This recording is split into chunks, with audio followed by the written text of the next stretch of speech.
Ladies and gentlemen, welcome to D1NZ for 2025. We're here at Taupo Motorsport Park for rounds 1 and 2. For 21 years, D1NZ has been the name synonymous with drifting. There have been 11 Drift Kings, 14 Pro Sport champions, and for rounds 1 and 2 here at Taupo, 10 tools are on board. The big prize, of course, for this year, Drift Tours Japan are sending our Pro champion and our Pro Sport champion to Japan. Let's go and find out who gets those early points.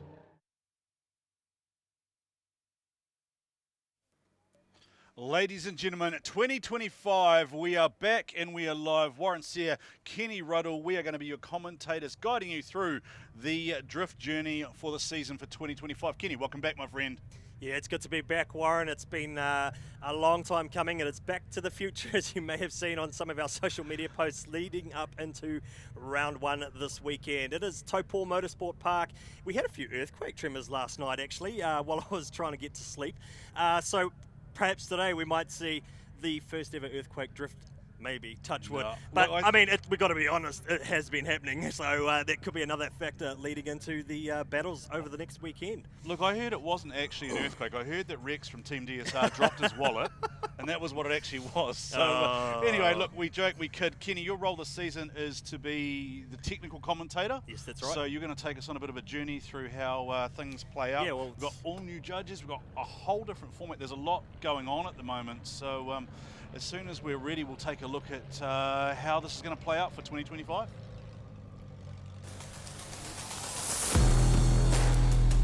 The 2025 D1NZ Championship brings together new elements and a new lineup of changes for the competition format.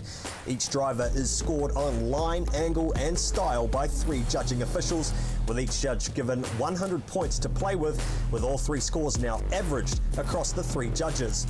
Qualifying runs are now also back-to-back to keep the cars warm and on consistent track conditions.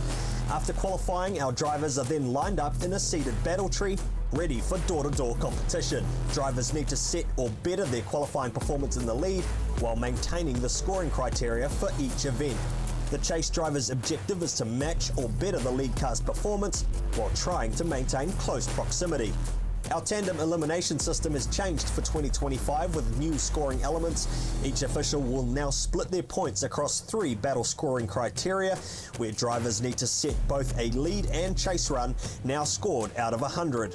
Each judge will now only score either lead, chase or style, with 100 points available for each official. The highest scoring drivers will then advance into the next round, battling through a top 16, top 8 and a semi-final top 4 before we battle for the final spots on the podium.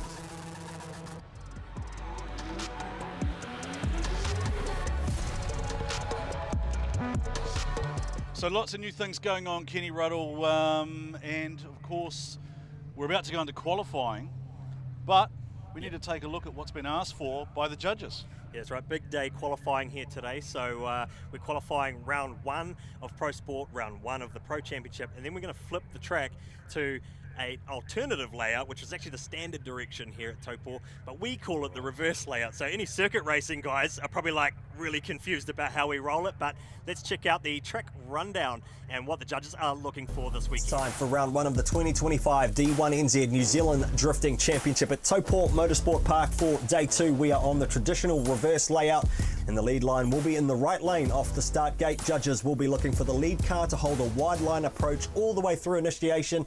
Be careful not to cross the blend line on approach to full throttle outside zone 1.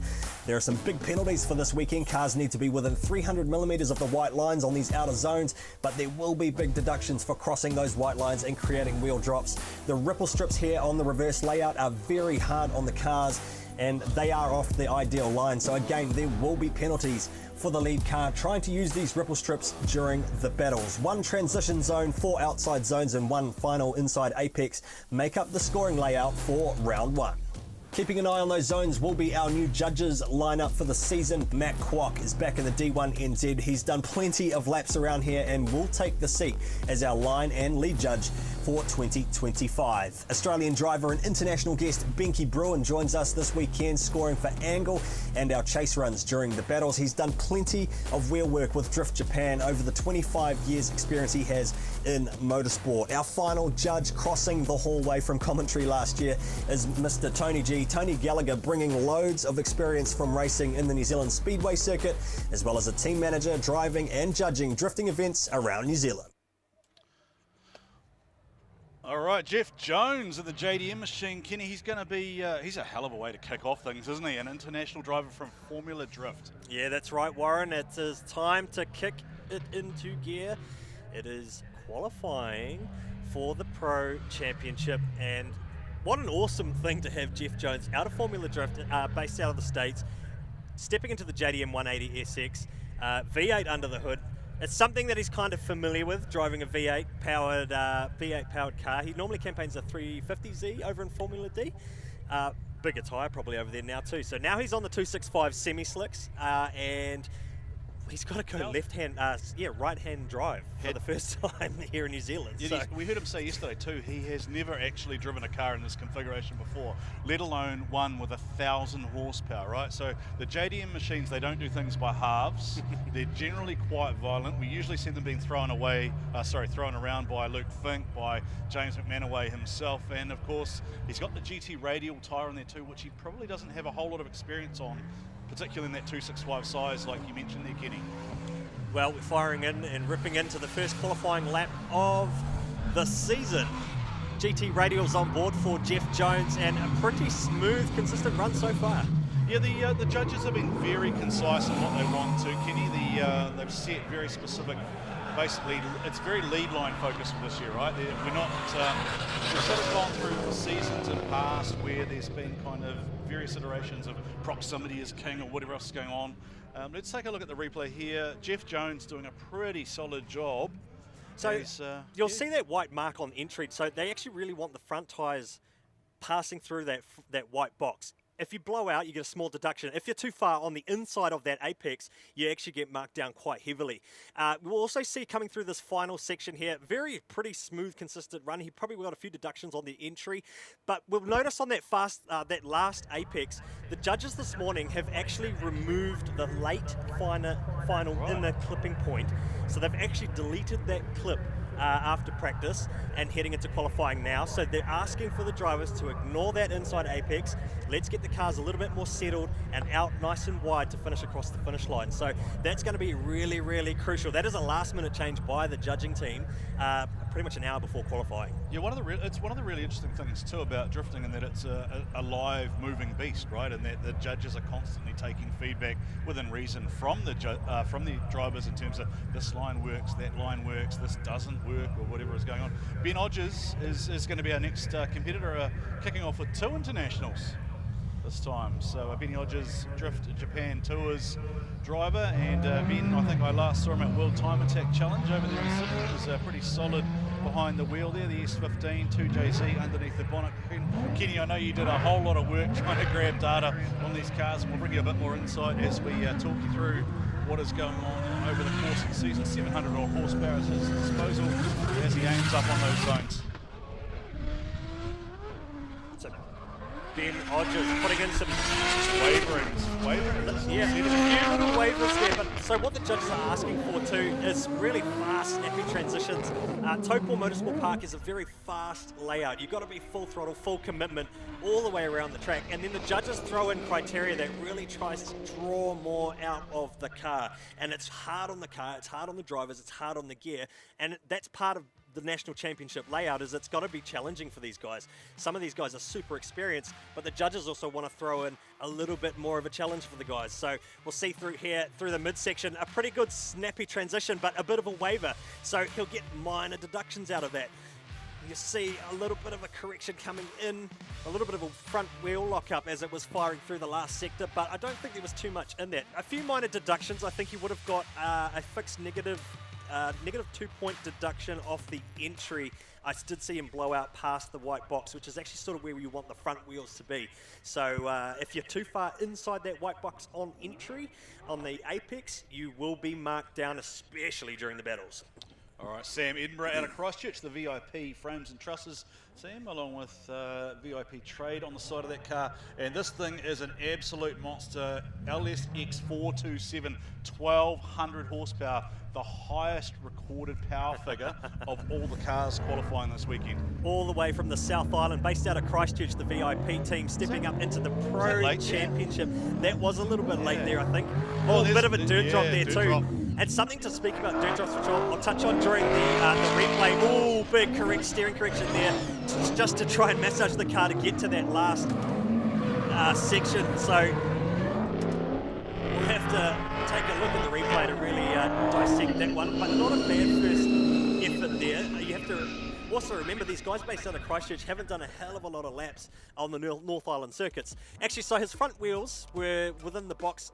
Ooh, really marginal on the white line there, and another dirt drop. So something that I need to really touch on is in driver's briefing and in the driver's documents, there's that correction that I was talking about. Yeah. So a few big deductions there, definitely a few penalties, but something to look out for throughout the weekend as we go through round 1 and 2 this weekend is some really important new judging criteria where if you drop 3 wheels during the run, and what I mean 3 individual wheels, say you push a little wide on sector 1 and then you come through the midsection, you drop another wheel.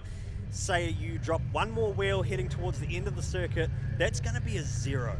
If you drop multiple tyres, you are going to score a 0.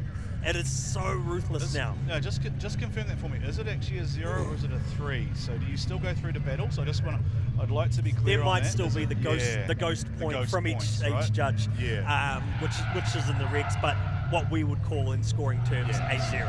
So effectively, what we're saying is that you're going to end up at the bottom of the tree, which makes things very, very hard because it generally means you end up against the top qualifying drivers very early on, and then you're forever fighting from there. So what we are seeing at the moment is the first hack of qualifying. So what happens, Kenny, I believe, under the new D1NZ qualifying system is that about 6 to 8 cars are released at each point in time. They do 2 qualifying laps effectively consecutively. That is to ensure consistent track conditions.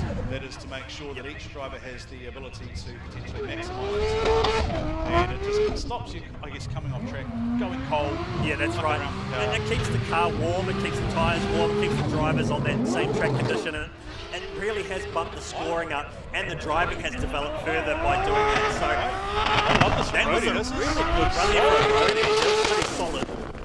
Brody Knowles, driver stepping up from Pro Sport this year with support of Amalgamated Roofing. We're going to take a look here at the GT Radial replay. GT Radial, of course, the official tyre of D1NZ for this season, Kenny? Yeah, that's right. GT Radial on board as the official tyre for the Pro Championship this year, and that was a pretty good entry and pretty clean run. There could be a little bit more aggression that the judges might want to see, but in terms of technicality, that was a fast, aggressive run and really filled this last outer zone. You'll see the cones on the right-hand side of the screen as he comes through the end of the section. So we got some scores coming through, Warren. Jeff Jones, 94.2, Ben Odgers, 94.1. Of course, the average score from all 3 judges. So we're already getting some high scores already in the qualifying session. Very early days to be getting 94.2.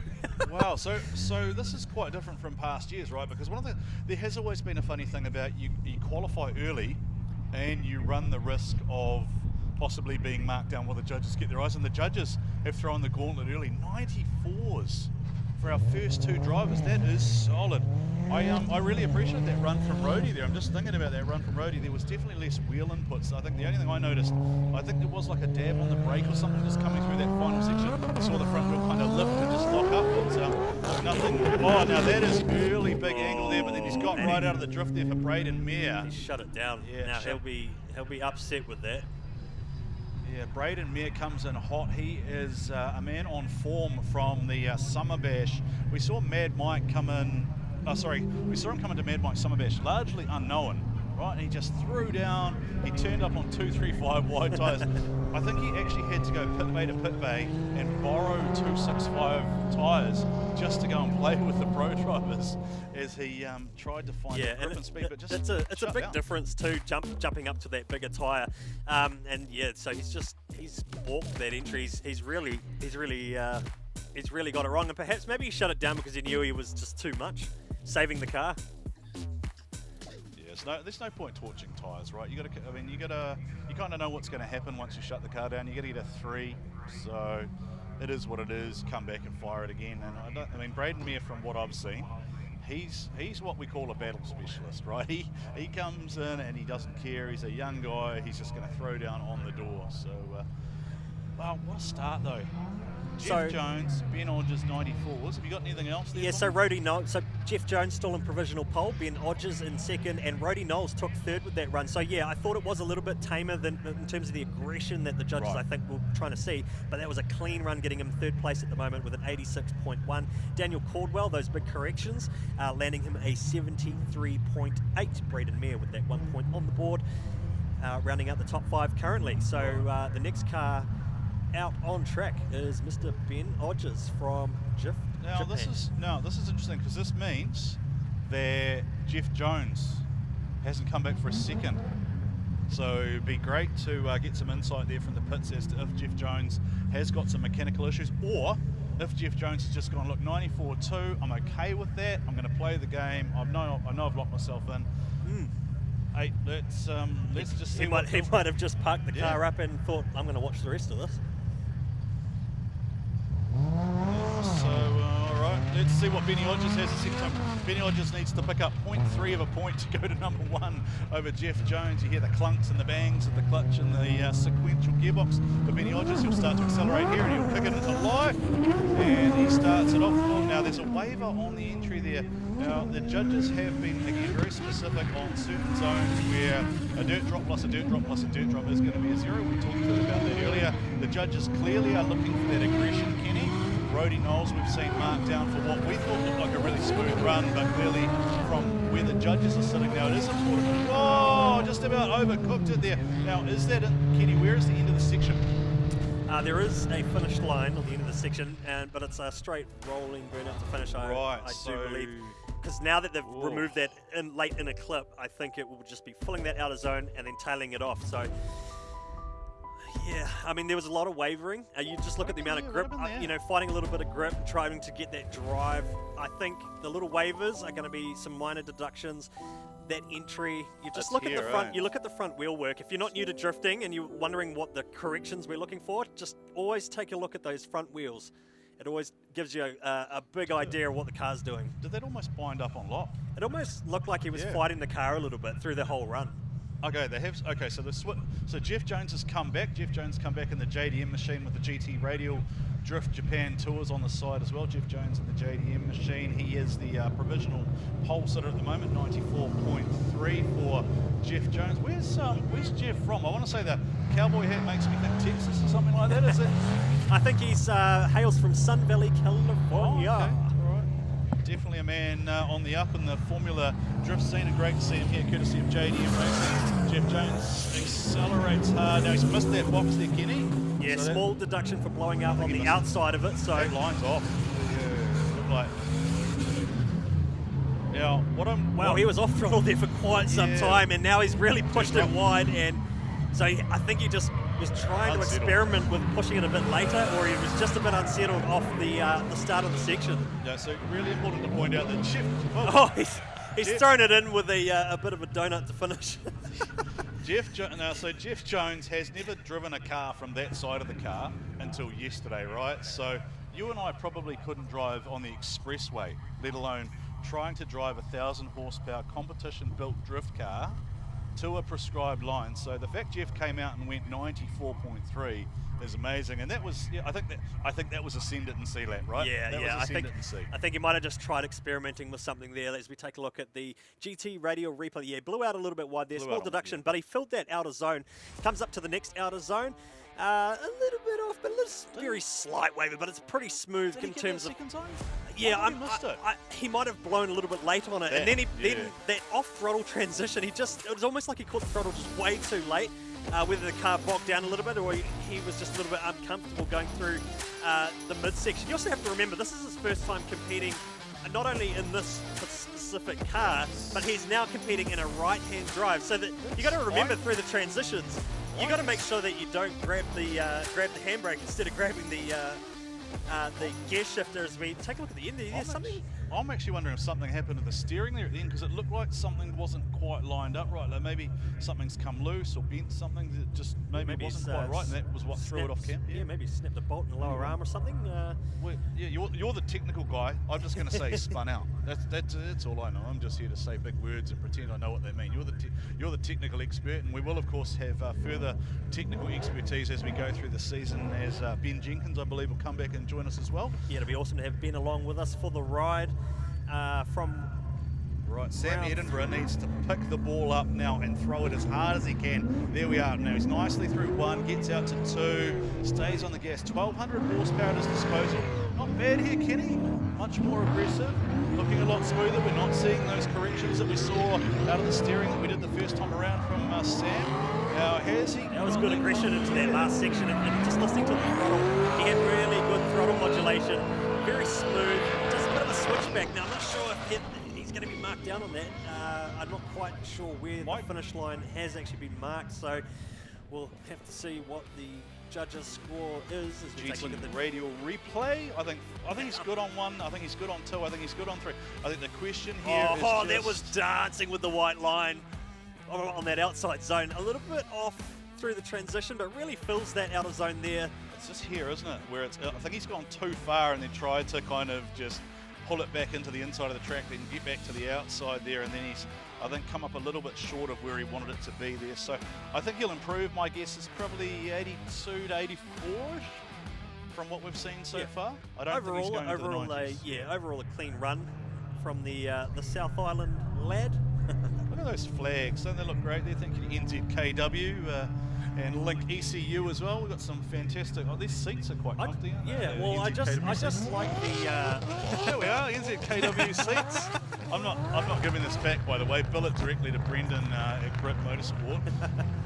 I think your son just got a new sim seat. Oh, he's 100% getting a new sim. Rhodey's missed that completely. Is he going to be able to pull that back on? So that was what I talked about earlier, Kenny. If you get too wide, it seems like you cut back and then you miss two.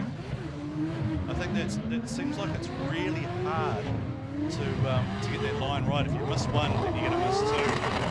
Yeah, it's about, you're going to fire up the track here. Yeah, it's about being really onto those outer zones and not being too early or not being too late. Because what you'll find when you see a big correction in the car, the issue was actually like the last corner back is where the setup was wrong. So let's take a look at the GT Radial replay here. He's blown out on the initiation, so that's a fixed 1 to 2 point deduction, I think, straight away on the entry. I think, like you say, Warren, he was a bit late and off that outer zone, hugged that in the apex. It set him up a little bit better, but still later on the transitions to fill these zones correctly. Blows out onto the outer line, which is where we want to see the cars now that that late inner clip has been deleted. Still not a bad run there from Mr. Rhodey Knowles. The first half of Sam Edinburgh's and the second half of Rhodey's, put them together, I reckon you got somewhere near a mid-90. I reckon that'll be the way to look at it. Right, Braden Mayer has to improve. This is a big throw of the dice for him. The authentic Honeyco on board along with Domino Tyre Supply. So I think that is Chris Howard who's come on board, Domino Tyre Supply with Braden Mayer, young up-and-coming driver. He had to replace a clutch last night. Now, does he get, well, he's got past where he got to the first time. Not bad on one, but very short on two. Got to get out to three now. Where's the line there, Kenny, for three? Is that a short transition through the inside there? Do you need to be out wider? Possibly I missed that, so I have to catch it on replay. I'm just having a bit of trouble with me live scoring, so. Oh, this is why we have qualifying days, right? We are bringing you live and free thanks to Oversteer TV qualifying coverage from D1NZ. The action's series coming in thick and fast, especially now with these batched qualifying sessions as well. Now check that out. Look at the position. Yeah, the position of the car with the white box directly under the middle of the chassis. So.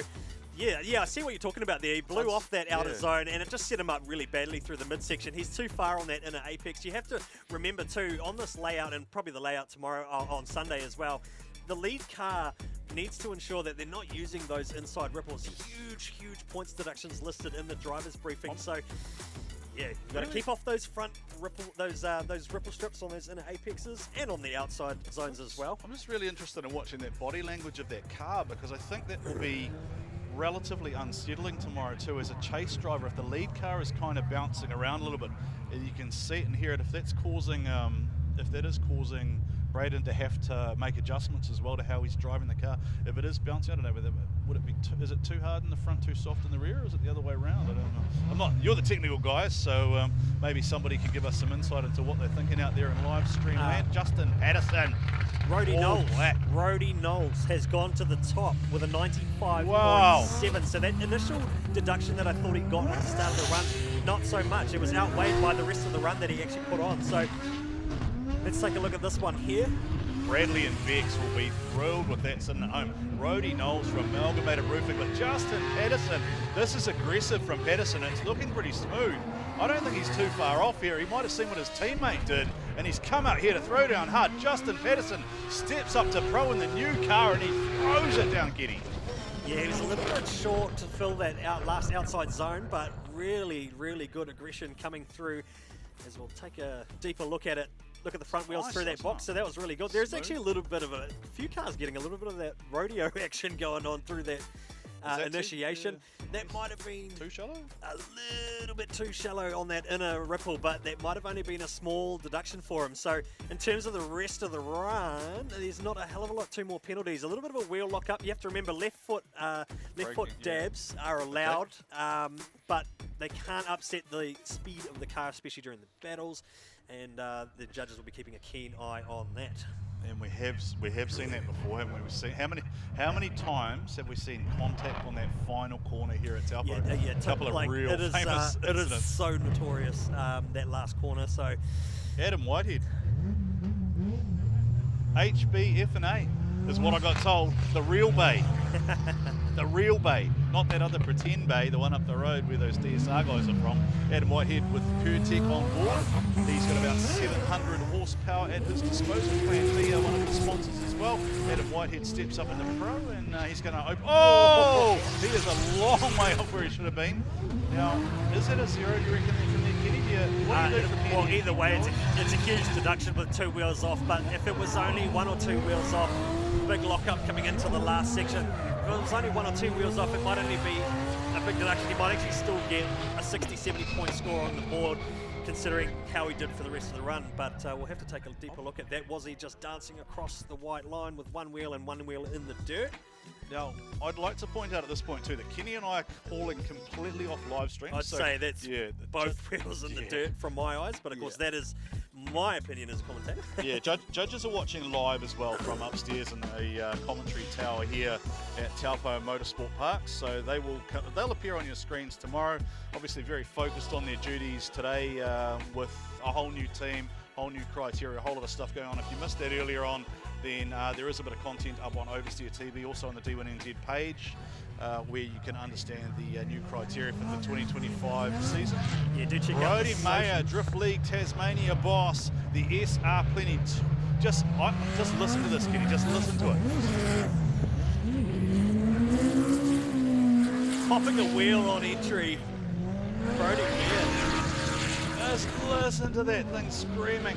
Near 1,000 horsepower. I heard he rams 45 pounds of boost through this thing, and if anyone is going to be aggressive with it, look at Brodie Mayer, the Tasmanian devil himself. Brodie Mayer, Drift League Tasmania boss. Multiple #1 qualifier at World Time Attack. No, how good to see the SR Plenty. Look at that 3-wheel action coming in. He did miss the box though, didn't he? Well, did he miss it or did he just drive over it with a wheel in the air? Well, you have to manage it because, you might get a small deduction, but then you're carrying the aggression that you need to fill the zones. And so you'd look at the actual speed and the smooth consistency that he's putting on here. Not a lot of wheel work. It's just a lot of throttle. And I think that is the aggression that the judges are looking for. So I wait to see just how high that score is. Rody Knowles still provisional pole with a 95.7. Ben Odgers 94.1 in second. And Jeff Jones in third with a 93.9. Oh, Daniel Caldwell's gone to 4 though, 90.7. Adam Whitehead. Oh, Johnny Latham's having mechanical issues. So Johnny Latham, the BMW with the TRD, you got NASCAR motor. So he's pulled out of the run. I wasn't laughing at him having a mechanical issue. What I'm laughing at is check that out. You got to read that. Brodie Mayer 97.1. Brodie Mayer throws down the challenge. I am in your country. I've bought my toy. I've bought my primary car. I am coming to claim your silverware. Brodie Mayer, the man to watch early in competition. All right, here we go. Wolfie, Kurt Blackie. One of the prettiest men in the pits, isn't he, Kurt Blackie? He's a good-looking young man. He was doing some push-ups. He was doing some push-ups yesterday so that he could pump up the biceps for the promotional shots. What was his best result? What's happening away under the back front splitter? The front splitter has come away from the front of the car there. That's Nicky Bartlett's fault, by the way. Shouldn't affect the car too much. A little bit of a wave of big aggression we're trying to be thrown here on these next outer zones. Is it a different shot though? Or was it Check out the lot. Yeah, I like it. I like it. Not a bad run. A few deductions there for the RHP GT86. Great new livery. This car has had a full rebuild in the off-season, a full strip down. If you want to see the full build rundown, head over to the Oversteer TV YouTube channel. And yeah, he was off that outer through the midsection there. Yeah, I don't mind it though. I don't mind it. I think my guess is he's gone top 4. I reckon he's probably gone top 4 there with that run because I think it's relatively smooth. He's definitely got out wide there, but look, again, this is Kenny and I's opinion, right? Well, what we say it doesn't really matter too much. It is the opinions of Benke, Mac, and Tony. That's the balance of the relationship between a driver and a spotter, right? Is actually, and knowing what the car is capable of on whatever track you get to, because you've got to think about gear ratios, diff ratios, specific driving styles. And even just the setup of the car. Have they put a lot of mechanical grip into the car, or is it the car just naturally grippy from the tyre choice and suspension components? I mean, getting the car to really stretch the legs and stretch from these zones to zones, sometimes you're going to have to sacrifice certain zones to make the other zones link better. Nice angle there from Justin Patterson. Snapped out really fast to angle there. Got 2, got 3. I think there's something now that flattened out quite a lot through there, just that transition. It's throwing him offline. He's gone way to lock though. It is a massive save, but I think the judges won't view that though as being smooth, right? There's a lot of driver input. It looks cool, it looks spectacular, and it wins the internet, but it doesn't equate to a smooth run. I just saw something on your screen, Kenny. Kurt Blackie, 93. Kurt Blackie, 93.3, so he was well on. Yeah, you did say top 4, so he's just been bumped again. For some reason, he's now been bumped down, so... Oh no, some results still being finalised. No, it's gone. Hang on, what's... okay, so what's happening... So what is happening, I think, is that scores are locking in and then it has to compute. So, sorry, so apologies if we do put you wrong, then we are sometimes a little bit on a lag here. So sometimes there are corrections or adjustments made to scores after they come through. But Kenny, you and I are sitting in this lovely air-conditioned box. Our team out there on the track, the one and only Launchmaster Willie, you can see that heat radiating off that surface. From a technical point of view, I'd really love to know what the guys are doing to try and get the cars set up for these conditions, and whether they're maybe planning for some potential precipitation as well. What's going to go on, because it's Taupo. Traditionally speaking, the track surface at Taupo has been a bit hard on the tyre, traditionally, from years gone by. But since the supercars have been here, there have been parts of the circuit that have been resurfaced. So in terms of the heat idle on the track, normally you're going to find an operating window. Sometimes when it gets too hot, the car gets too buttery. Sometimes it's too grippy. So, and if it cools down, it can be too slippery. So. Right, so that's interesting. So that's our first look at the line as well, Kenny, that's going to come into play once we get into battles, right? The drivers have to stay on the right-hand side of that line. They cannot transition across and impede the chase car. So if you're wondering, having just seen that FPV view, what that line is all about, the drivers must stay on the right-hand side of that. Adam Whitehead, nice and smooth there. Adam Whitehead all the way from the real bay.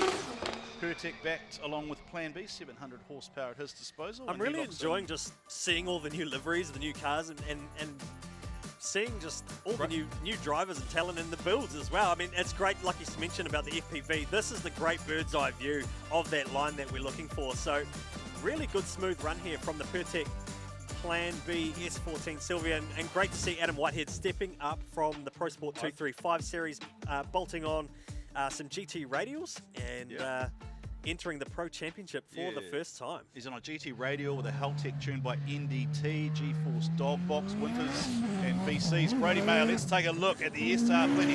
Perfect on that line. Brody Mayer just dialed. Brody Mayer was P2. I think Adam Whitehead just went P1 with a 97.4, but what is about to happen here? That was me. Commentator's hex. I think I hexed him. So, a bit of rear end bodywork damage there, but that's just cosmetic. They'll get that bumper retrieved. Drifters love cable ties, don't they, Kenny? Yep. Most of those bumpers are just cable tied on. Back on. We'll have to have a look at the GT Radio replay to find out what just... I reckon to here, he was on to go back to number one again. Like, that is so clean. He's just filling everything up, but then he's carrying so much speed, it just fires off the edge of the track. I do wonder with 1,000 horsepower if he's actually blown the tyres at this point through the midsection. Just not, you know, the car's got so much car speed, he's actually lost the tyre on the second lap of his qualifying runs. Yeah, okay, so let's talk technically in, Kenny, because we've got control tyres this season. This was a talking point in terms of some of the drivers were saying that last year, particularly once you get to that 900 to 1,000 horsepower mark, on your second run, you really are struggling to keep tyre on and under the car. I remember many years ago, Danem Templeman went out there in his, I can't remember his RX-7 or his BMW, but he did two practice laps on a fresh set of semi-slicks, then decided, you know what, let's just try a third lap and see just how much you have to dance the car. It was like driving in the wet. It was just so dicey. So I feel like perhaps he's lost a bit of tyre life in the midsection of that run, and he's just blown out wide. Well, what we did see from Brody the first time too was really high aggression and really high wheel speed. So he did produce a lot of tyre smoke. So I think he probably has blown those tyres off there, and then he's just shown his experience there. Once it went off the track, he knows that it's a terrible thing to say, right? But a race engine in that configuration is measured in minutes in terms of its life, right? So there's no reason to do this. Exactly. Pro drifting sort of inches closer towards more like a drag racing sort of scenario where the motors start getting hot under the collar. Can you talk us through the table, my friend? Yeah, so Adam, as we saw during that run, Adam Whitehead actually pipped Brody Mayer as he was doing his run. So 97.4, Adam Whitehead. Adam Whitehead to 1. Well done, Adam Whitehead. So Brody Mayer is in P2, 97.1 for the Australian. Brody Knowles, 95.7 in third place. Kurt Blackie in fourth with a 94.5. And Ben Hodges in fifth place with a 94.1. Couple of Aussies in the top 5 already. So we've got 6 drivers over 90 though. Yeah, and how good to have these super high scores already. It just goes to show just how hard these guys are going already at round 1 of the season as we take a look at Kurt Blackie, the RHP Reed and Harrison Performance GT86. Yeah, Wolfie was on song the first time round, currently in position number 494.5. The RHP team over set. So what Seaton told me is that anything that Seaton touched on this car is good, anything that Kurt touched, not so flat. Apparently it's a little bit industrial. Kurt was more interested in taking selfies and making TikTok videos, apparently. But Seaton, a bit of paint and some vinyl go a long way with some zip ties as well. Kurt Blackie's come to play as well, though. His run here is smooth. Like Kurt Blackie looking real relaxed. He's looking... In past, he's been excited and he's been a bit jumpy, but... Well, I think over the last couple of seasons, he's actually been developing the car, and he was fighting the car as well. This time round, he's in the off-season, he's fully rebuilt the car from top to bottom. He's got that 405 cubic inch under the bonnet, supercharged V8, or it might even be just naturally aspirated, I think. Yeah, I'm not sure. We'll have those technical details. I have a bit of homework to do once we read all the data from LS3 V8 650. So at 650, that means it's just going to be an NA. Yeah, it's just going to be an NA. Here is the boss man of JDM Racing, James McManaway, of course, the man who was responsible for bringing Jeff Jones and look, he's getting his money worth. That's going to be a 0. I think James will have bought that run.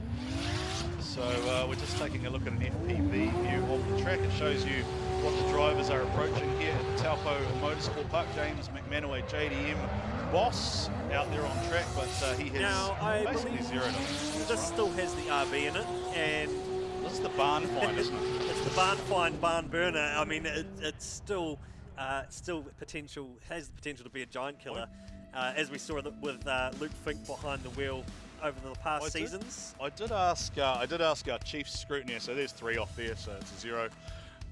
So I asked our chief scrutineer, I said, whose car needed the most remedial work? James McManaway. So that's what happens when you work on 5 cars. Now, how good do these DSR machines look now with the Mimico and the Hydrolink on the side there? Adam Davies, number 345. That is the 20B. Is it a 20B car or is he gone to the 13? I think it sounds like the 20B, as you can tell by the rear window setup. Yeah, that's the rear window setup, the cooling setup he's got in the rear there. So great to have Hydrolink on board with the team as well. So they've got the twin sponsor livery on the car, and they certainly pop out at you. They don't turn out bad cars, do they? The DSR boys go. Dave, of course, is a workshop owner, vehicle service centre. Shout out to Dave. And in terms of a two-car team to watch out for this season, you look at JDM Racing turning out 5 cars this weekend. They're running 5 cars under that one garage. Team DSR is certainly one of the big top dog teams to look out for as the 2025 championship unfolds. And a few minor things there that I noticed, but really a lot of guys just putting in those full throttle runs that we're trying to see, and they're really trying to stretch the cars out. Sam West in the RHP livery for this season, along with Garage H. He's got the Zestino rubber on the side. Sam West, of course, one of the real characters of pit lane. Generally, if you're looking for entertainment during the course of adults only is probably a good way to describe. I think it was Sam West. Well, it was PG-13 at the tech inspection, I think. Right. And then when we did our flyover yesterday, he somehow managed to again find his race suit around his waist. Now, he's missed that zone there completely, has Sam West. And Sam West is a guy who he's either 120% or he's 120%. There's no, with Sam West, it's all or nothing. Mr. West is a man who is always on a mission. And it's great to see him out there doing things. I last saw him again in Summer Bash, and he just basically sent the brand new build straight off the track on its first lap ever. And yeah, oh no, it's about a 4th lap, I think, and broke some bits and pieces under the front. I believe this is a new chassis, isn't it? A new build, fresh build. So great bird's eye view there. I think he didn't quite fill that outside zone, but fills those 2 there through the midsection. Coming out through to the next one on the right-hand side of the track, and nice and clean actually. Really smooth wheel work. Just take a look at the front wheels. We have a few minor little steering adjustments and really filling that last outer zone. So a really good run there from Mr. Sam West, who's already P3. Yeah, this is Sam West is to 3 already without. Oh wow, okay. So we'll keep you informed of Sam West's score, but he is definitely in the game. The RHP boys looking strong. And another team to look out for. I think there are 4 cars out of the RHP outfit. We have had some information that. Just as we see Michael Thorley, and a shout out to Kim Thorley as well. It was her birthday yesterday, so Drift Mama. So for today, I'm going to call him Mr. Mama. Mr. Mama Michael Thorley, behind the wheel of the 186. He is a man who has done pretty well, I think, here, Kenny, in past. Now, he was a little bit off that first box, but I'm pretty sure he has put himself into podium contention here at Taupo before. Great new livery on the car as well, backing with GT Radio and NZ. One for the RB fans, running that straight 6 turbo RB30 net. I think he's actually the guy who brought all the GT radials down too, isn't he, in the truck? Michael Thorley, of course, been a long time GT radial driver, so thank you to GT Radial, the official tyre of D1NZ for the season. Kenny and I touched on earlier that there are control tyres for this season, so we've got the GT Radial. Yeah, first outside zone there, second outside zone, third transition zone. It's not an outside zone, it's a transition zone, so the front and rear need to touch through that box. I mean, this is a pretty clean run here from Michael Thorley. Is there a D-cell through there in chase? I can't remember what came up in briefing, was it? Traditionally, there has been a small D-cell zone heading into that final section, because that is where we see a lot of the dramas over the years. Yeah. And, I mean, you just take a look at that run. That was really clean. and a lot of heat out there on the track at the moment. Just take a look at that. Now that is going to be Clayton Daly. That'll be Clayton Daly, I think, behind the wheel. Yeah, Clayton Daly. Now Clayton, what I was going to mention before, Clayton Daly, I believe, lost his primary Supra earlier this morning. I think it damaged the lifter. Ooh. And I'm hearing that he may be bringing potentially another one of the house cars. So we won't mention it until we see it. Okay. Those in the know would know. Yeah, what was? So there was a bit of a problem there on entry. Yeah. It almost sounded like he didn't quite get it into gear, maybe? Yeah, won't have done a lot of laps, right, behind the wheel of Aiden's car, which I thought either. I mean, they do have quite a few cars in the house, but that car of Clayton's has always been really reliable in terms of the Supra. So I think this is, I call it a banker, right? It's gonna register a score. So this is his brother's car, Aiden Daly. So well, I keep saying that word traditional lately. He had a second go at that. Yeah, he had a second stab at it. It's almost like it bogged or he couldn't quite get it into gear, because sometimes, depending on the setups, you take a look at that big bite of the apple on the inside apex there, so big deduction for that. Yeah, I'd say a bit of a scrappy run there. He might get some points on the board, maybe a 40 or 50 point score, but it'll put him in the game. So he's driving his brother's pro sport car, so normally it's got a 235 strapped on the rear of it, so I am assuming they've put a bigger tyre on the rear, maybe perhaps, or maybe they've just centered on the 235s. No, I think it'll be on the Clayton wouldn't want to be out there driving on 235s on a radial. He'd be wanting to be on a semi-slick tyre. He knows his speed. It's expected. Here is the boss man from JDM again, having a little bit of difficulty getting that first box. Gets 1, gets 2, gets 3, gets 4. Certainly a better run from the start of the session for him. Second lap here. Yeah, I mean, we can kind of, I think we can talk about all the technicalities, etc. But look, at the end of the day, you guys just care about what the final score is. And I am really interested, Kenny, to know if Sam West has locked in yet. Sam West, 96.2 was his best run. So I think he improved, but he's still holding P3. Adam Whitehead's still in P1, and Brody Mayer, how do I say that? Mayer? Yeah, Brody Mayer. Brody Mayer from Tasmania. Yes. 97.1. Roddy Knowles, P4, and Kurt Blackie, P5, 94.5.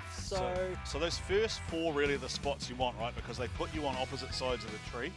So you kind of go 1, 2, 3, 4, and then you bring 5 back. So what's super interesting about we've got the back-to-back runs or the batch runs here on the longer circuits. There are guys that can sit out of the game here for a bit and see some other guys go out, run the track, and then they go out and try and do their qualifying runs.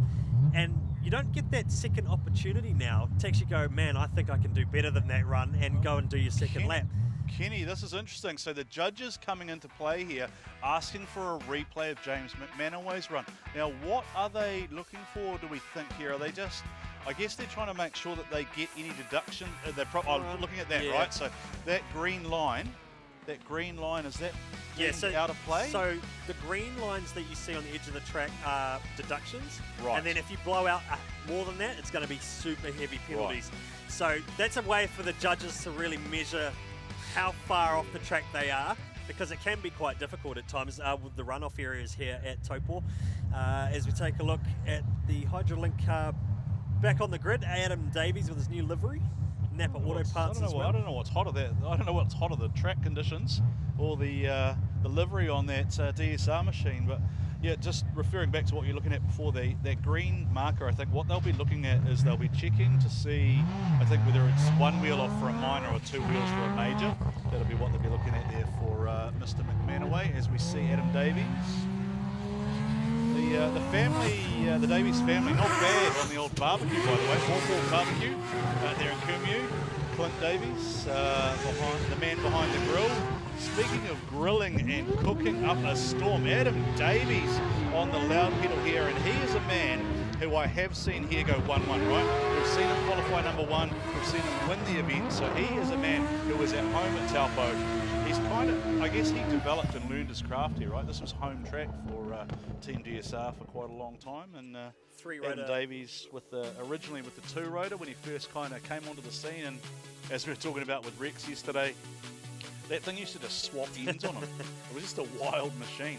GT Radial replay. Yeah, they've spent some years dialing the car in with that new 20B, and I feel like he's really starting to show that being comfortable in that car as we take a look at that replay. So that was a really clean, smooth run there from Adam Davies in that 3-rotor 180 SX. Something to talk about here, Warren, is for a very long time, I don't think we've seen this, but we are going to see the entire top 10 separated by 7 points. They're all in the 90s. And yeah, over 90. They're all in the 90s. So this is a crazy qualifying session so far. Super fast action so far as well.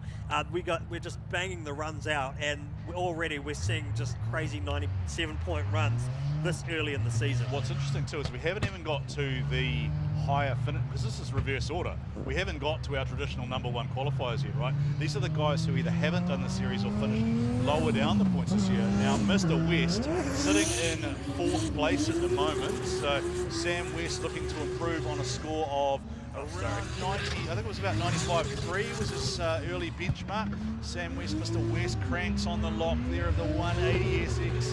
Do you know the different denominations, not the denotions, I think is the word I'm looking for, when they put the different bumpers and stuff on the front? Do you remember which one's which? I always get lost. There's a strawberry face and whatever else. Well, I came from the S chassis, Zinky, Kooky. Yeah, we're going to need some. Okay, if you're in some drift nerds, yeah, if you're to a Sylvia join nerd, in on the chat. Yeah, Sylvia nerd, jump in the chat. Let us know what the various S13. Is it because it's still 80? And of course, we're also international. So of course, what we call a 180 here might be an S13 or like a 200 or something. You know, the American market got different codes for the S chassis. Hey, I'm loving the positive feedback towards the judging. That's cool to see that coming through in the chat box. Thumbs up for the judges at the moment. You guys appreciating what you're seeing so far? What I can tell you is that the judges, they were really, really clear. They were definitive in what they wanted. They came out and said, look, I don't care if I'm the bad guy. I don't care if I have to hurt your feelings. I'm going to tell you, I'm going to give you that brutally honest feedback that I think as a driver I would want, and all 3 of them are drivers, right? So they know what they want to hear, and that's all you're hearing. Now, look at that Link ECU start line there. The purple on purple on purple on purple. It's like a Prince video out there, Kenny. Just want to feel purple rain, purple rain. I really dig the white wheels. It's fresh. Of course, back in the day, it used to be a bit of a no-no. It was a gentlemanly thing to not have black wheels. But as I mentioned, if you're trying to look for the corrections in the car, you look at the front steering, the front action in the wheel, the front end of the wheels, and sometimes with black wheels, it can be a little bit harder to see. But I'd say a fair few judges over the years would argue against that. They'd say they've seen it all. Thorley's on 1, 2 and 3. Thorley is looking solid here. I love this I used to hate this FPV because it used to make me feel really unsteady and just kind of sick, but I love the work George and the team are doing out there with that drone. It's so much more stable than it used to be. I would have loved to see I'd say the drone tech has increased year on year as well. So how fast are they now? Oh, I don't know. Well, they can keep up with the car. He can fly the drone through the passenger window and out the other side. While it's moving? While it's moving. Wow. He is capable of doing that. Let's see that. I want One to see day that. we should do that. Not well, of course. Well, yeah, I don't think we do it well. It'd be quite Maybe hard in a car with 4 doors. Yeah, it'd be quite hard to do probably quite hard to do in a car with a containment seat too, because those containment wings come a long way forward. Bit of a change there. On the leaderboard, Kenny. Number 3 is now Adam Davies bumps up into 3rd place with a 96.5. It was an 85-point run on his first run, so he's really backed that up with a better score. 96.5 for Adam Davies in 3rd. Some thick and fast action coming through here, and as the season progresses, we will have more live scoring coming on through. We're using a new system for 2025, so do bear with us while we develop the new graphics package and try and bring you those live scores, but we'll do our best to read them out from commentary. Oh no, Clayton Daly shuts it down again. Clayton Daly shuts it down now. What I can tell you is that Clayton Daly will still be smiling, right? I don't think I've ever seen Clayton Daly without a smile on his face. The whole team's here, the whole family's here. They'll get this sorted now. They are going to be in battles, right? This is the kind of the thing about it is... Yeah, I mean, Clayton's P14 at the moment with 1 point on the board. Yep. The ghost point. Johnny Latham's behind him. Actually, we did get an update from what happened with Johnny, because I don't think he did that second run. Now, we do need to understand the rules, because we're now running consecutive. So does Johnny Latham have until the end of qualifying for Saturday to run? Well, he's got to turn up at the end of the session. Yes. Okay. If he doesn't make it, then he's so he can run last. He's got the bad end of the stick, so to speak. So It's not the best day in the office for Clayton Daly in the RHP S14. It's Dave Steedman's last to go, isn't he? His highest finisher, is that right? Actually, yeah, it'll be Luke Fink was 20. And Dave Steedman would be the highest ranked. Yes. And check that out. What have we got out there, Warren? Oh, sounds like a coyote. Sounds like a coyote with an old dog behind the wheel, just barking. He, like he said earlier in the broadcast, he just sort of snuck in the back. There was no big announcements. No, he said, there wasn't. I'm going to do the season. He's back on board with Castrol, and he's got Castrol colours this season, and he said, hey, let's do it. I suppose when you've had 4 championships under the belt, you kind of don't need to come back. He does have ambitions to go to other events overseas, right? And he was certainly keen to do other events around the country. We kind of thought he was going to take a break, but he's actually just sort of snuck in the back door and said, nah, you know what, I'm here, and I've got the car. I've got a sponsor on board that said, let's do the season, and let's do this. I thought he was a fisherman. I thought he'd joined Gary Wider in being a retired fisherman. All right, Jeremy Slammett out of New Caledonia. Jeremy Slammett, as far as I'm aware, is the youngest ever person to win a competition drift event in New Zealand, because I think he was 14 years old when he won the MSC Challenge for Skies Out. So we often talk about like Corbin Wilson at 16. he would have been quite young in MSC. Yeah, you're right. I don't think he could legally drive on the roads. But Jeremy Slammett out of New Cal, he was actually the first person I interviewed this morning. So Jeremy Slammett told me that this car is currently his girlfriend. This is his missus at the moment. He loves her and he strokes her and he talks to her gently every night, and he's trying to coax what he can out of her right now. Now that looks brutal. That was just rough. Now I think this is the XT. Something collapsed in the back. Is this the XT DMNZ? It is. Yeah, I always get confused as to which car was Drew's and which car was Jody's. So it's the GT86 front end on the Mark IV Supra. Again. Now we're going to take a look at this section here. I reckon something breaks in the back. He went to go throw it, and there's a bit of a. Oh, look, it's axle tram. Too much grip. Is he bouncing? But is it rubbing? It's really rubbing and rodeoing down the end there. So perhaps they've dialed in a bit too much grip. Johnny Latham's made it back out. That's good to see. Good to hear. More importantly, I reckon that's the best sounding car in pit lane. The NASCAR Toyota motor. Judges so we're going to the replay now from the judges. Are we looking at the Jeremy Slammett run again? I think are they looking to see what happened at the end there?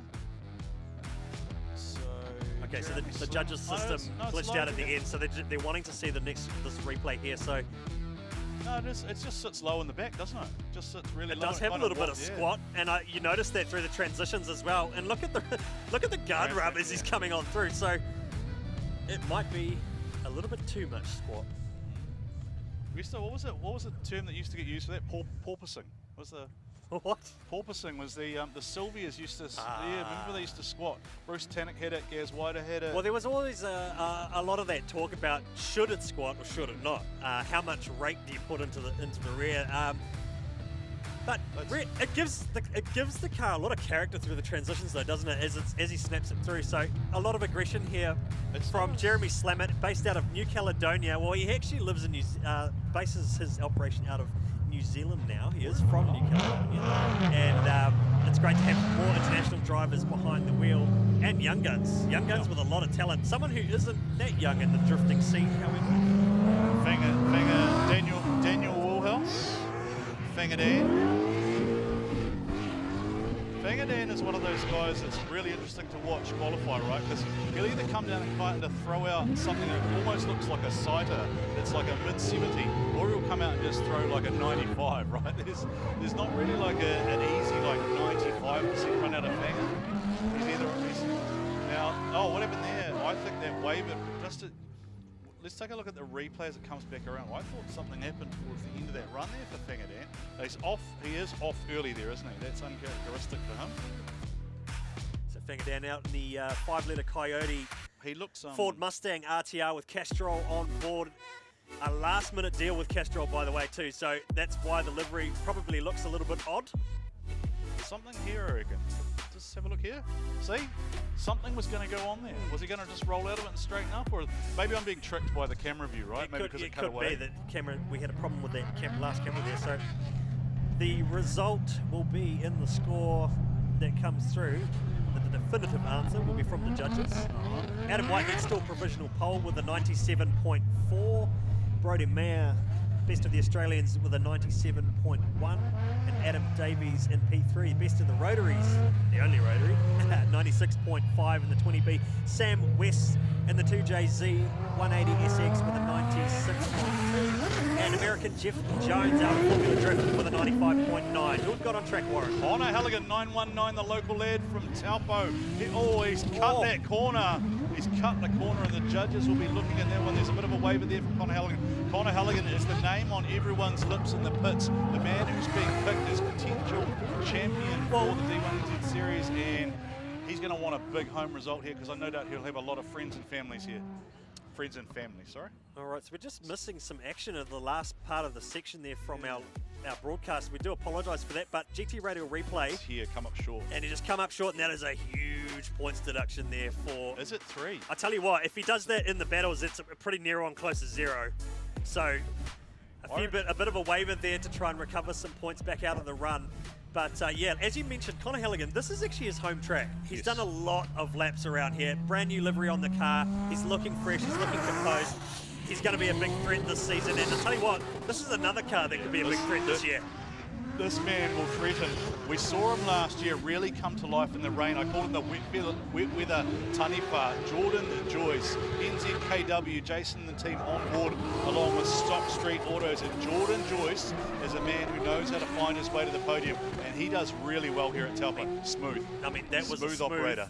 Quick run there from Jordan Joyce. Just as we were talking about threats to the series, well, he is short on 2. He was short on 2. Pretty precise there. He didn't let the car hang too much, further. He didn't give it too much flair as he was hitting that outside zone, heading into the midsection in the downhill part. So heading through the downhill, out to the last, outer zone. If you've just joined us on the broadcast, you're wondering what the track layout is, you can find that on our social media, Oversteer TV, on Facebook, as well as D1NZ. We posted it up the other night, and it was earlier in the broadcast. You can skip back on the live stream and find out the layout. Now, the reason I mention that is we've actually got rid of that last late apex at the end of the section. So we're asking the guys to get really wide out on the finish. That was a last-minute decision. About an hour before qualifying, the judges said, look, let's get rid of that last late apex. It's causing too much dramas for the guys. Let's get them out on a wider line and really run it all the way through, out onto the front straight. Sean Potros, the Potros effect. Champ Vision on board with him for the weekend. So Champ Vision, thank you so much for backing Sean Potros. And wow, throws Sean it in Potros for a backy. Can he catch it? No. He didn't bother kicking the clutch too that much. That was just Potros, right? Like, there's no other way to describe that. That is just Potros. What a run, Champ Vision. That's what it is one of the things we saw out of Sean. Went for the big one. Yeah, he came to World Time Attack in Australia, and I think Sean himself would admit that every now and then he does have that little tendency still in him to overdrive, and that's kind of what you saw there. It's just that big snap, isn't it? Just snap rotated, and it's just gone past that point of being catchable. Now, either he... I kind of wonder if he actually bothered throwing it in there. Maybe something didn't quite sit right on the transition, because it's not really the place on the track you'd want to throw a backy. The only place you can actually get away with it is at the last outside scoring zone. So I wonder if something was not quite right for Sean Potros there. That's an interesting question. We'll have a look at this on the replay as we see Jeremy slam it. I reckon he was dragging the front there, and it was like little puffs of smoke almost from the front of the car, like it was catching in the front there. JDM's Jeremy Slammett, the now Mark IV, basing of course, himself in New Zealand for a full campaign for the season. A little bit deceiving with the 86 front on it, but the Mark IVs traditionally have to have a lot of steering work to be able to get them to do what we do in pro drifting. So, see? Yeah, he's dragging the front. Yeah. So, a little bit of car setup perhaps.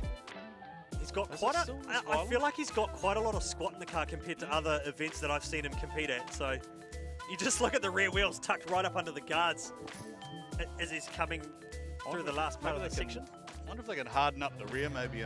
I think the cameraman need a few Monster Energies. Out of interest, where did Fanger put himself out of the first run? Where's Fanger Dan at the moment? So Fanger Dan, after his first run, actually placed in just outside the 10 with a 91 in P11.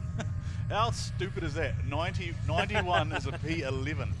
So that's just how tight the qualifying is. I mean, this is crazy scoring so far for the round 1 qualifying. Now the judges are asking for some more replays here, I think. So what are they looking for here, Kenny?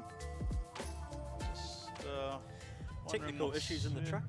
We do apologise. Yeah, sometimes these things happen. You're live on Oversteer TV, and of course the only way you can be part of the conversation is to be a subscriber. So hit that subscribe button and help Kenny pay for his career as a rap superstar. Come on, we got to pay. Come on, I think we got to pay the cameraman.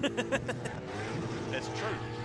It's true. Fanger Dan swinging through the midsection here. Now this looks like a lot more of a Fanger run, feeding that throttle, really dilating it in here to the end, and that's a pretty good. Fanger Dan is a deep throw in that last or the second to last outside zone, and I love the way. I tell you what, that might be a threat to the top 5 potentially. Yep, 1, 2, 3.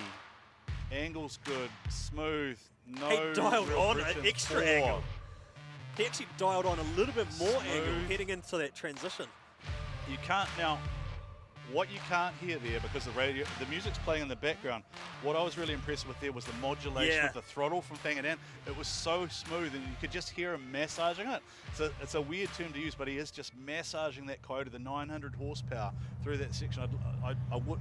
If it was possible, I would love to just see that replay again, but without the music over it, just let the audience hear that. Yeah, I did mention I want to hear more car noise this weekend, so hopefully over the course of the live streams as the season progresses and we really bed in with a fresh new crew here for D1NZ live stream on Oversteer TV, we're going to hear a little bit more of the car noise. That zone 2 is what's catching people, isn't it? All the drivers have been marked down significantly, apart from where we've seen a big mistake is just not stretching out to that second zone there. Conor Halligan really feeding a much better, cleaner lap here, I think. It wasn't until there when you praised him, Kenny, and that threw him off. A little bit of a hex towards the end here. And what did wow, here we go. Dan Woolhouse, P1 with a 98.7. Wow.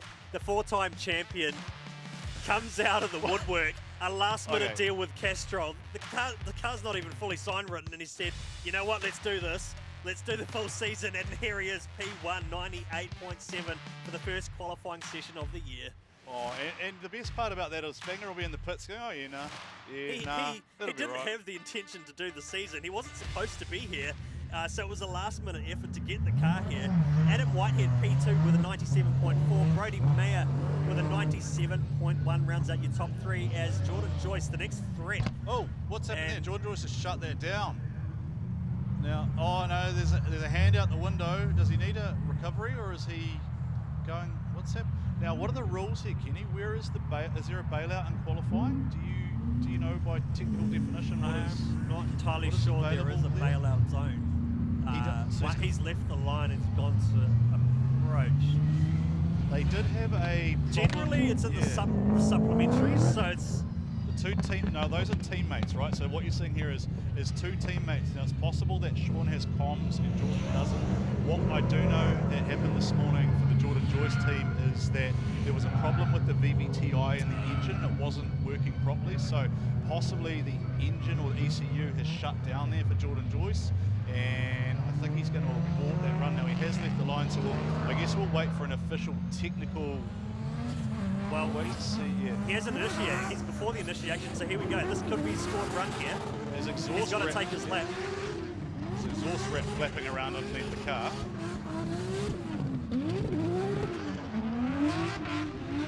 I genuinely have no idea what the rules are here when you stop and go back. Well, he didn't hit the initiation, so we call there is a start gate, but really, for this event. That's wide. Like, that was a long way out. You know, on Sunday, it's a standing start off the front straight. But for this event, yes, we have a start gate, but it is a rolling start heading over to the initiation, you know. So it's very gentlemanly out of the start gate for this event. So the Joyce squad will be tuned in on the live stream somewhere. We usually have a lot of Jordan Joyce fans out there in live stream land. Jordan Joyce, of course, the Mayor of West Auckland. I also call him a couple of other names, the Huapai Hitman and a few other bits and pieces. Every time he wins an event, his lovely partner gets to go to an island somewhere for a holiday. Shout out to everyone tuned in on Oversteer TV and all around the world, from New Zealand and Australia and in the States, all around the world.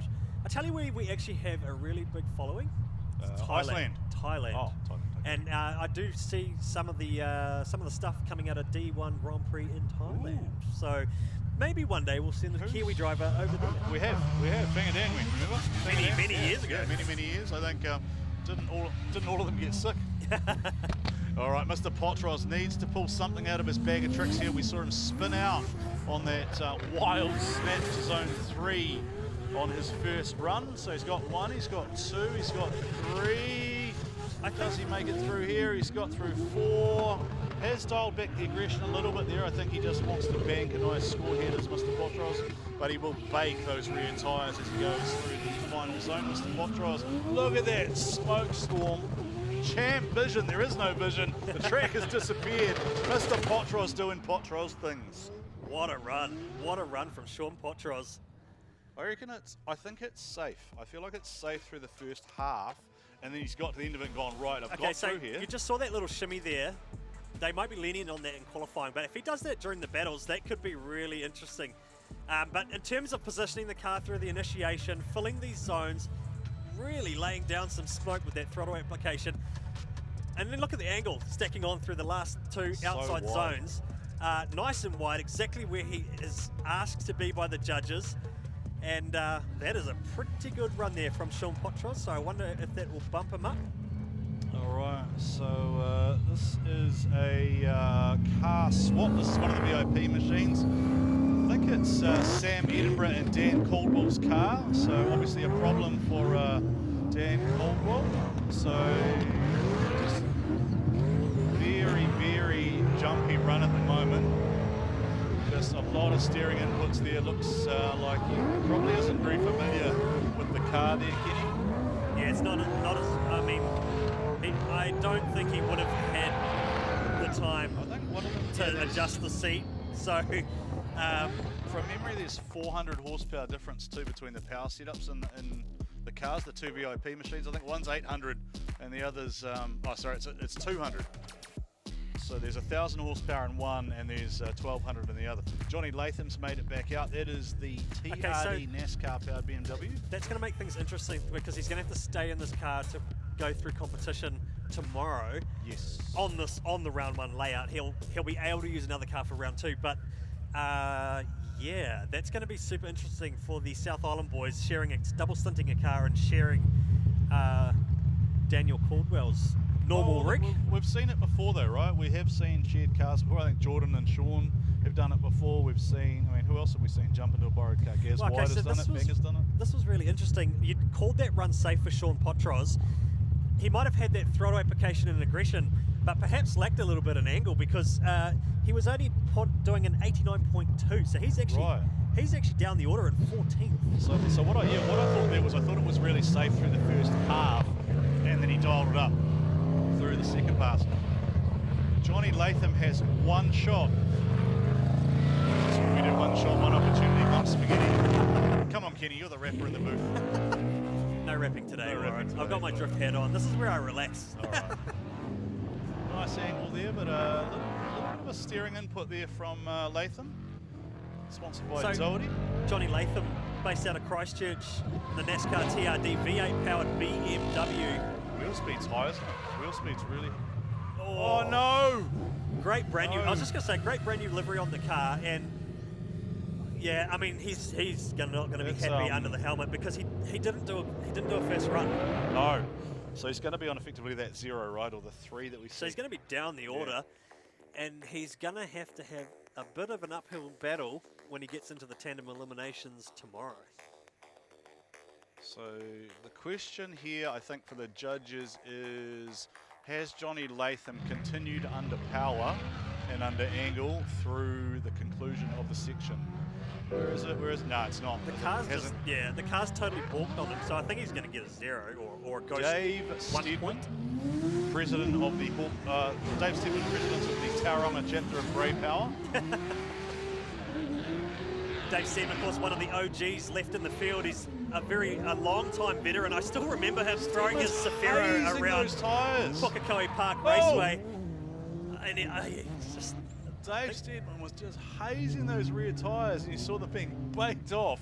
And then it got halfway through that corner, Kenny. You'll see it here come off in the GT Radial replay. Well, here's the thing. Oh, he's almost popping a tyre there. He's coming through that midsection. So here's the thing: when you're setting the car up, chasing the grip levels, he fires it in here, puts the rear end right out on the wide line, and then the car balks and bogs. So you got to think about the track conditions here over the course of the weekend. There's a bit more heat being dialed into the track, and he goes out for, I think that was his second run. Yeah. 2NZ Luke Fink, he is our final qualifier for the Saturday qualifying. Luke Fink has missed that first box, Kenny, and Fink is a perfectionist, right? He is, we tease Luke a lot, right? But he is genuinely one of the best drift drivers around the world at just going anywhere, jumping into anything, and just putting on a show. He is a man who drives right out to the limits. He is not afraid to bend your car.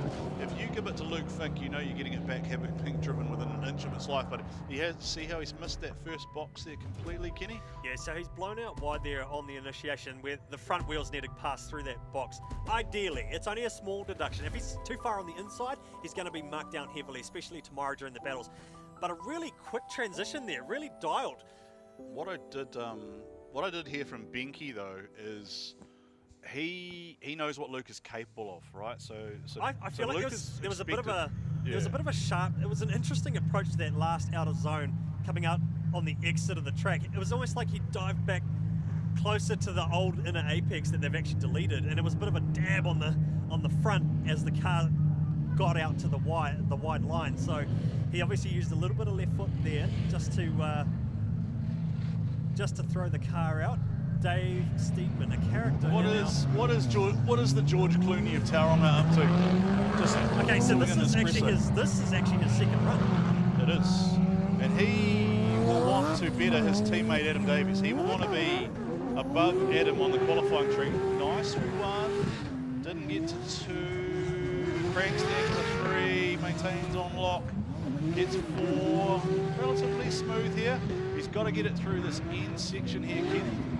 It's jumping and hooking up. A little bit hooked up towards the end of the section, and as it's getting that transition, modulating the car speed because you can't be off throttle too much. Yeah. You've really got to make sure you're in the right gear, you've got the right ratio, you've got the right grip set up, and you're going to really get that throttle on just at the right time where the judges want you to be and carry it out on that wide line. He is hazing tyres today, though. The best line, I think, that we've seen so far seems to be to run your inside wheel right along that merge line.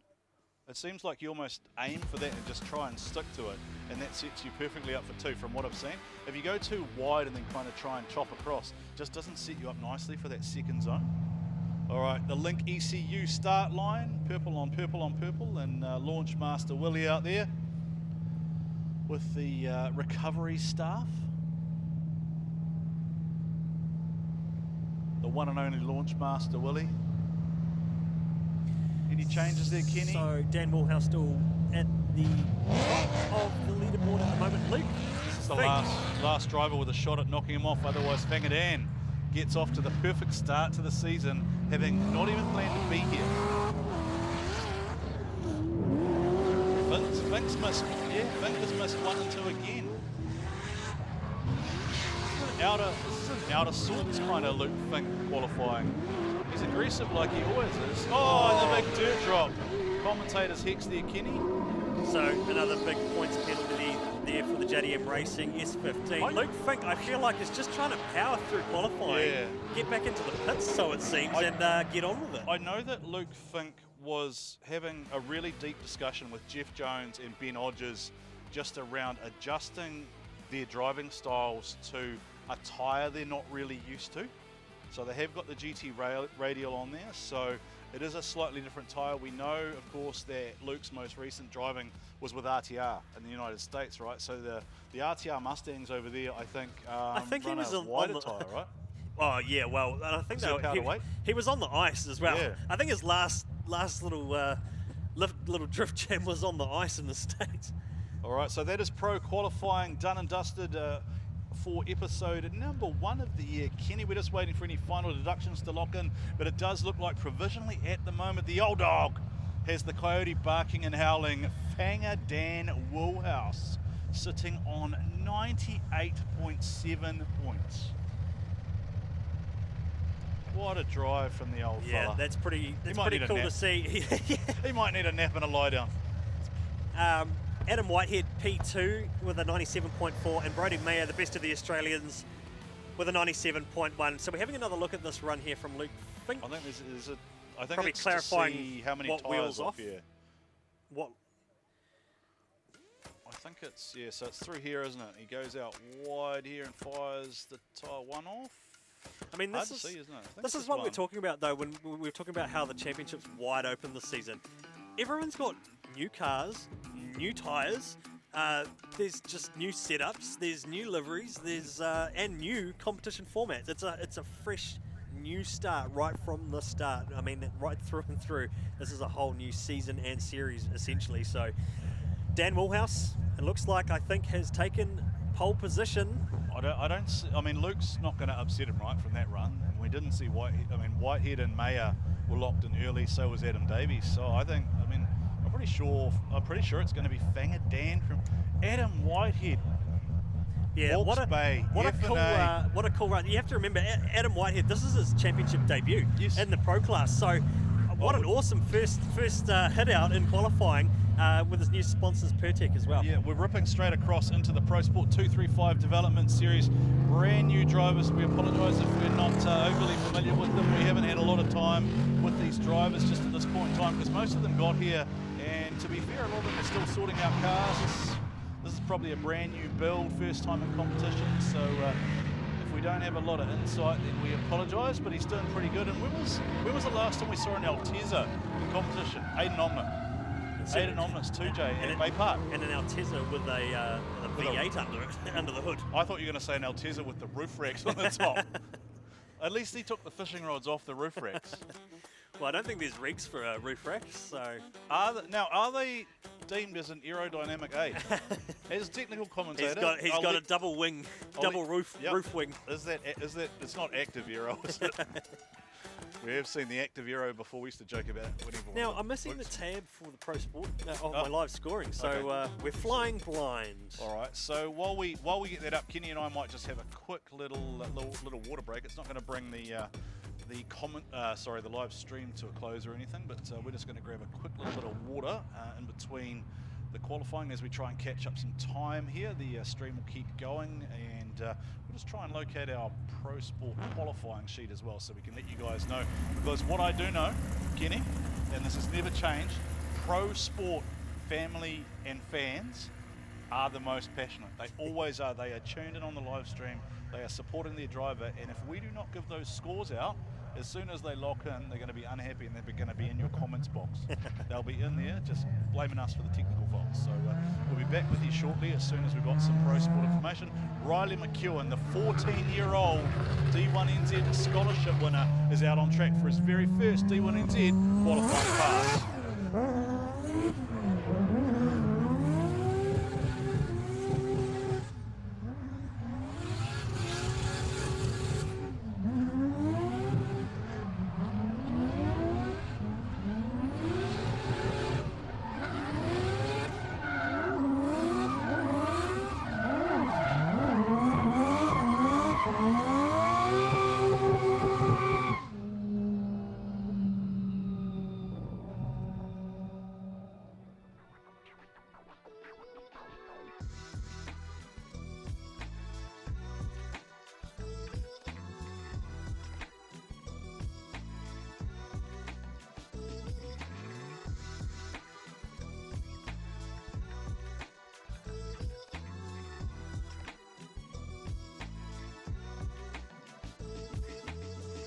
So Riley McEwen locks in his very first qualifying pass. I think he's jumped behind the wheel of Dad's car for his first qualifying lap here. There's a pair of sort of very similar S4 RX-7s out there in the pits, the four-wheel drive warehouse sponsored team. Riley McEwen, D1NZ scholarship winner, as we get set to look at Jordan Grant, sponsored by Collective. And Jordan Grant came to everyone's attention most recently at the Mad Mike Summer Bash because he came out into the insane entry competition and absolutely threw down going backwards. And he also has one of the best haircuts in D1NZ, does Jordan Grant. Plenty of Pantene going on there. S14 for Jordan Grant, and he has a 2JZ with 600 horsepower.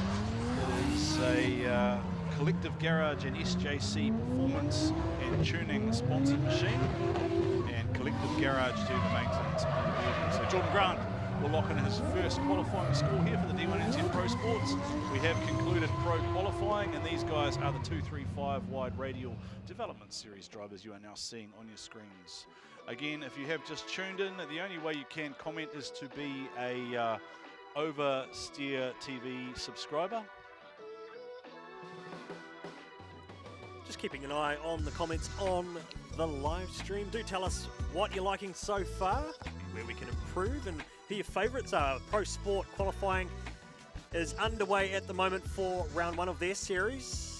So this is the 235 Development Series class. Well, it's not really it's a championship in its own right. You can run it in its own right, but it's also the best stepping stone into Pro Championship. Yeah. And it is they run on a 235 radial tyre. No semi-slicks, no nitrous oxide. So, look, we do appreciate you guys jumping into the live stream chat and sharing information with you. Look, sometimes we will say things, and look, it's based on what our most recent experiences are. So, yeah, the information, what we were referring to with Luke Fink, obviously, was the activations he was doing with RTR and Jared Gander and the recent... he does a lot of driving. Yeah, he does a lot of driving. And also, when his front wheels are over that box that you see on the screen there, that means he is offline. So we actually do know what we're talking about. But anyway, firing through into the midsection here, Horizon tyres. Yeah, Chris Mildove looked like he got a little bit close to the inside there.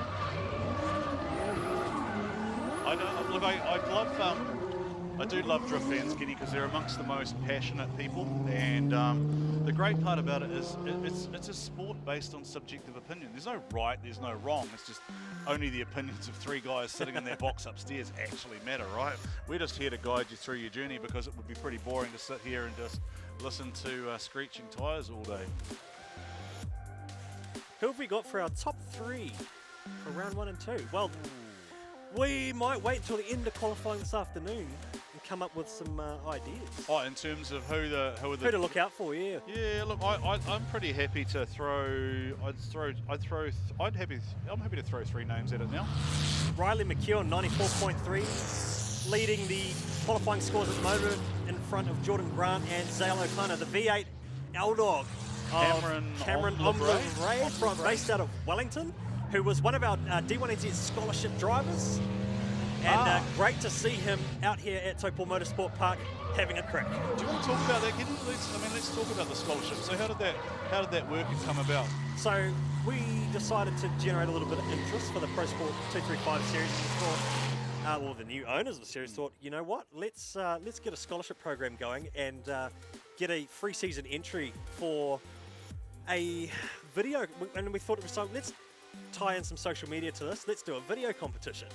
And so we actually had a video competition with dozens of entries, but we had 8 or 9 finalists in the end. Yep. And I do believe Cameron Ombre and Riley McEwen were sort of the top picks.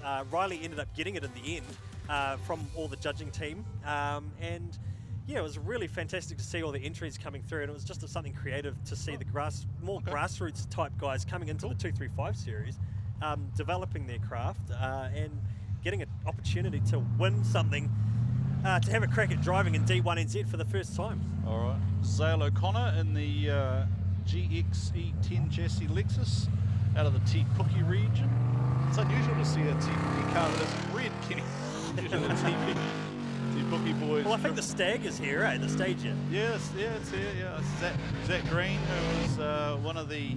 He was funny. He came up as one of the names of who would you like to see back in D1, and the wagon came up. This is solid here from Zale O'Connor. Bouncing off the limiter.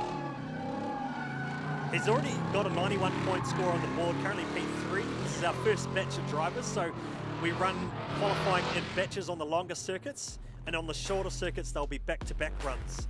So the idea here with this change to the qualifying system is to keep the cars warm and keep the drivers on consistent track conditions.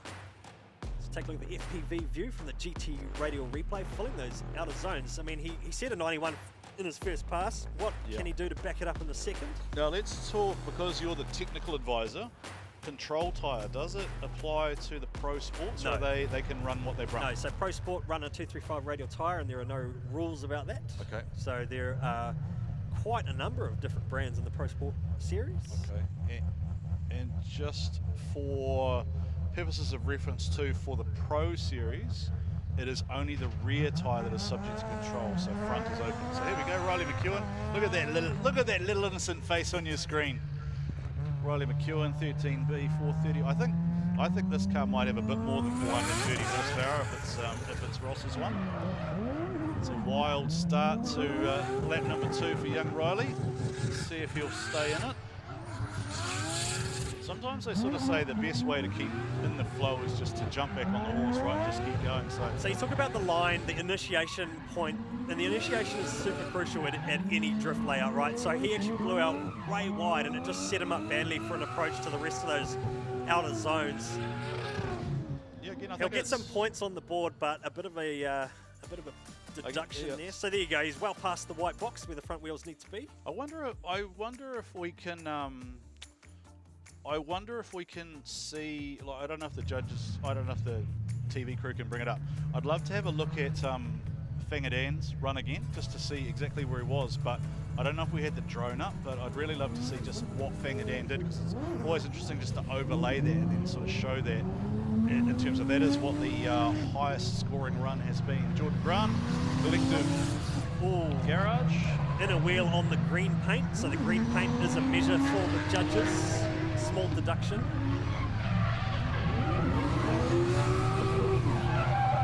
Little dab of the handbrake perhaps. And a kick in the clutch as he's ripped up towards the end. Kick her in the guts and get her going again. Give it a rev, Trev. It's very much it is something we see the Pro Sports, right? We don't tend to see it with the pros simply because when they do it, it's like shatters axles and stuff. Okay, check that out. Riley McEwen's second best run was 1. So he got crucified for those penalties. Yeah. And like I said earlier, when we started the Pro Championship qualifying, the judges were really, really brutal on how they were calling the tyres off for this event. Hang on, Kenny. Jordan Grant, though, and Zale O'Connor coming in hot, both on 92s at the moment. So this is solid results for the Pro Sports. Chris Milner, second run. Sponsored by Horizon Tyres. That car is squatting hard in the rear, isn't it? Maybe it might be fooling me because of the fact that the front aero is not on the car, the front bumper's on. It's just squatting right down for Chris Milner.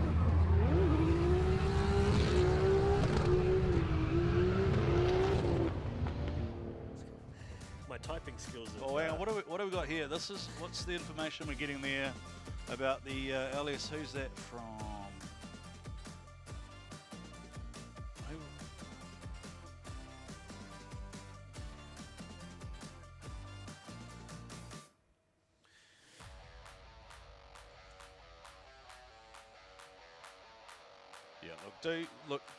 We enjoy you guys all being part of the chat, but do try and keep it, I guess, all fact-based, or kind of keep it just keep it away jovial. from we like a bit of banter, and we like to see who your favourites are, and of course, basically don't get it shut down.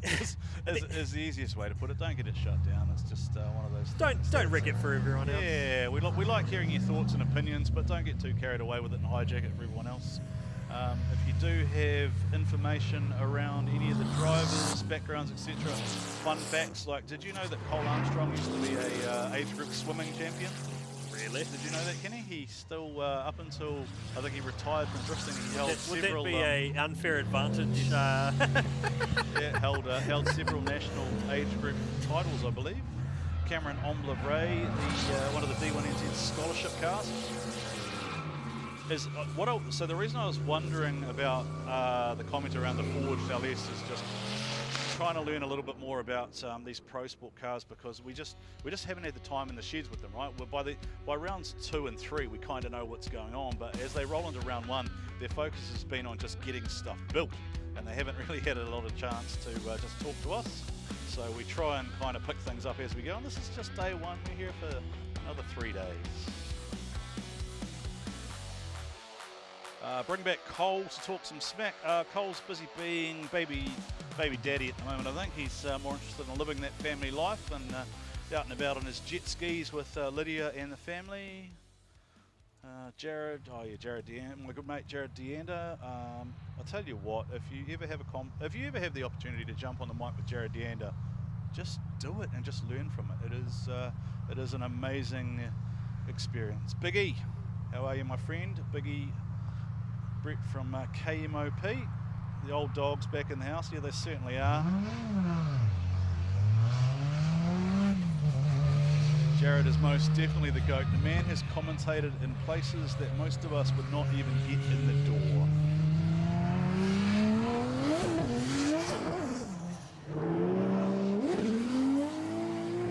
Next run out on Matt Brown? I think it's Matthew Brown. Matthew Brown. I think he turned up with dirt still on the car from his last time out. I think he'd obviously been doing some testing. He's cleaned it off now, but when the car turned up at scrutineering yesterday, it still had like dirt spray all up the rear guards and everything else. I wish our live data showed us the entry order, which we had before, but. Does it? Oh, so you only get it as it comes up. Kenny. We've got some work to do in the background. Right. Do you know what I would really love is not having a director talking it at you. That would be amazing. But anyway, I don't think I'll get away with requesting that one. In part, the public don't need to know what's going on. But it used to be me. Oh, was it? Back in the day when we were online only. And the best part about that is I didn't say anything. Oh. Just sat there and just chilled like you were before when you were sitting under the trailer outside like a homeless person. What is? No, what are we looking at here? Whose machine is this one? Can we pick it up from where? Let's have a look. Just because I'm from Whangarei doesn't mean I'm homeless. That wasn't what I was insinuating. Kevin Ryan out of Auckland, S13 with the RB30 and 630 horsepower of RB powered Sylvia at his right foot disposal. Sponsored by Bold along with Ultimate. Now, some of these drivers have provided us with sponsor data and some haven't, so... Dancing across the outside zones, and I think that digging trenches. Yes, certainly getting some plumbing done. Drainage. Whoa! That's all right, we've got 12 of those flags. We've got 12 of those flags, that's fine. That was just a way of ensuring that NZKW got some more bonus coverage. So again, a big thank you to all of our sponsor partners. We've got Link ECU, we've got GT Radio, NZKW, of course, our major round sponsor 10 Tools. We've got Drift Tours Japan jumping on board. So there's some pretty cool prizes on offer, Kenny. What happened here? It was a rodeo run. Yeah, it was a rodeo run. Yeah. He wanted to feel out where the edge of the track was, and he certainly did. I do always appreciate people who get the maximum value for money by inspecting every inch of the. And if you wanted to know what happens if you push too hard on those outer zones, that. Zach Green is the. It's Smart Steel, who are they were helping us out last night. Taupo ITM and Smart Steel. Smart Steel have sponsored all of our recovery for the entire season. So there we go. Good on you, Smart Steel. Putahi and the team out there doing recovery for the entire season. You will not be able to recognise them because they're head to toe covered, including the balaclava, and that is for safety reasons. Yeah, they'll be in the ute with the aircon. They're like on the full. opposite of us. We're in here freezing. They've got to have the full fireproof protection on all day long. So big shout out to our firefighting crew and recovery team. I know I ask this each time this happens, but was Zach Green the one who drove into his own garage doing the garage skid, or was that someone else? That was a long time ago. I know, but was it Zach? I can't remember. Yeah. Someone will have to chime in and. I always forget who it was, but I know somebody in one of these red cars drove into their own garage. There's always a lot of fans of these big wagons. Show us some love for the wagons. Big swinging transitions with these long wheelbase cars. I do love how they do the big pendulum though. They're just the big red. It reminds me of, somebody's mentioned it already in the chat, the old 2004 to 2010 era. The big four-door taxis, just the way they used to transition across the track in like a languid kind of manner. We didn't have the big horsepower engines back then, right? You couldn't jam 800 horse into one and try and make it snap around side to side. And you could kind of... Yeah, it was about using that wheelbase to your advantage. Yeah, throwing that weight around. It was pendulum, right? And it was something that was talked about amongst the old dogs yesterday, was learning to drive a slow car fast. And most of the guys seem to think that the actual best way to improve your driving is slow car fast rather than fast car. Hayden Patton out of the WRC, the New Zealand Rally Champion, he said the same thing for many, many years. If you want to learn how to drive fast, drive something slow. Guy Maxwell just trying to mess with everyone's OCD by having completely different liveries on either side of his car, of course, from the choice files, Guy Maxwell. He's another guy who really found some form recently at Sunbash. He qualified P4 until he blew up Steph's engine. But it was the same engine that I think they've been running for like 6 or 7 years. So I think he... A good haul out of the RB. I think he split it. I think he split the block, is what they did. So a fair bit of off-season, shall we call it, maintenance for that team. GT Radio Replay, the Choice Files YouTube channel. Do go flick over and to his YouTube channel and check him out. Got great behind-the-scenes content. He's a automotive drift vlogger. Got the wing back on the car for this event too. The big Wang gang. The big Wang gang, and it looks like he's actually put in quite a good run here. He's done plenty of laps around Taupo Motorsport Park. Is it still Riley at the top of the tree? It is, isn't it? It is still Riley at the top with a 94.3. All right, watch this kid go. Okay, this Corbin is Wilson. Anyone who's been tuned in to Oversteer watching the MSC challenge. Also being annoyed by my voice. And annoyed by Warren's voice. We'll know who this man is. It's a young gun, Corbin Wilson. 16 years of age, former mini stock driver, back-to-back MSC champion, has a Formula Drift Japan license already. He is a gun. He is good to go in the now LT4 powered ProWear sponsored 350Z, and Corbin Wilson is a driver to watch here who was on the march upwards, but he goes lock to lock there, but he hasn't done a lot of laps here at Taupo. He's been doing a lot of time at the much smaller Mary Drift Park, so maybe just a case of some adjustment here for young Corbin. He's got plenty of angle. He has got plenty of angle through his run. Just look at the active aero on the back of the car too, so nice, smooth, consistent run there. He might not be filling those zones quite as much as the judges would have liked, but a clean run, a clean example here. Where did Guy Maxwell land after that run? Because we were quite impressed by that one. P4, 91.5, so he's already in the 90s. Okay, so we've got Riley McEwen, 94.3, Jordan Grant, 92.8, Zale O'Connor, 92, Guy Maxwell, 91.5, Cameron Ombla-Vray, 88.3, Zach Green, 77.7, Chris Mildub, 75.4, and Kevin Ryan and Matthew Brown have yet to move the dial. Just watching that replay there, some really good little transitions there from young Corbin Wilson. He's smooth, isn't he? He's a smooth. He comes. So we've talked about Tony Gallagher being in the sorry, it wasn't the commentary box last year. He's in the judges' hot seat this year. Tony Gallagher came out and said, smooth is fast. That's what I'm looking for. That's why he's the style judge this year. He said, look, I haven't done a lot of drifting, but I've been in motorsport for 20 years and I know what it takes to drive a smooth, stylish, flowing line. And that consistency and that commitment is going to be key to doing really well with the new setup that we do encourage you to check out on the Oversteer TV and D1NZ pages, because there have been some big changes this year to judging criteria. As we take a look at Matthew Brown for the second time today. A little bit early coming off that outer, coming down the hill. Again, we'll point out that Kenny and I are looking solely at a stream feed. The judges are looking at both live action on track and the replays, so they have a slightly different perspective. So sometimes there can be differences in how we perceive things as to how the three wise men, as we love to call them. Yeah, we will be chatting to them throughout the weekend.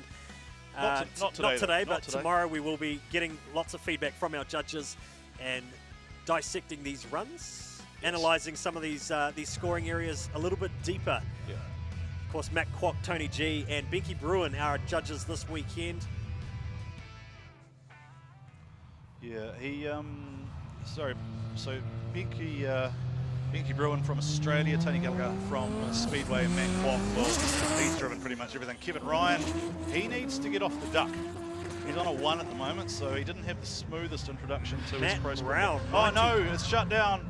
It's shut down for Kevin Ryan. So we've had a change to the top. Matt Brown, 95.9. Pips Riley McKeown. So Matt Brown now at P1. Whoa! Understeer TV. You're going to trademark that one too, Kenny? Well, I did think that was going to be the name of like the Drift Fails compilations, but we never did get there. Should we just make that one our blooper channel? We'll just put all of our stuff that doesn't go right there. That's on Understeer TV. So he's battling the car quite a bit.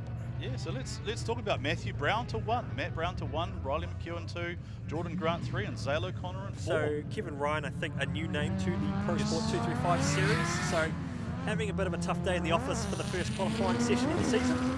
Zach Green looking to improve from 77.7 in the big old wagon.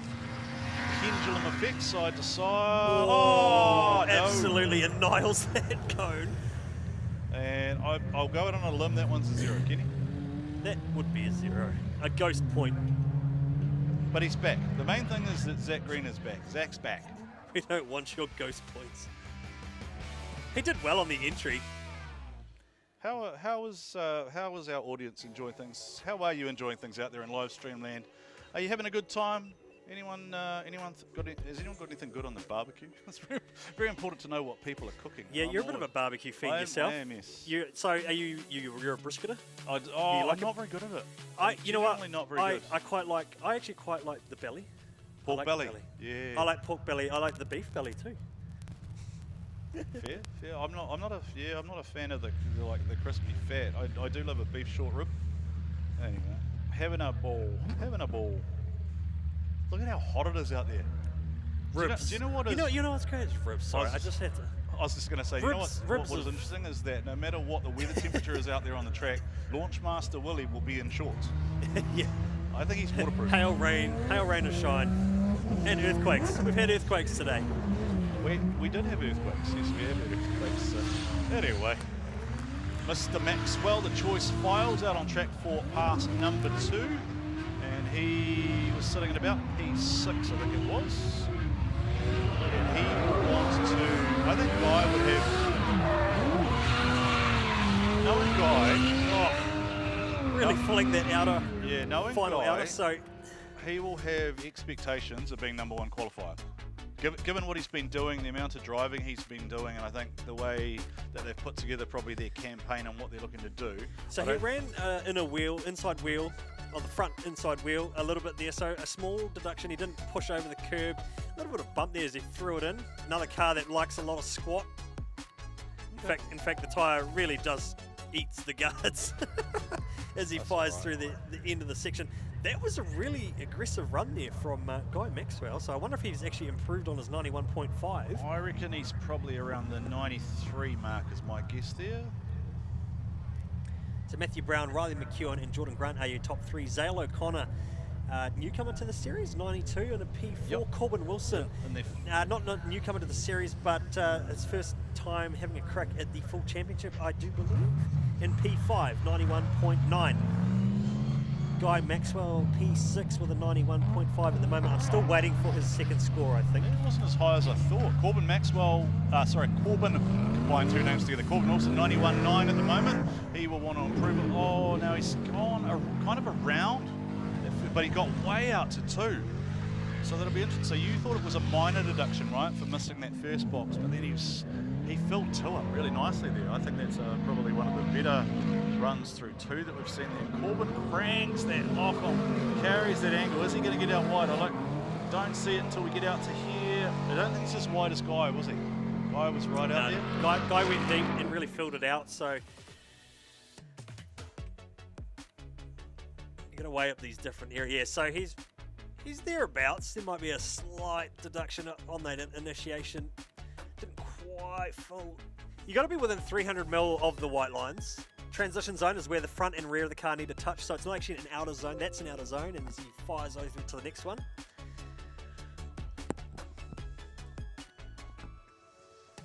Okay, so just while we are in pro sport qualifying at the moment, just been advised that we've got Jeremy Slammett on track in the JDM R32.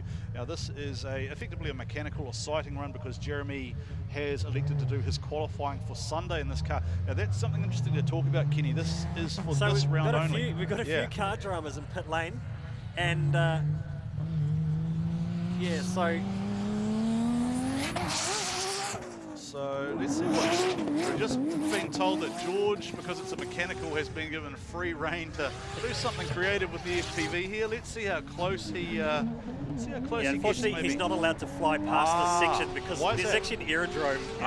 So there's a restricted area that he can fly in here at Taupo Motorsport Park, but not a bad run there for a first little hit out in the R32. I wonder if he's actually had a bit of a thrash in it in the off season, perhaps. So there's obviously something wrong with the it's a bad day to be 86 fronted Supra. Yeah. So there's a few mechanical dramas in the pit lane, which we're going to have to update everyone with tomorrow, because that will create dramas. Coming out of qualifying into the back-to-back events.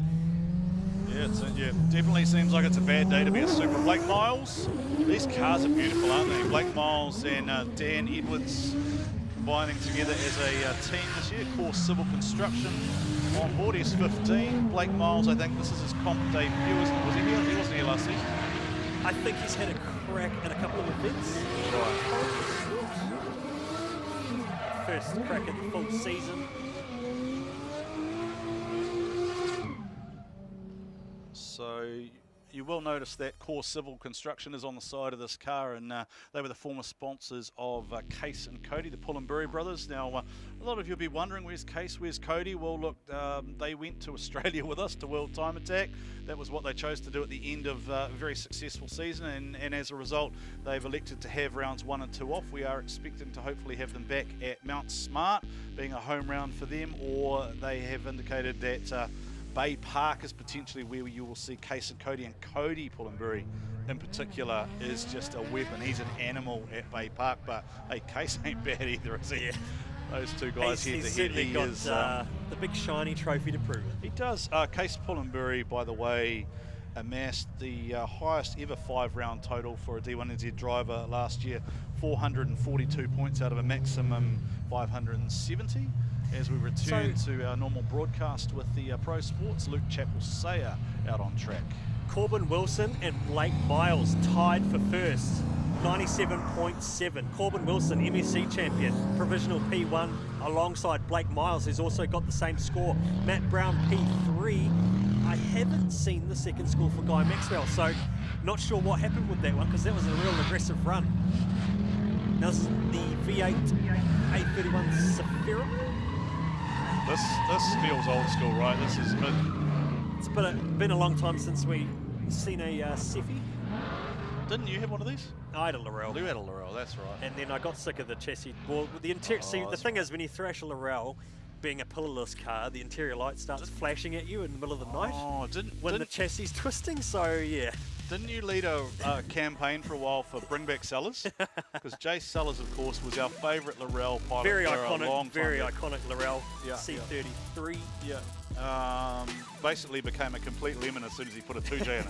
I reckon he had that mode of the RB20. Yeah, well, you know, it's the transplant, what do you call it? The heart transplant curse. Yeah. But I tell you what, there's that many, I think there are that many S chassis, there's so many S chassis in our series, but you look at the engines inside them, most of them are 2J. Yeah, I had a look earlier, so there's 8 2Js. 8 2Js out of 23, I think, in Pro. In Pro? Yeah. So this is Curtis Lilly for Friends Motorsport, Carters. So Curtis Lilly, I think, is part of a 2-car team still. Usually a couple of these purple cars. Curtis Lilly previously campaigned in R32 Skyline. The S14 was built last year, and he's going to fire one wheel off in the dirt there. And pulls it up there, so there will be a deduction there for that first out of zone for Curtis Lilly, but he looks pretty tidy through the conclusion of the track here. It's aggressive. Gets it done. A deduction, but he gets it done. Curtis Lilly, another one of those drivers, done plenty of laps at the Metameti Drift Park. Yeah, he was an MSC competitor, but yeah, there was that dirt drop there that I talked about. I don't know. I don't even know if I want to ask if grass costs money here at Taupo. It definitely does, and that's part of the judging criteria. Why they are so, why the scoring is so ruthless on the scoring on the outside zone. So if you're on the line, you're pretty much getting a penalty. If you're in the green, you're getting a small penalty, and then as you drop 1 or 2 wheels in the grass, you're going to be marked heavily offline. Sorry to interrupt, Kenny. This is live. This is Jeremy Slammett doing a second mechanical. So George is just having some fun there with the drone, trying to see how close he can get.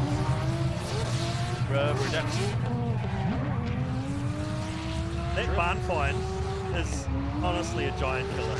So that car now has to survive James McManaway and Jeremy Slammett driving it.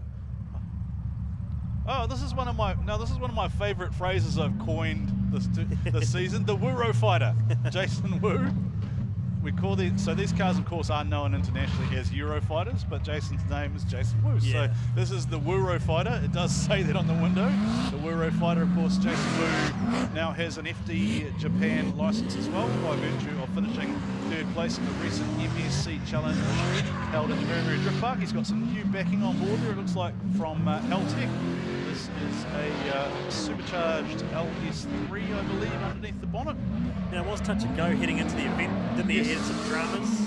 I think, so my understanding of what was going to happen was he actually has another car which is full carbon Kevlar, which is the car that they want to take to Japan for Jason's campaign over there. I think the plan was to bring that car, but that car wasn't happy, so Old Faithful got dragged out. The last time this car was driven, it snapped a drive shaft, which unfortunately put Jason into a borrowed car, which, I think if we're honest, he was probably odds on to win MSC, and then the drive shaft broke and put him into a completely unfamiliar car, which just had a stock LS2, I think, in it from memory. All right, Aidan Daly. This is the Daly with the better moustaches, is far better than Clayton's. Been telling him that for the last 5 years. A lot more LSs coming into the category. Yeah. Love them or hate them. Well, the Flying Eagles. They've been around for a while, right? And I did get politely asked by Seton Daly, to point out that Sam West would be a lot cooler if he had a V8 in his car.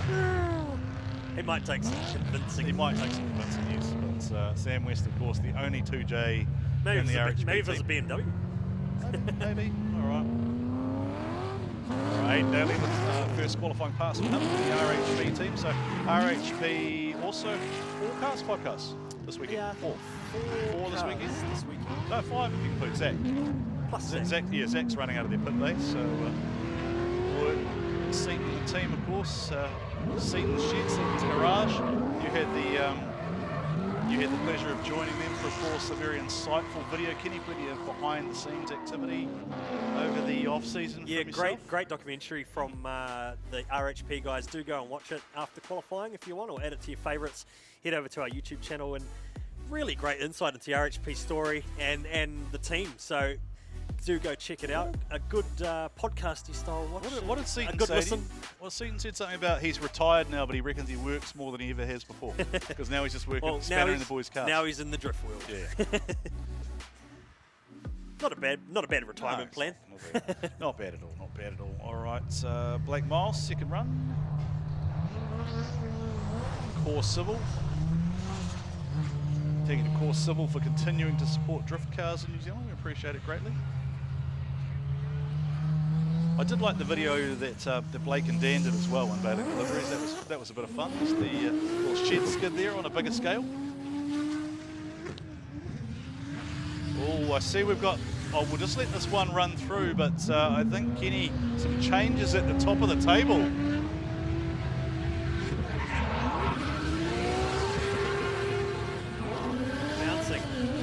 Bouncing off the limiter, feeding it. What a run, hand out the window. He's happy with that. I was just soaking that run in. That's what I was just watching that thinking, that run wouldn't have looked out of place in pro qualifying. To me, that just looks so smooth. What's the big M's on the top? Is that Miles Motorsport, is it? Blake Miles? GT yeah, Radial Miles Motorsport. Running the, I really like that camera angle this year because it actually shows the actual undulation on the track, which I think over previous years you kind of miss when the drivers talk about the downhill section, and then you look at it on TV and you're like, what are they talking about? Yeah, what do you but mean? you can actually really see the camber and the flow of the track through there now. So, all right, changes at the top of the leaderboard, Kenny. We have Corbin Wilson is still, well, he's tied with Blake Miles with a 97.7. So but we're waiting his second score because Blake Miles. So that will decide who's in one. Yeah. So if Blake Miles goes to number 1. Blake Miles goes to number 1. Corbin Wilson is 2. Matt Brown is 3, and Riley McEwen still holding on to 4. Then we've got Jordan Grant, Zale O'Connor, Jason Wu, Guy Maxwell. Guys a bit further down than I expected there, Kenny. Cameron Omlivray, Curtis Lilly, Zach Green, Chris Mildove, Luke Chappell-Sayre, and Kevin Ryan, who he just had a horror show out there on track, an understeer and then an understeer. So Blake Miles, P1, 97.7, still tied with Corbin Wilson, but of course his second best run was a 95.2 over the second best run of 91.9 for Corbin Wilson. So that separates, that's the tiebreaker at the moment. Pole position, or provisional pole for Blake Miles is the V8 Zafiro Team 12 AM drift. And that will be a 0. Gets a bit of dirt in the dish. Well, there wasn't that much dish on. See, now that is about as close Trench to digging. Yeah, that's as close to 2006 drifting as you can get, right? A Zafiro falling off when its elbow. people say they want to bring back the old style drift. Yes, they don't. I saw Jeff Jones. I challenge you to go watch some of those old runs where they're not actually, they can't even link the section because they don't. And we're talking about names like Gaz White, Fang and Dan. They can't link the section because they've only got 200 horsepower. I did. I lived through it, right? Like somebody said to me, "When did you first call a D1NZ battle?" And I go, "Well, when did D1NZ start?" And they go, 2003. I went, "That was me, right?" Me and Ketzel Sterling, Justin Roode. Yeah. Curtis Lilly hazing out on track. Oh, this is fast. This is a fast blinder coming through. If he can hold this. Quick transitions. RB30 under the bonnet. Come up a little bit shallow, I think. I think he was going too fast. I think he might have felt like he was going to fire off the that track. was a quick run from a pro sport car. Amazing, yeah, amazing through 2, 3, 4, and then just. I think he had to check up. I feel like he felt he was going to be offline and he probably didn't want to throw it away with a 0, I think, and just pulled it up shallow. Look at how fast and how wide he is. Yeah, Curtis Lilly's currently sitting on an 85.7, so, man, that snappy transition is just perfect. Yeah, he's just had to dial it back, hasn't he, off the end there? Yeah. I mean, that was super aggressive. Curtis Lilly. So I'm going to try, because I can actually see the points breakdown here now, in terms of, he scored Blake Miles got a 98, 98 and a 97 across the 3 judges. That is, so that's line, angle and style. So that's basically, yeah, a 2 point, yeah, what is it, 2.3.2, and yeah, that's amazing.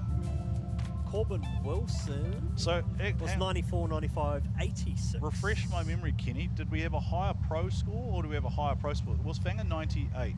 Was it 98? Yeah, well, the sheet's changed on me, so we kind of need 2 tabs. Maybe 90. I think it might have been 98.2. We need 2 tabs so we can actually jump back and see the other one. But this is a half a point, I reckon. Half a point between the top pro score and the top pro sport score. Half a point. Ridiculous. Top 10. Will roll fighter. Jason may almost smile if you finish this on the video. Curtis Lilly, 85.7 for the top 10 behind Cameron Omlivray. Is it second score coming? Yes. Okay.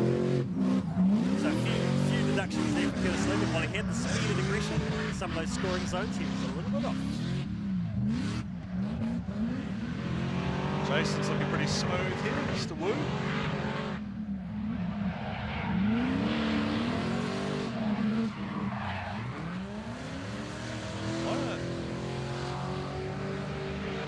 Somebody told me a fun story about Jason, that Jason came to New Zealand speaking no English whatsoever and put himself basically through school to becoming quite a successful businessman now. So it's pretty cool, some of these stories that come out of D1, these guys who are kind of self-made, right? They've gone on to do pretty cool things that enabled them to participate in what is a very expensive sport. It was cool listening to him on the podium at MSC when he was saying, man, I've been dreaming about going to Japan and driving over there. So yeah, good luck to him. He's got the FD license now. Of course, it was handed back down the order. Yep, Aidan Daly, RHP LS3 S14. This is the car that is going to do double duty with Clayton Daly driving it in Pro and Aidan driving it in Pro Sport. You know, there's another Daly as well, right? There's Mitchell sitting in the wings as well, waiting for a car. Did a bit of an interview with Mitchell this morning as well. Really good throttle use here for the RHP S14 of Aidan Daly. So this car's going to be double stinted in both classes. Yeah. Well, we think so, right? Because there's a potential rumour of that other car coming as well. Well, so once you've qualified, you've got to run the car. So today, yeah, for tomorrow. Yes. But Sunday, we might see something green, potentially. Yeah, so to explain, there is a technicality there because of the nature of the back-to-back round. We are allowing drivers to qualify a car and then they can switch for the Sunday only. That is my understanding of the rule that's been passed. Is that right? Yeah, that's because the qualifying sessions, it's a different qualifying session. We're qualifying all in one day and it's condensed. The pros get to run what we call a reverse layout, but it's actually the reverse of reverse. It's going to be in the standard direction here at Taupo. And yeah, so that's the reason why we've allowed that. In previous years, we have let the back-to-back qualifying sessions happen, and then they've actually had to run that next round based off their finishing order from the previous event. Which is what we're doing for Pro Sport. So Pro Sport only have the one qualifying. This session is incredibly crucial for the Pro Sport guys. Yes. And we do wish we had more time on the track to give them an extra session for Sunday's battles, but that is the way the game is being played this weekend for the double header. Sam Rosen, very reminiscent of Gazza T days. Gold Laurel, Workmeisters up the front there. Very reminiscent. We're talking about the old Japanese four doors. I know you have a soft spot, Kenny. You've been giving us 100. I still do have a soft spot. Kenny, I'm not biased like that though. No, I am. I am. They used to be. They used to say that it was the old unwritten rule. I throw an E90 around a paddock now. So. Wow. Look, I went away, you went away. None of us commentated, and Fangadan still did it right. So did Gaz Whiter. So it is still one of the more reluctant things I ever did in life was sell my Laurel. So my second one anyway. What is it? Who else had one of these? Glenn. What was Glenn's last name? McFarlane. Glenn McFarlane. Yeah, Glenn McFarlane had. Or was that the one that went on to be Gaz's? Can't remember. One of you trained Sean Ebury. Yep, Shawnee Ebury. Well, he's still got that one, hasn't he? Maybe he'll fire it back up one day. Of course, that's the problem sometimes. The drift cars that sit in the barns, the lines deteriorate.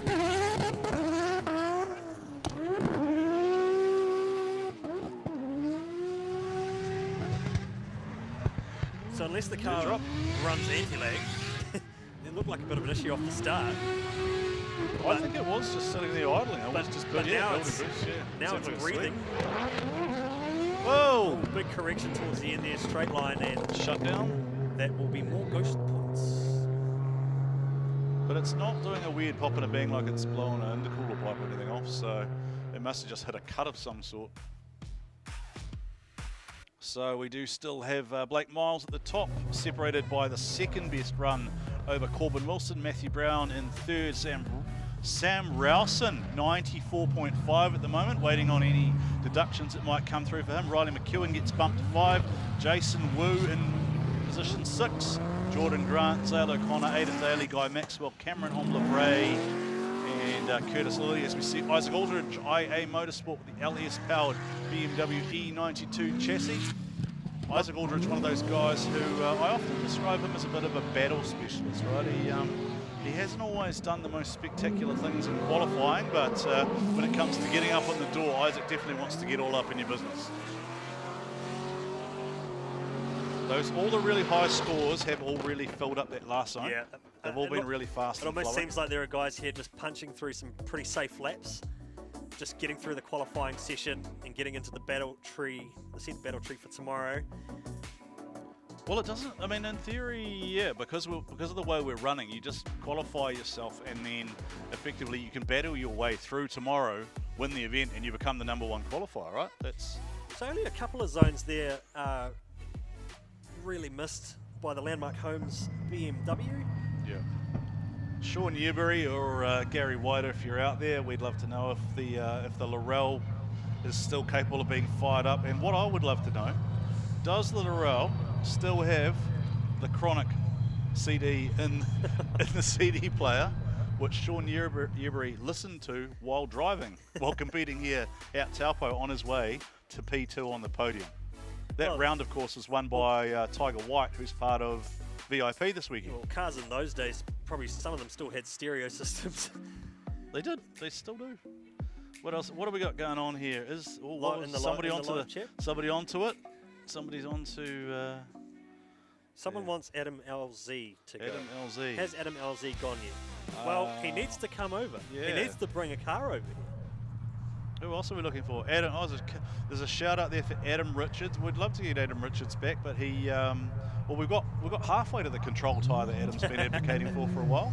I think he's a business owner. Yeah, these well, days. that's another big talking point as the season unfolds as well, is how the control tyre thing will play out for the Pro Championship this season. Dean Young. Dean Young, I think, is a legit threat for the title, right, for the season. Yeah, he was a heavy hitter last year. Immaculately presented S13. Did he do like only part of the season last year? Am I confusing him with someone else? Potentially may have only done a few. I'm sure. I'm getting a bit old these days. I can't remember these things. All right, so Dean Young locks in his first score. How many have we got left to go, Kenny? We can't have too many more. Yeah, we're nearing... we must be nearing the point end. So maybe, so Dean must have done the full season. Does that say, is that Watson haulage on the side of the Dean Young machine? Dean Young has always turned out beautiful cars, right? Dean Young's cars are always amongst the best presented in the paddock. Another, the big Wang Gang. Dean Young bumps up into P3, 96.1. Oh, speaking of heavy hitters, Daniel Edwards, multiple podiums. Daniel told me this morning this is his last season in pro sport. He gave himself 3 years to prove himself, and then he's going pro. So this is the last roll of the dice for Dan Edwards in the also Core Civil sponsored machine. Awesome championship fight last year with Keisuke Nagashima. Keisuke is having season off, isn't he, because he is no longer eligible for pro sport as a champion. Is that? I think that's still the rule. I don't think you're allowed to win. I think you're supposed to move up. Yeah. But personally, I think you should just be able to stay in the class if you want to stay there. Yeah, I know. I mean, Keisuke sort of a lot of discussion backwards and forwards of what a 400 horsepower SR and an 86 chassis actually run against 800 horsepower. It's a big jump. Yeah. It's a big jump for some of the builds, and I mean there are some really great builds in the Pro Sports Series, which are pretty much Pro Championship level cars. But at the same time, you've got weekend warriors and guys that just want to have a crack with a lower level amount of horsepower and really give it a go. And I feel like some guys get shy away from entering some of the rounds because they feel like they don't have the car for it. But we've seen time and time again over the years, you can go out there and give it a crack. And you know, if the guy's got more horsepower than you, he's got to deal with you in the lead run. So all of whom can drive 100 times better than you or I, Kenny, as has been proved on multiple occasions. So to answer a question that was brought up, who is driving the RX-7 in that video that Kenny and I, that was Kenny running over those cones? Well, I thought I'd go easy on you and not put the one video of the Drift Corp day that we did. Yeah, But, that was me running Justin Rood's 180SX. Now, and because I looked about 12 years old behind the wheel of his 180. Yeah, I couldn't even see over the that dash. that was me who put Justin Rood's 180SX off the side of Hampton Downs. Now that car, am I right in thinking that that car went on to become Sam West's chassis that he's just replaced? The 180? Yeah, I think it did. Possibly. Yeah, I think that's the story behind it. I think Justin's car went to possibly Gaza and then got sold to Sam West, and then I think it was the last season's chassis that's been replaced. Just looking here at the GT Radial replay. GT Radial, of course, the official tyre sponsor of this season. We are, of course, in the new control tyre era, Kenny. So control tyres required on the rear of all pro cars. Open tyres, front tyres are still open for. You can run whatever you want. Yeah, that's right. Even in the Pro Sports Series, you can still run a semi-slick up the front, but they restricted to that 235 radial on the rear. Sam Rowson, where was he sitting? He was right inside that top 6, I think. So Kenny, again, we've got more than 10 drivers above 90 in Pro Sport. The level's up, man. Yeah, the level is up. Great competition so far for the first round, first event of the year. Pretty exciting, really.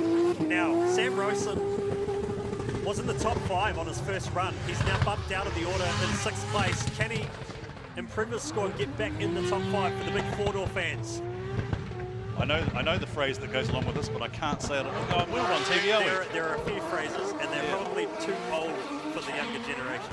4 doors for more horses. Horses. Pauses. 4 doors for more pauses.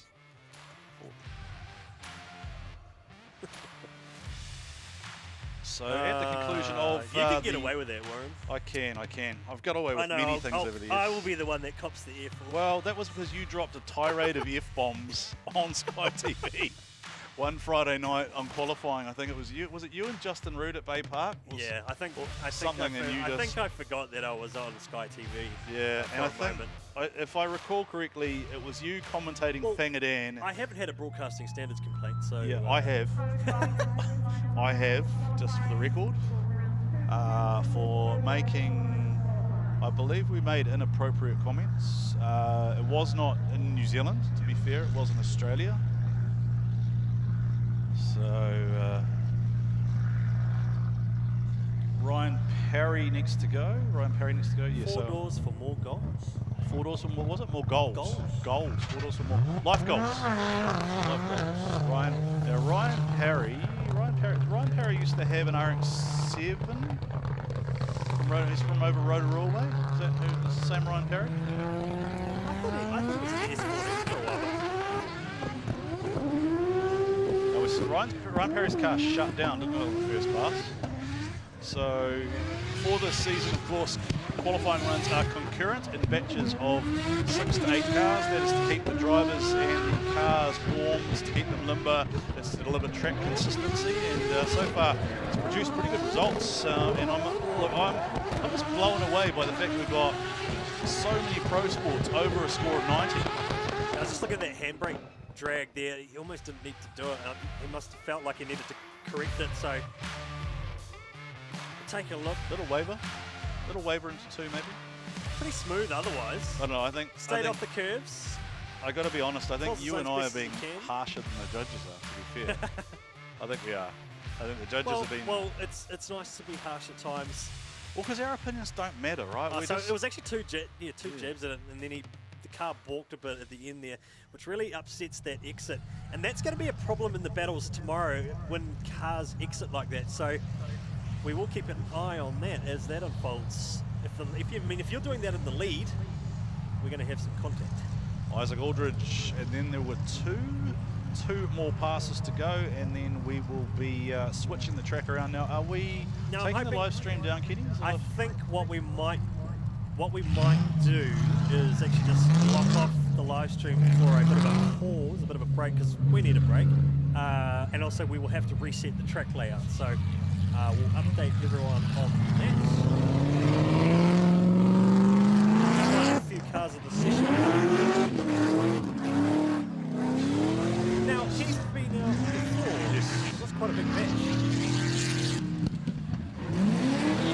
Yeah, this is the top of the tree. So this is the guys who finished right up the table last year. So Keske, we mentioned, has elected to sit out rounds 1 and 2. We're not sure his plans, so we are looking at 2, 3 and 4, I think, in the championship are the remaining cars from last season. Dan Edwards certainly was on the podium. Isaac was there or thereabouts. I don't think he ran a wheel off there. He got pretty close, flirted right with it. He was out on that concrete. And I think that's another thing, yeah, like see dancing with the green stuff too as well. So you'll see the concrete runoff areas, which is actually past the white lines, which is the bounds of the track are the white lines. The green lines are used for the judges to measure the penalties, but then you'll see that runoff area as well on those outside zones. Thick and fast action coming through here, so we don't actually have a lot of time to digest some of the runs, but we will. We know that Dean Young threw down hard, right? We know Dean Young's in the top 3 at the moment, and there's only going to be Dan Edwards to come after him. So Dean Young needs to, I would say, at least better where he was to start with on the first run. A lot of guys feeding the throttle. You look at the ride height on some of these guys out here today. There is some big squat happening. We talked about that with Fanger's run, and right? Especially in the Pro Sports Series, you see a lot more what I call a bit of a skatier setup on the radial tyre. And it's really fun to watch, and it's such a great mix of cars in the Pro Sport Series this year. I mean, look at the top 5. You've got Blake Miles in the S14, you've got a 350Z in second, you've got an S13 in third, an S15 in fourth, and then another well, there was a big mix before, because we had Sam Rowson in the big 4-door, mixing up the top 5 as well. Right, so this leaves Daniel Edwards with 1 shot to beat a 97.7. He will have to beat it. He can't equal it because his second score will not be good enough to knock out the other 2. So Dan Edwards needs 97.7 or above to go P1. He needs a 96 to go to P4 and give himself a slightly easier run through the battle tree. There's a little waver and a kick there, wasn't it? Really feeding it. Listen to the throttle. Oh, handbrake drag. And it was only a dab, so he's actually caught it, he's fed it, and he's actually filled that outer zone. What a run. Bouncing off the limiter down the front straight. I think it's good, but I don't think it tops the 97. I just think there's a couple of little things that they're minor. They're real minor, but I don't think it gets there to 97. So after this, we have been told that we'll be going to some highlights and commercial packages. So highlights and commercial packages as the live stream stays up. And the reason for that is we are now switching over the layouts here at Taupo Motorsport Park. The pro drivers have a further qualifying session for Sunday's reverse layout section. So Daniel Edwards, a 95.3. We await his final score. So what does he get? He's a 95.3. So actually, if he was to get a 97.7, he would actually potentially knock Blake Miles out. So we'll just have to wait and see how this locks. No, he hasn't got there. 94.6. So Daniel Edwards rounds out the top 5. Blake Miles takes pole position with a 97.7. Corbin Wilson with a 97.7, but he is split from his second run on a 91.9. Dean Young will take third on a 96.1, and Matt Brown, 95.9. Daniel Edwards is the 5th man, and we will have the full results coming out on the socials. Stay tuned to the D1NZ social media for the full results, and we will see the seeded battle tree tomorrow morning. Live stream tomorrow morning. All right, so congratulations again, Blake Miles, Corbin Wilson, and Dean Young, and Matthew Brown, Daniel Edwards, Sam Rowson, Riley McEwen, Jason Wu, Ryan Perry, Jordan Grant, Zale O'Connor, Aidan Daly, Guy Maxwell, Isaac Aldridge, Cameron Omblevray, and Curtis Lilly are your top 16. Then we're going to now check out some highlights packages of, are we looking at qualifying? We're looking at previous season. So we'll just throw back to Pro Championship qualifying earlier in the broadcast. And there was some, I mean, the judges have been pretty ruthless on the penalties, but they've also been asking for big commitment, big throttle, and they want to see big, smooth arcs. So we actually did see some pretty cool runs in the Pro Championship. I mean, the top 10 was separated by like 6 points.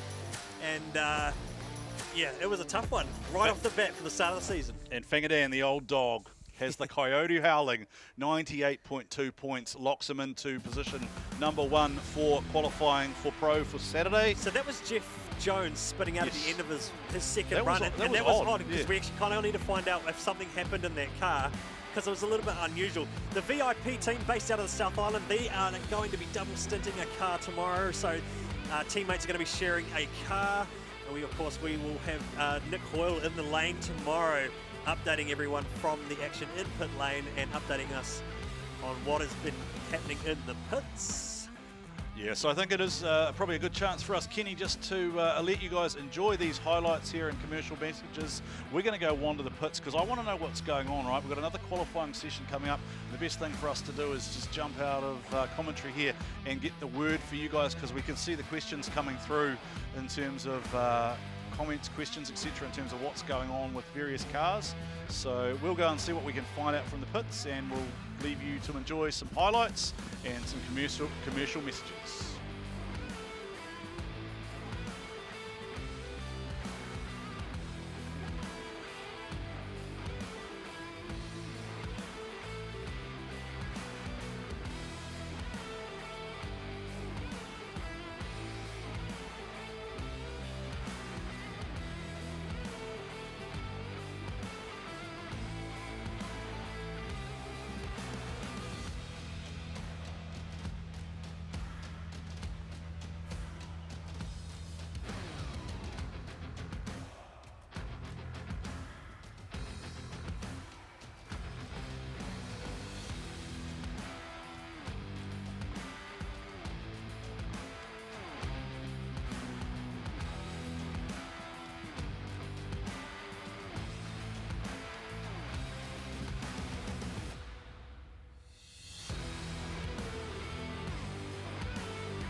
We get what gets you going.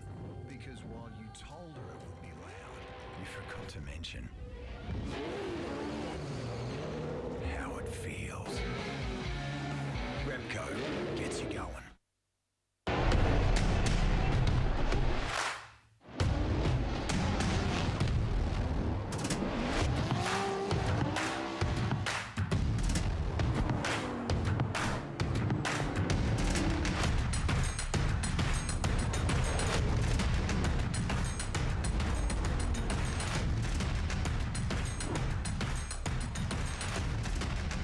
GT Radio. Experience ultra high performance.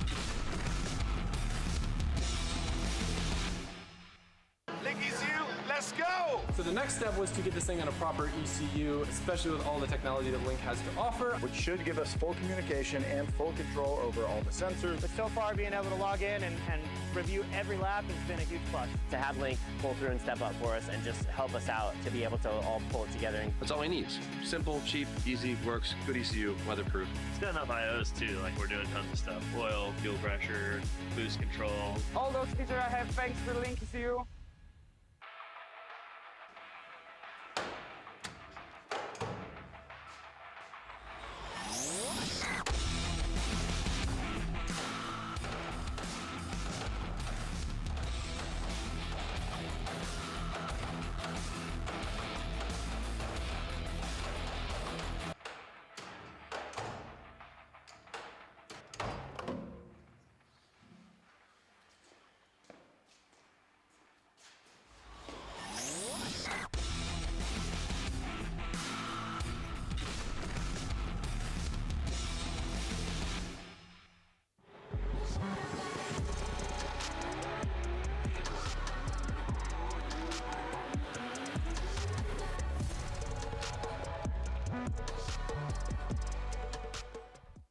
Jeff, I think we...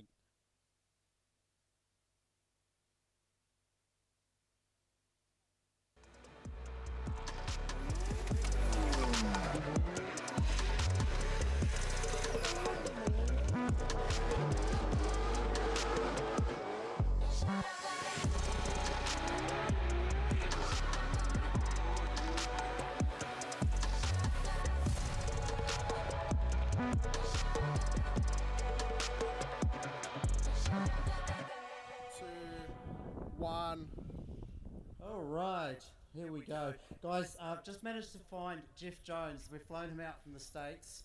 He is pro driver, Formula Drift. Yep. How 16 years in Formula D. Dude, this place is absolutely amazing. There's like not a more beautiful place to come race. This is absolutely insane. It's great. Loving it. And Jeff, we spoke a little earlier. You were having a little challenge with the right hook. Yeah, the right hook, I guess that's what you're going to call it. It's a right-hand drive car. I've never driven one. This is the first time trying to drift on a right-hand drive car. I can't throw up all with my left hand or do anything with this guy. Like, all this does is steer, and it's the only thing it's good at. So now I've got to, like, shift, handbrake, funny things. I'm on the wrong side of the car. It looks, like, really far away.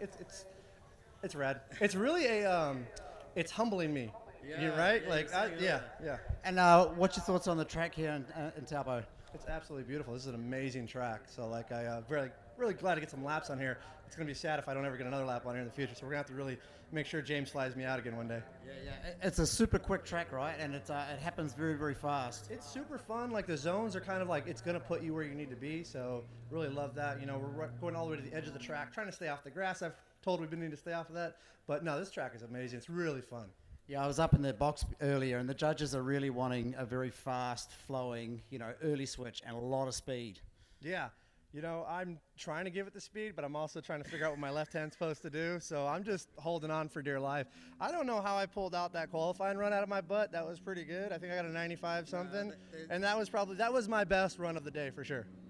Well, we do love a driver that just comes in and says, hold my beer, I've got this. Yeah, we got this, bro. You got this. And, of course, these guys have been making me do all kinds of funny things. I'm sure they're going to show you the video of what you guys made me jump off of at some point. Oh, really? Yeah. Oh, you don't know about it? Oh, at some point you're going to find out about it. And, man, I was sweaty. You'll see it. Oh, it sounds like you're having some good time here enjoying the New Zealand hospitality. So Thanks very much for your time, mate. Thank you, man. I'm having a blast. All right, I suppose we'll get walking the lane then, Dan. Who else have we got? Thorley will do. Michael. GT Radial sponsored NZ 180SX. And Valvoline. And Valvoline, of course. And how did our first session go out there, mate? Actually went all right. Nice and flowy. I kind of like the layout that they're asking for. It's pretty quick, eh? It's quick, but it's because you're not having an eclipse. So you can float it out a bit. It's actually real fun to drive. Yeah. Yep. And how are those tyres holding on out there for you? Don't ask me to do anything more than 2 laps. Okay. Yeah. But that'll be the same as everyone, right? Yeah. The guys I was speaking to earlier are all saying 2 laps and our tyres are cooked. Yeah. Small scrub, 2 laps, and you're good. Yeah. Cool. And do you know who you've got tomorrow morning? The winner of Kurt and. Clayton, I think. No. Nah, don't know. Latham, Johnny Latham, who's up from Christchurch, of course. All right, mate. Well, all the best for tomorrow. Thanks, See you out there. And we'll keep walking. Here he is. 4 times New Zealand Drift King and fresh off the trailer. Says, "Hold my beer, I've got this," and goes Q1. Yeah, no, it's it was a little bit touch and go getting here for round 1. But everyone knows me. I love D1 and love putting on a show. So yeah, the car's it's amazing. We've just refined this car, and it fits our series really well, and it suits the Trias tyres really good as well. So we're just out there having fun and putting on a show. And you got your boy here today. Yep. What does that mean to you, mate? Oh, it means the world to me. He's the one that's going to take over this thing, I think, and he'll definitely wreck it, I reckon. Yeah. So. You were saying before he's riding the motorbikes as well. Oh yeah, anything that's you put petrol in, I think he's all for it. So that's wicked. And how are you feeling about going back up the other way now? Yeah, like we actually haven't done that a lot over the years. I think this is only the second time in competition we've actually run the track the normal way, or what we call the reverse way. Yeah, it's quite technical to get the clips really good and get your gearing right. And yeah, we only did 2 laps this morning just to feel it out, and yeah, it felt good. We'll make the car work for it. Mate, I'm sure you will get out there and do your thing as you have been doing for 22 seasons now, hey? Yeah, oh well, the old dog still got to turn up. Still got to turn up and try anyway. No, we love it, mate. It's great to have you here. So all the best for the second qualifying just now, eh? Awesome, thank you. Let's go to the track rundown then. Well, It's been over 20 years since the first ever D1NZ drifting event was held here at Taupo Motorsport Park. It's time for something relatively new with this layout. Round 2 of the 2025 season will see the track here at Taupo run in the standard direction, with the cars starting off the front straight. The lead car will take the right lane out of the start gate, an outside clip to start at turn 1. Watch out for wheel drops here, as well as the challenge at maintaining car speed in the chase heading to outside zone 2. Throttle application and the gear ratio in the car will be crucial to make this midsection work off the small decel zone, and the cars really have to stretch the legs, so to speak, to draw out the car speed. That final drive from outside zone 4 is actually really difficult to make. If you look at just how long that straight section is for the guys to try and link the cars into that final apex. Our judges for round 2, former pro driver Matt Kwok is back in the D1NZ as our line judge, and he will be scoring for the lead car during the tandem eliminations. Over 25 years experience in the game, Australian Benki Bruin joins us from Drift Japan, scoring angle and the chase runs during the battles. Our final judge for the weekend is Speedway driver and team manager Mr. Tony G, who will be scoring style, and he'll also have a 50-50 point breakdown for an overall score during the tandem phase of competition. All right, thanks guys. We are back down here in the lane. We have Mr. Brodie Marr, who's come out from Aussie. Now let's just, before we talk to him, let's just take a look at this thing. This is his pro car that he's flown out from Australia. And it's a bit of a story how you got here and how you got this vehicle here, right? I just want to make a quick note. Everyone should appreciate how low that is. Because, yeah, we brought it over here. I think I'm going to claim probably the lowest car in Pro. And also the smallest engine, which is pretty cool. But, yeah, been a big mission. Obviously, I come from Tasmania, where we operate Drift League over there. I come over and had a little taster last year. And I really wanted to bring my car. This is actually my first ever drift car, and it's been with me for like 7 or 8 years. So it's like really cool to bring it here. But yeah, I've spanned everything on this thing. I build my engines, do all the fab work, paint it. I've got a lot of sponsors that help me out a lot, don't get me wrong. But yeah, it feels really cool and kind of surreal seeing this car in a different country and just thinking how far things actually come. Yeah, it is pretty awesome, mate. And we're talking just before, you also run the Drift League in Aussie. So for the people that are watching at home, tell us a little bit about the Drift League. Yeah, so I run Drift League in Tasmania. We have a little bit of a different setup to New Zealand, so each state almost operates independently from each other. So I guess, I run all the drifting in Tasmania. We do some really cool stuff. We just focus on having fun and vibes. And yeah, this year we've actually banded together myself at Drift League, Stewie Bryant at Drift SA, and then Jason from Keep It Reet. We're going to run a little tri-state series too, which is really cool too, called Drift Collective. So yeah, we're trying to do some really cool stuff. I'm just having fun out here. Today is so cool because we can really just like let the hair down and have some fun. It feels like it's like a no pressure event. Well, obviously it is pressure, but it's weird being outside of Australia, you know. Well, there's always a little bit of pressure when it comes to the competition. Of course, we had Jace out here a couple of seasons back, and he really enjoyed the vibes. And I think one of the controversial points I want to talk to you about is last time you were here, you weren't so happy with the judging, but we now have an Australian judge on the panel. How does that make you feel? You're really trying to put me under the bus here a little bit with this one, aren't you? Jeez, you caught me a little bit off guard. But no, look, I'm just, like, the briefing went really well last night. I think it was really cool. Obviously, D1's trying to do a lot of new stuff. It was cool coming out here. The cars got teched to like a much higher level than we have in Australia, which was cool. Over a pit, gone over everything. But I appreciate the effort that's going in. And then obviously we had photos at the track, and then we went and had a driver's briefing back at ITM in Taupo. Whole thing was really cool and really cool culture, and I really like the way this is all going.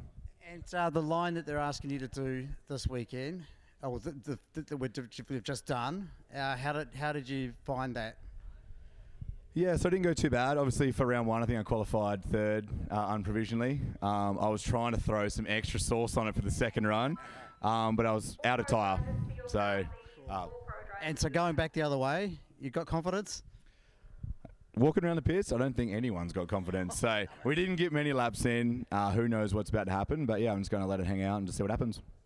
Well, with any luck, it'll be like when we were at Manfield and we made them go the wrong way, and everybody was freaking out about it, and they all come in and said, "This is awesome." So, hey, look, all the best for your qualifying now, mate, and we'll take it a bit later. Thanks, guys. Cheers. Okie dokie. What else have we got? There's a whole congregation of them over here. They're all trying to say it to the sun. Connor, here we go. The local boy. Oh, yeah. Come on down, mate. How good is it to be back at your home track? Oh, it's awesome. It's lucky. It's lucky it was the home track. To be honest, we had quite a big week getting here, so not having to drive was handy. Yeah. The car's all sorted now. It's a little bit here and there. I've been battling it today a little bit. Some misfires and bits and pieces, but yeah, and new suspension and stuff. So we're just. Yeah, I heard you say before you just changed 5 things at once. Yeah. Seriously, yeah. We changed ride height, front and back, and suspension, all sorts of stuff. So hopefully it's better for this. So it's a recipe for success. And have you run the proper direction or the wrong direction, whatever you want to call it, for this track here before? Yes, I have. Yeah. There's quite a smirk there, mate. It's I mean, that qualifying was the first full laps I did all day. So this morning we didn't get any practice, but I have driven it before at Matt Series, so we'll be all right. We'll be all right. Okay, I like it. There's some quiet confidence there from Connor. So look, mate, we really can't wait to see these cars going the wrong way. I keep saying it and I'm excited to see how you go tomorrow into the battles. Do you know who you've got first? I think I got Clayton up first. He's over here, so yeah. We're talking about maybe swapping cars, but I'm not sure if he's keen. No, he's driving the brother's car, right? Yeah. S14 versus S14. It's cool. But we'll be there. We're going to do some stuff tonight and hopefully sort some stuff out. So we'll be good. Wicked, mate. All the best. Thanks for your time. Get the drivers in their cars because it's time to go drifting. There we go. And I think they're actually just about ready to send them out on the track. So we're going to get ready for the first passes of the reverse qualifying here at Taupo. And the first 6 drivers will be out very, very shortly.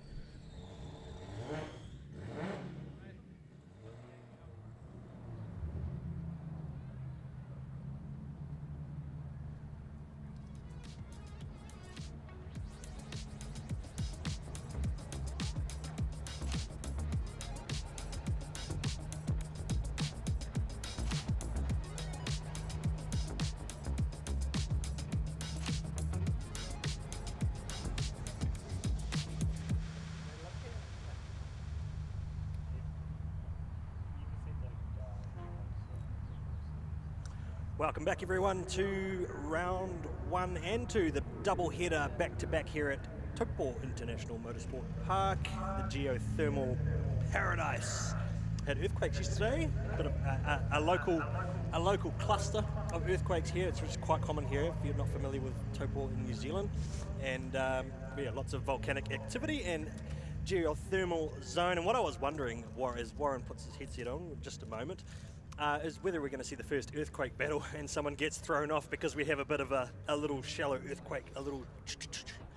Hey guys, how are you? Sorry, I'm not reaching down. I'm not reaching under Kenny. I was trying to get my pen. I dropped it underneath also, there. Yep, there we go. About to get underway for second passes. I'm with you. I'm hearing the earthquake chat. I reckon ripple on track, combined with the body language of the cars and the way that they're bouncing around, be quite cool, quite spectacular. I do apologise for the reversed logo in our background. We will fix that for tomorrow. Are we going to stick it on but duct tape the other way? We're one computer short, so we weren't able to access the flip function. We're using the other computer for a backup technical problemo. Did I miss anything while I was away?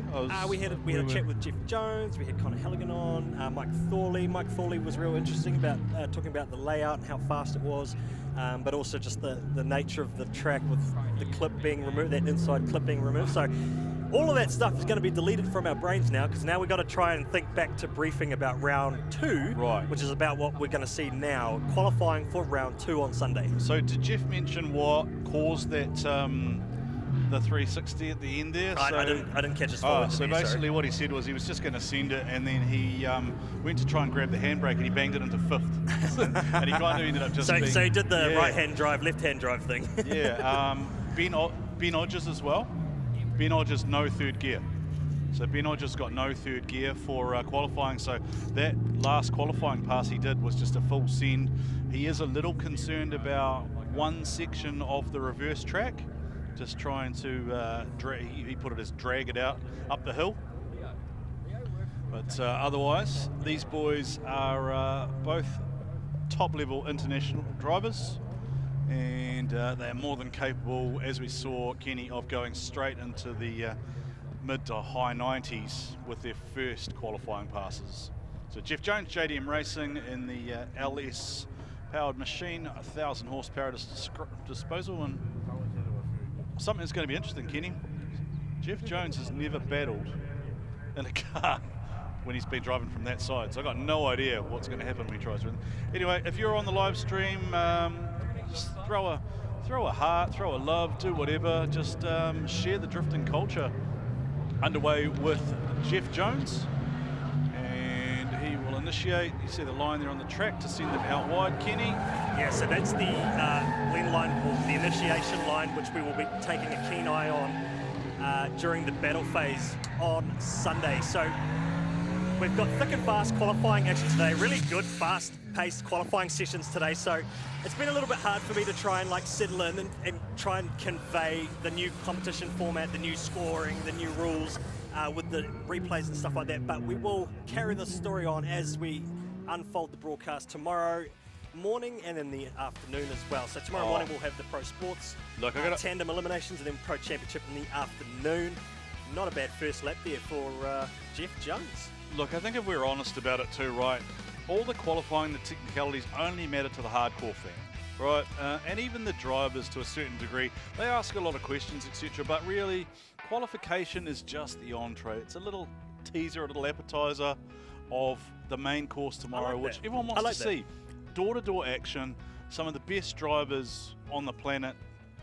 A guy like Jeff Jones, a Ben Hodges, a Luke Fink, a Brodie Mayer, here competing with the best New Zealand has to offer, and of course the big dog, Fangadan, 98.2, and he wants to see a perfect start to his potential attempt at a 5th championship title.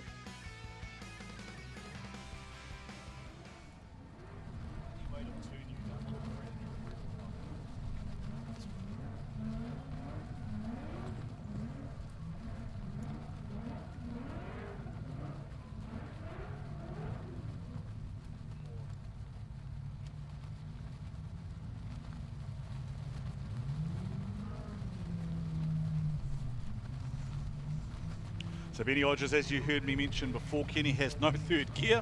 It's going to be a bit of a fun run for him. Apparently there are parts on a plane from TTI sequential gearbox in that car, the Drift Tours Japan machine, and they'll do the repairs overnight. Ben Hodges drives it off the line, so that will at least see him in battles for Sunday. Jeff Jones actually asked me what happens in terms of if you just drive off the line, do you actually get a score? Because in FD, it's actually just a buy run for the other driver. You don't actually qualify through. So maybe an interesting way to shake the field up going forward. I think that's actually been added to the regs now too in D1NZ. If you've got an empty slot in your battle tree, I think you do have to go do a buy run now to ensure that you actually are competitive. I think I did ask that question at one point in terms of whether you actually had to do the runs. So I think it only applies though to the cars who have an opponent, right? I'm pretty sure that was what we preliminarily had in the draft. So got to do some big homework tonight. I had a late night driving down last night. So. Yeah, it's a fun thing, and it's part of the joys of a series versus.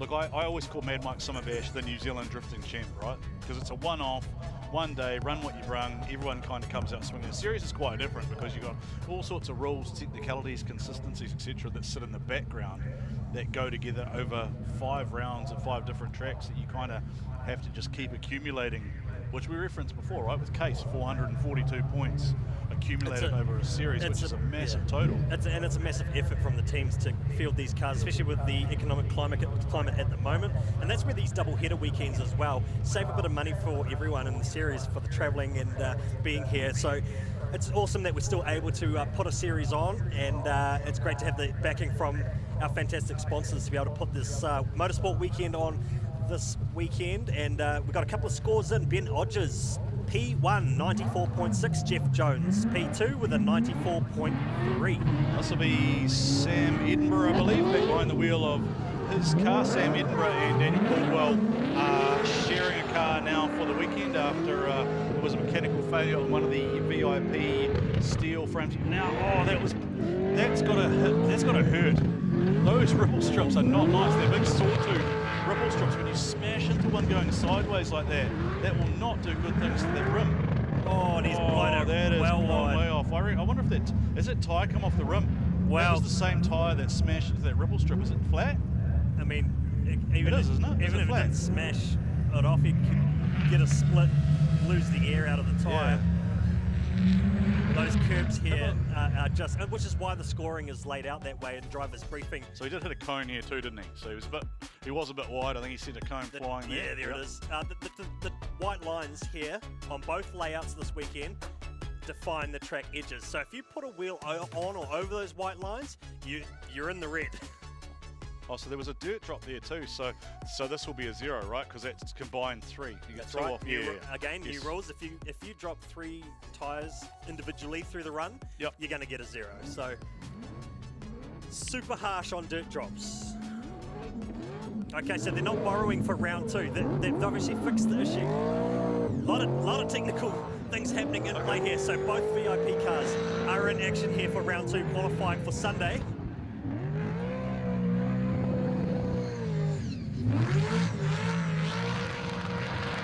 Any South Island fans tuned in on the live chat, make sure you show some love for the Christchurch-based guys. And he's also blown. So this is actually going to be the difficult part of the section straight away.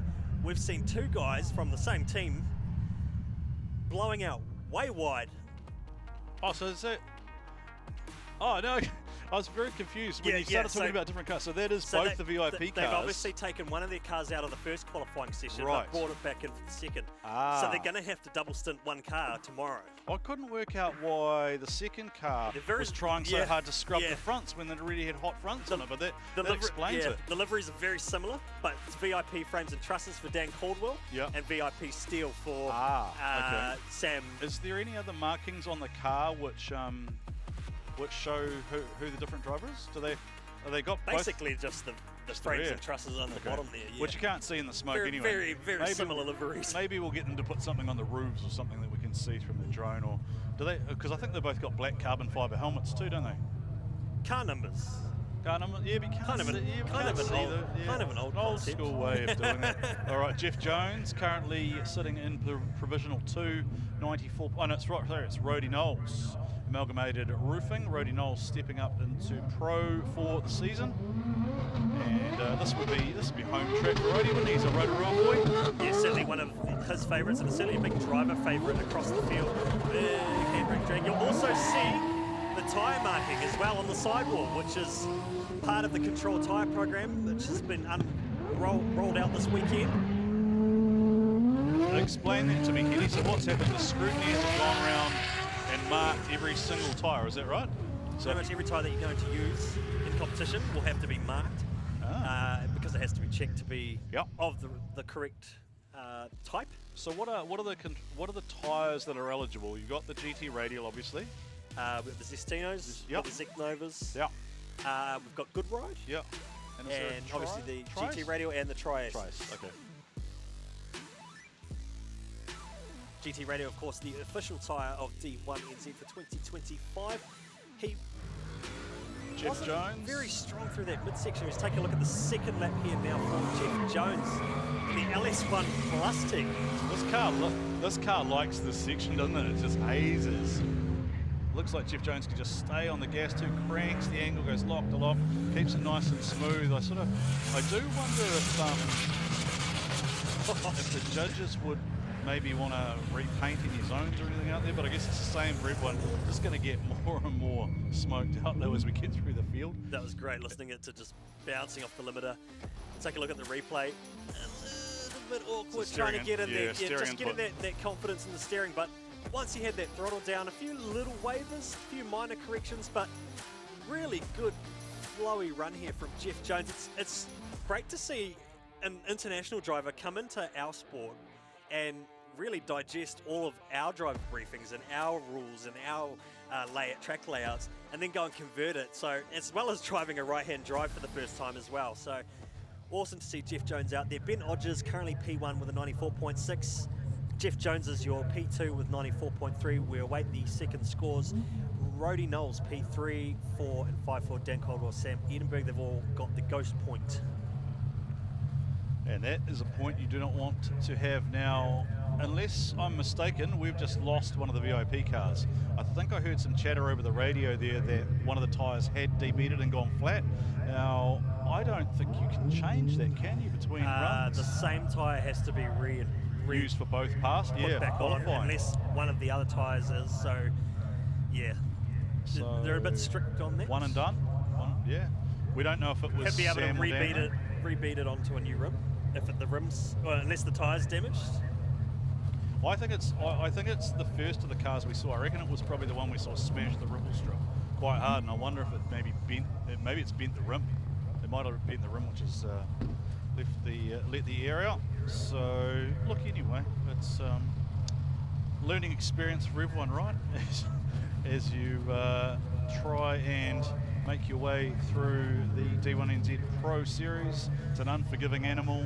The other challenge with these, like the back-to-backs, well, I mean, they've had, what, an hour and a half to change any setup in the car to attack this next section, right? So it's not a lot of time to turn the cars around. You might have already been chasing an issue that you've fixed and you haven't even given setup a thought. So it's a massive weekend for the teams, hard at work, trying to put on a show for everyone here and give us a awesome show over the next couple of days. I'm really looking, I mean, after the first qualifying session of Pro, I'm really looking forward to the tandems tomorrow. Are you willing yet, now that you've seen a full round of qualifying, to name who you think your top three will be? I think Brody and Fanger are in there. Yeah. I also think, in terms of guys that can battle well, Dave Steedman's always a bit of a wild card. Yep. He can really shine in the battles. So I wouldn't say that's my definitive top three, but just right now, just off the top of my head, I think Brody Mayer and Fanger Dan, I wouldn't mind seeing those guys in the fight. Not a bad call. I'm going to throw Connor Halligan and Jordan Joyce in there as well as a couple of wild cards maybe, and a real dark horse maybe just because we haven't seen him a lot. Ben Odgers, if he can get this, considering what he's doing in qualifying with no third gear, if he can do this in competition, then he's going to be quite solid. I think it will be very hard for Jeff Jones just because Jeff doesn't have any battle laps at all under his belt in a right-hand drive car. So I don't even know how you do that. Because Fanger talked about it a lot, right? When he moved to the left-hand drive car, he just getting used to being on the completely different side of the car to everyone else. I feel like you just drive around and around, just changing gears for a while. You know, just to get do a few laps, just changing gears, knowing where the shifter is. I've only ever warmed the car up, so it was a bit strange sitting on the opposite side than I'm used to. I have a terrible track record, right? Because pretty much any car I've ever been in has then blown up like that same day. So I generally don't go in cars for rides anymore. It's just an unfortunate statistic. Jeff Jones' second score through, so 95.3. His second best was 94.3. So he's currently provisional pole.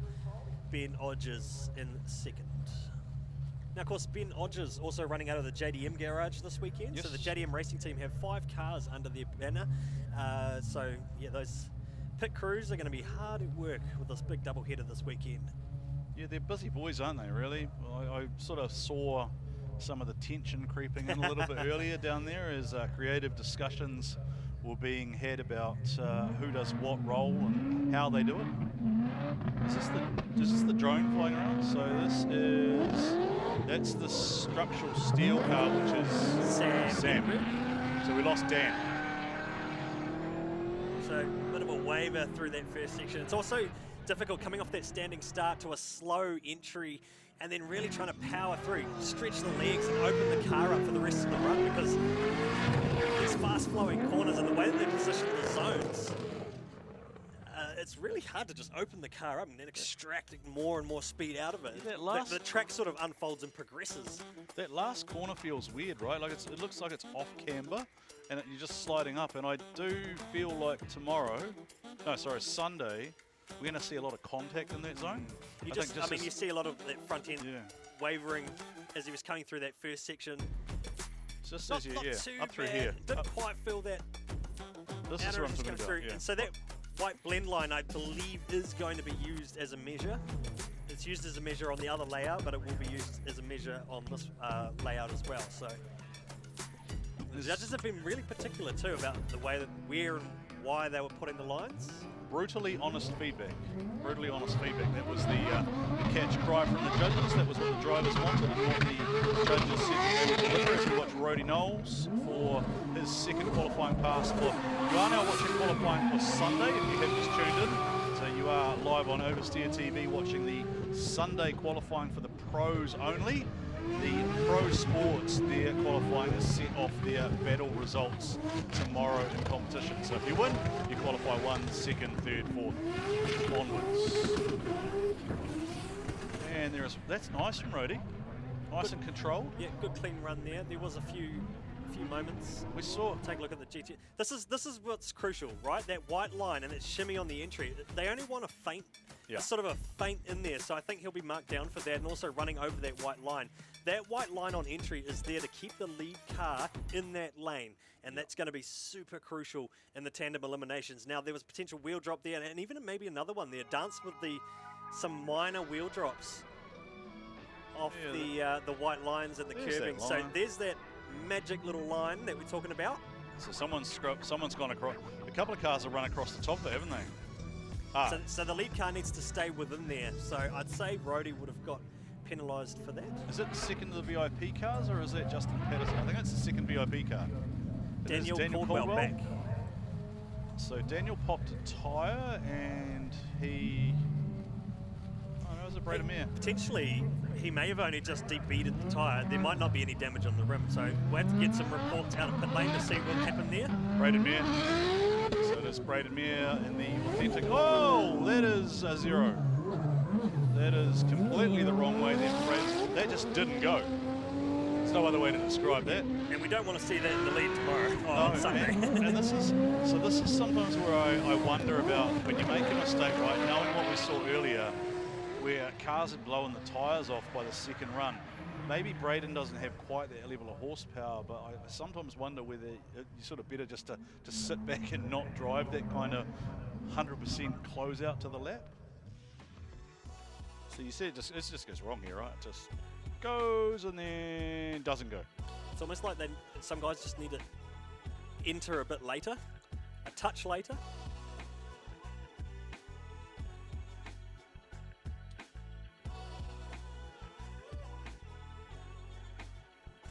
But, you know, the standing start run-up can be quite difficult. Coming from what this is essentially a rolling start for tomorrow.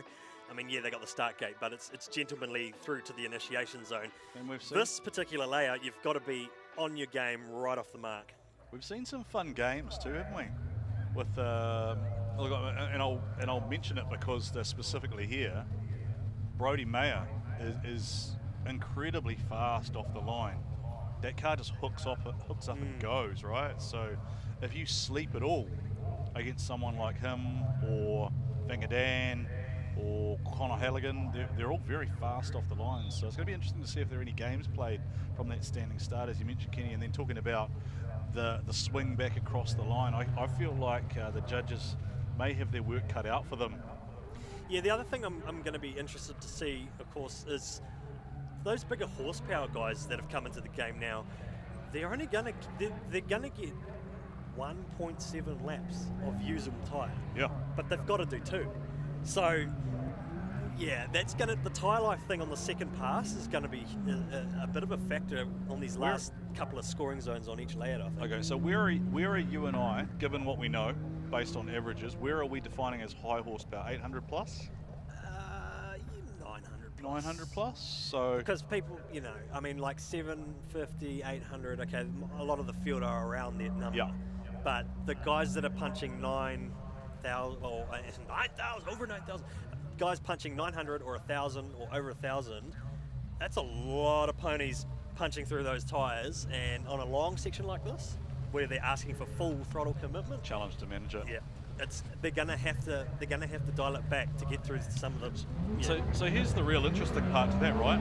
You would assume that a lot of those higher horsepower cars, thinking about a Brody, a Fanger, etc., they're going to qualify higher too. So they're going to be chasing to potentially not have that grip available to them as they try and close out that final chase part of a chase lap. Well, it's funny you mentioned that because I have been a big supporter of the idea that if you qualify higher, I feel like you should choose, like drag racing, choose your lane. Yeah, choose your lane. So I feel like that would be a cool addition to Solid add. from But Justin like you Kissler. say, that will have an effect on it. Well, I do believe that most drivers, whenever I've surveyed this in past, most drivers will choose to lead first. That's generally so I don't think you'd see huge changes. I think off the top of my head, I can only think of 2 or 3 drivers who like to chase first, and they are very experienced, they have very well set up cars, and they do that solely because they are drivers who are known for being right on the door. So they'll put the pressure on you right from the first pass and basically try and force you to deliver something, maybe fall off a track, that then means they can run away from you on their lead lap. But it's very few and far between. Most drivers do choose to naturally lead first, just because that way you're not dealing with someone's tyre smoke. So Ben Odgers still in the lead with a 96.4, Jeff Jones with a 95.3, Sam Edenberg in third with a 90.2. All right, and that is Braden Meyer sitting there, who has the what do we call it? The ghost score. Ghost score, is that the what the ghost points? Ghost score, the ghost points. The ghost point of what? Where we're at the moment.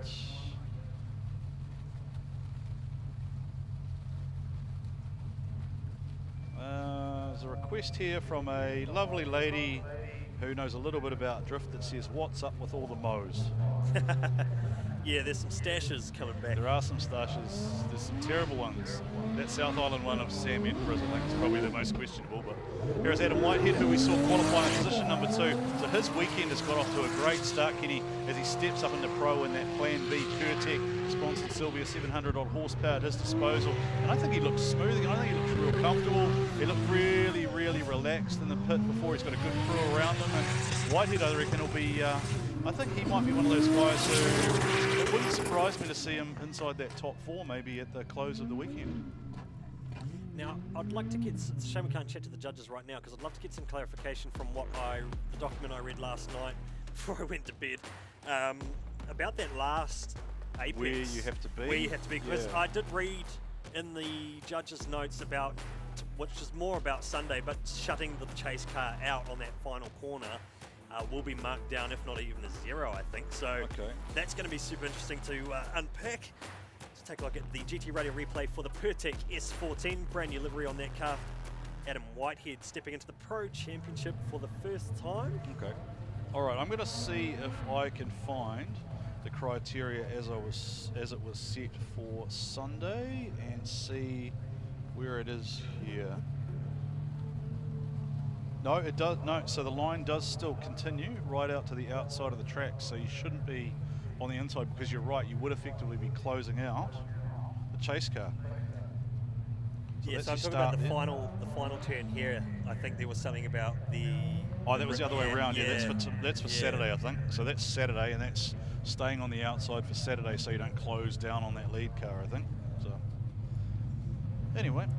Onwards we go with qualifying for 2025. Kenny Ruddle and Warren Sear back in the commentary booth. The old dog's learning new tricks. We're in our new air-conditioned trailer, commentating completely to live stream cameras. So we have a slightly different perspective to what the judges do as we take a look at Tasmania's Brody Mayer.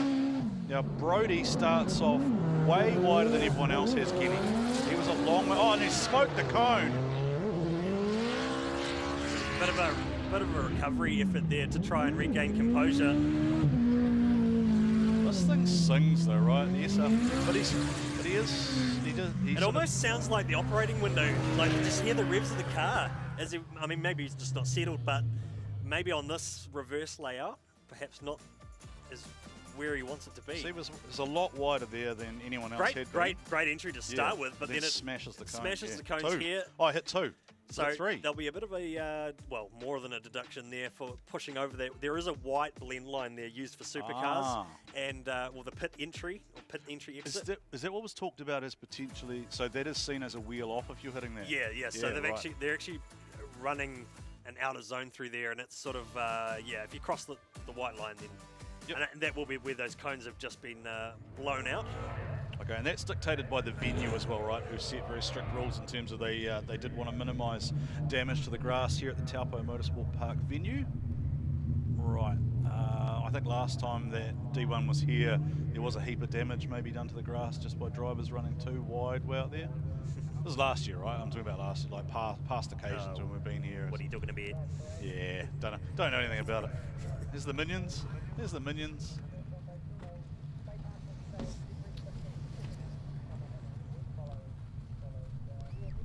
Ben Odges, 96.4 to a 94.6 on the second round. Jeff Jones, 95.3 in second. Justin Patterson in third. Hey, while we've got a brief lull in proceedings, and because we've probably got some bills to pay, we should probably point out that there are now tickets on sale for Mount Smart, which always sells out, Kenny, because it's a limited capacity venue along with Manfield, which is, Manfield I always reckon is the best viewing in the country, I think. Great track, one of my favourites. Yeah, and then Bay Park, which is our personal favourite, because we've seen some cool stuff there over the years, just has a very different atmosphere as we take a look at Johnny Latham in the Doherty-sponsored Toyota NASCAR-powered BMW. It was an M3, wasn't it? Genuine M3, I think, the cut-up, was it? Listen to that. Of course, Johnny used to campaign that FD-RX-7 that had the LS in it. Oh, and he's washed wide. Yeah, so this is gravel trap. This is going to be the crucial part for everyone to try and get right, because I also feel like you're going to be dealing, well, especially right now as we speak, it'll be better on Sunday, but we're going to be dealing with the crossover in line of the rubber being laid out on the track. You're also going to be dealing with the marble build-up. I'm not sure if the track has actually been swept before this layout, and so they're going to be crossing over the other layout and probably getting into a bit of mischief with the marbles.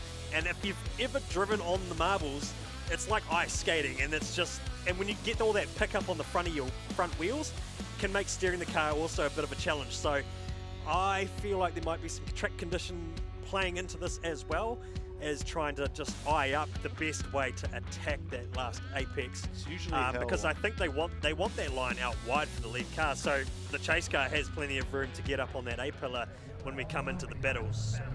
It's usually how you end up on your roof and in the wall at the Speedway too, ending up on the marbles.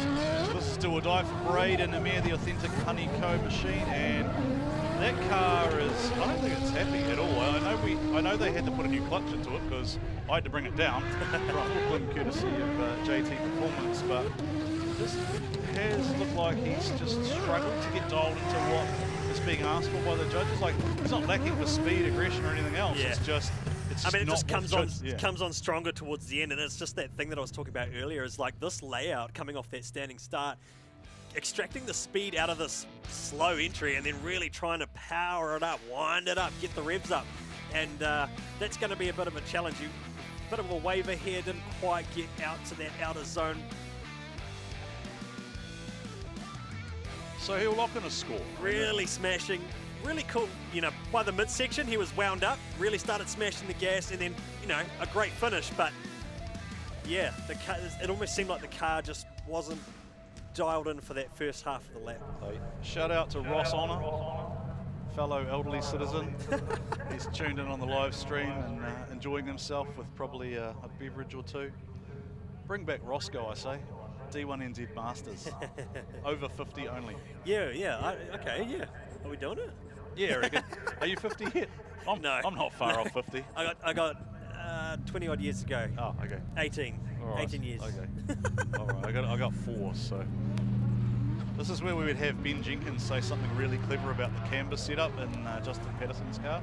It was quite noticeable there, just the contrast of the black and white, just the different angle that cars have got set up in the front of the cars.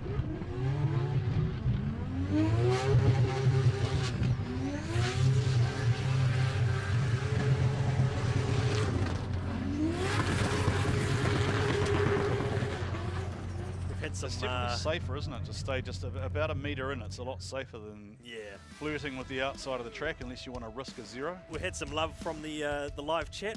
Oh, over 50 and under 400 horsepower, they reckon. Oh, I thought you were going to say over 50 and under 400 pounds. Because you can't put it, because if you're over 400 pounds, it's quite hard to get in a race seat, to be fair. Now this is Mr. JP. Oh, have we got a few more people who want to do D1 Masters? D1 Masters. Is Fang a qualifier for Masters yet? Maybe. He's over 40, isn't he? I think Fang is over 40. You know, he's 50 in drift years. Oh. This is where I get in trouble for saying stuff about how old Joe is in promo girl years. Oh, God. Oh, no, we won't do that. We'll all be in trouble. She'll be down here string. No, we don't say things like that about our lovely officials. So, judges having a look at the replay here for Justin Patterson. So, yeah, so some of these guys entering a bit later, you notice that? And yeah, it's just setting them up better for that outer zone. And Justin Patterson, a little bit of a wave there, trying to massage it, a little bit of a dab on the handbrake perhaps, or left foot. Now, there's the rear wheel locked up a little bit there for a fraction. What would be really interesting to know, because of what you were talking about before, is when you do that standing start, bake the tyres off the line, you were talking about tyre being used up. I wonder how much grip you've actually got left for that big sweeping corner on your second qualifying pass.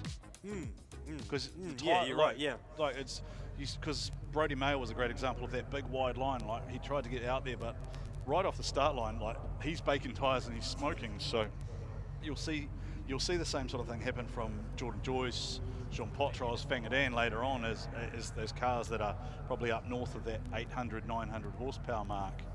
They do use up the tyre, right? Yeah, the tyre life thing is going to be... I mean, it used to be a huge thing when we go down to Real Puna. Yeah. Christchurch. Such a long section, right? Like, how long? I think we timed it once. It's like 39 seconds or something. Adam Whitehead now trying to get out onto that outer line that the judges are looking for. You see the front of the car pitch down a little bit, perhaps weight transfer and transition a little. Wheel drop. I saw Justin Patterson earlier doing very light little dabs with their foot. A reminder that we do run in reverse qualifying orders, so Jeff Jones and Ben Hodges, having not competed in past, were our first two to qualify, and then we progress through the field to the seeded number holders from last season. How did Kevin Ryan go? Kevin Ryan, unfortunately 2 zeros, so what else have we got? I don't even know what's being talked about. Are we into tech stuff and all sorts of other things? Warren Sayers making a Drift Masters, D1 Masters. D1, yeah, it was D1 Masters, not Drift Masters. There's a big difference between Drift Masters and D1 Masters. Masters we were talking about are like those guys who play rugby who are over 45, where you chug a beer every time you score a try. That's kind of what I was thinking. And I ran the idea past Seaton and Rex this morning as two of our stakeholders, shall we say, in such a class, and they were quite keen. The beers not so good, like weren't so keen on the beers after every lap. Apparently that would get quite hard. Yeah. But they were keen for D1 Masters, so maybe Dave Templeman. Yeah, Dave Templeman. Bruce Tannock. Yes. Yeah, Bruce Tannock. How old is Gary? No, Gary White is not that old. How old's Liam Burke? I genuinely don't know. Liam Burke's like my age. Is he? Yeah. So Liam Burke, oddly enough, is as a just a little train spotty thing. Liam Burke is the only one of the DKs that I've never called a single battle of. Really? Yeah, because I wasn't part of those seasons. So yeah, and that was during the COVID. Yeah, COVID so season. Liam Burke is legitimately the only person I have never actually commentated a D1NZ battle of. It's just a weird thing. So I don't know. I don't know what Liam's up to these days. Well, I think he's got a trip to Japan on the cards. Right. But hasn't been competing this season, so I'm not sure who gets the ticket. Maybe you or I. Oh, wait, you got to go and drive, right? No, that's not a bad idea. No, you and me can share a car. But it would not last very long. All right, let's see what Brodie Mayer, the Tasmanian Devil, does now. Brodie Mayer's been really good at staying away from that initiation line. This is definitely a more conservative inner line for Brodie. if you could use that word in relation to Brodie Mayer's driving. Yeah, he's staying well off that first outside zone. Didn't smash the cones this time. Loved his entry though. I love that quick snapping transition. It was later than some of the earlier guys that have been coming out. This car is fast. Yeah, so it is brutally so. The little 4-cylinder that could. SR plenty. Yeah, 45 pounds of boost pressure this thing runs That'd to make near, to make near 1,000 horsepower on the dyno. Is it a dinner plate size turbo? I think it's a 42 or a 45, something of that sort of nature. It's sort of that size, like basically the size. I shouldn't use my head as a reference point because my head's quite large by size, apparently, according to several people. So I'm faces for radio, eh, Kenny? Faces for radio. Anyway, that's why they hide us away in this little box. Maybe we start off there. Maybe you and I should have a go on the go-karts, although I've seen those blooper videos where you just smash into each other and it doesn't go very well. You'd end up with new commentators. How's our tree looking? Benny Odgers still at the top there? Yep. Yeah, Ben Odgers still leading with a 96.4. Jeff Jones, 95.3. Justin Patterson, 94.9. Sam Edinburgh, 90.2. And Brodie Mayer is 86.9, but we'll wait the second score to come through as the do or die lap comes out. Daniel Caldwell, VIP frames and trusses. So I reckon he did smash that rim, and the reason I say this is because mismatched rims on the back. So there's like a goldy bronze rim. That's good. I think this is the higher horsepower of the cars based on how much of an animal and how hard it is to control. It just looks like it is an absolute animal. It just looks too fast. He's got to dial it back. He's got to dial it back. Dial it back at the end. Do you know what it reminds me of? The Mustang. When remember when Chris Allen built the Mustang when they first put the big motor in it. Yeah, and it was just such an animal to try. It was just either on or off all the time. It was just so hard to drive. And one of the things I think you think about as a peripheral in drifting is you can hear the throttle application. So if you're like constantly stroking the pedal, it doesn't lead to good style scores because that consistency and that fluidity is just not there. Just carrying way too much car speed, perhaps, and. Well, I think he was out of it, right? Like he had to get it because he'd stomped it to get it there, whereas Brodie was the opposite. He just stayed on it and kind of stayed flowing. Probably, I think if you Brodie will probably show us this later. If you look at his data, he's probably sort of got that 80-85% throttle going through there. Now Kurt is way too far over there, right? Way over that line.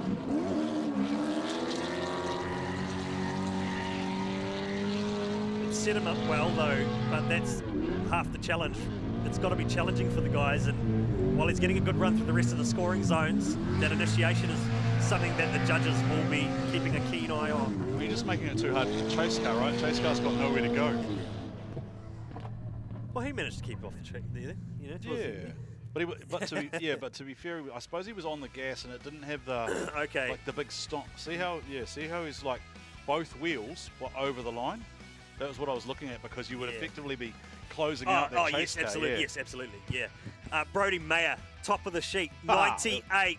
Woo! 98 points in qualifying, current provisional P1 with his Aussie battlemate, Ben Odgers. I told you, Tasmania's part of New Zealand. I tell you what, the international drivers have locked out qualifying so far. They are the top three.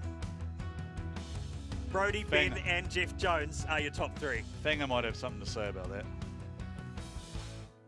So we'll wait the score for Kurt Blackie. Pretty good run otherwise from the initiation, other than the initiation. Really dancing with the white line there through the midsection.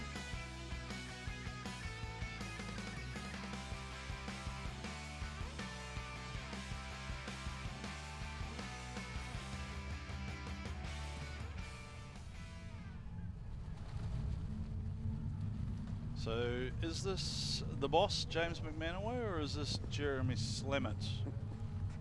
This is Mr. McManaway behind the wheel of the barn find. How do we... We're going to go way over the 90s again, aren't we, for top 10? Just looking at that already, we're only like halfway through the field. I feel like it would be nice for James to get a good solid result too. Like he's sort of... He just drives like an absolute animal. He's probably got like Sam West, where you kind of want to say to him, look, stop driving at 120%, just go 102. And just stick it on the door instead of through the door. But that's not James's way, right? He's 100 miles per hour at everything. That's solid. I think that was a nice way to set it up. Yeah, I was just thinking, I'd love to see James in his actual car in the S15. Oh, he probably. Yeah, I don't know that Jeff Jones and Luke would agree with that. I think they're probably quite happy with James being behind the wheel of the 32. But we saw this towards the end of last season, didn't we? Where I think Luke had started off maybe in this car, and then James jumped into it. I think I'm not sure. The thing is, this car does have a reputation, and it is a giant killer. So. Well, they probably are when, to be fair, hypothetically, it's a $50,000 to $60,000 race car compared to 150 to 200 plus, right? So you probably do care less. I mean, I was having a chat with one of the DSR boys before, who was sort of talking about Adam's car. This one, the 20B, is sort of, it's the best of the best, right, of everything you can possibly throw into it. So it's very highly strung, but it's very finely tuned as well, and you probably don't really want to smash it into things. It's not what it's really designed for.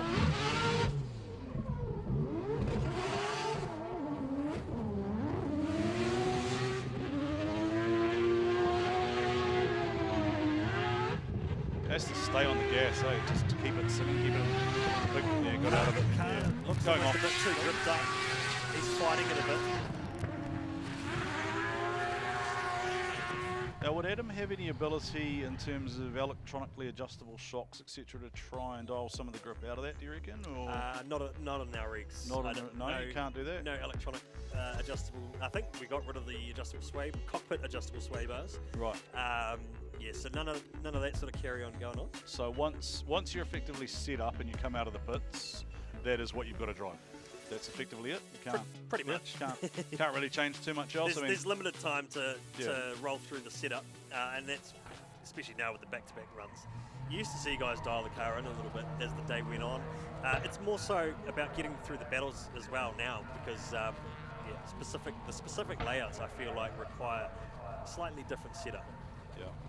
They all have the go baby go button, right? The high and low boost, but that's about the extent of what you can kind of tinker around with. I mean, you got your boost, you got your tyre pressures, you've got your quick change rear end differentials.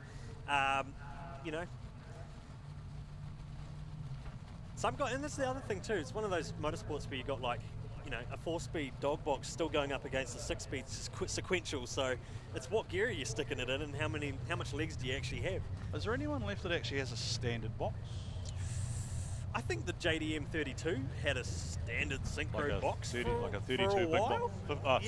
I could be wrong. 25 big box. I'm pretty sure for a while it had like a stock box in it. Mr. West, Mr. 120%. Adults only Snapchat. Great to see all the bumpers on the car. Great new livery for the RHP 180 SX. Smashing the gas. I kind of missed the Jesus livery though, the West one, but I know why RHP is on there, because Seaton and the team right behind Sam West for the season. So this is a bit of a mid-track safe run. Mid-track shred. Power boating it. Yeah, we talked about this earlier, right? Sam West is either mid 70s or he's off the or he's off the scale. So he'll get it locked in, he'll get it dialed in. And now that he's got a banker, I think a lot of these guys will have had some feedback from spotters about people falling off the track. About maybe get one in the bank and maybe don't end up right in the bottom, because you're going to end up against a Brody who's on 98 or a Benny Hodges who's 97, right? Those guys are on at the moment, so I don't think you want to be battling them too early. Actually, how will this work tonight? So what have we got, 24 cars, is that right? 23? I think we got 23. 23, so where does the battle tree start from? 23 versus 17? I guess because of the way that the entrants are going to roll out through the season, because there are a handful of guys only doing select rounds, it may have to be a top 32 set for the year. So you're right, there will be bye runs as opposed to running a top 24. Okay, let me see. I think I did see a battle tree come up earlier, so I might just see if I can find it, and that will give me an answer as to what's happening tomorrow, because a lot of you obviously will be tuning in tomorrow on Oversteer TV or possibly watching us on Sky TV as well. Sky Sport, Fox Sport in Australia and Kayo.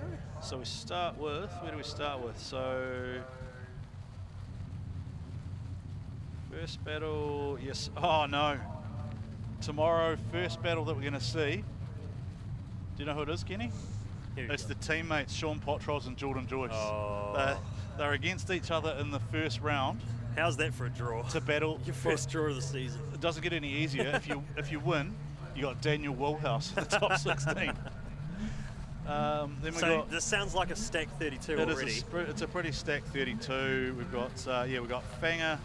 So we've got Fanger up there. You've got Luke Fink against Braden Meir. Oh wow. Connor Halligan, Clayton Daly. James McManaway and Jeremy Slammer head-to-head. Teammates. Oh, Michael Thorley's had all sorts of trouble here. Oh, Mr. Mumma, what are you up to? And those running over the cones have seen better days. Another one's popped out of the rear. I would put that down to absolutely terrible spotting from Eddie Heyman. That'll be what that was, just Eddie's fault. So we've got Kurt Blackie and Johnny Latham as well. Daniel Caldwell, it's the teammate round. Daniel Caldwell and Sam Edinburgh are head-to-head. Oh, and they're sharing a car for the first round? Yeah, they are. Actually, how are they doing that? They're double stinting a car. So they're going to have to draw straws and do a buy run. And then Benny Odgers. Then you got Benny Odgers against Justin Patterson, and the winner of that goes against Jeff Jones. So possibly the Drift Tours Japan car against the JDM car. So tomorrow is going to be on as far as battles. That sounds crazy already for the first battles. That sounds hectic.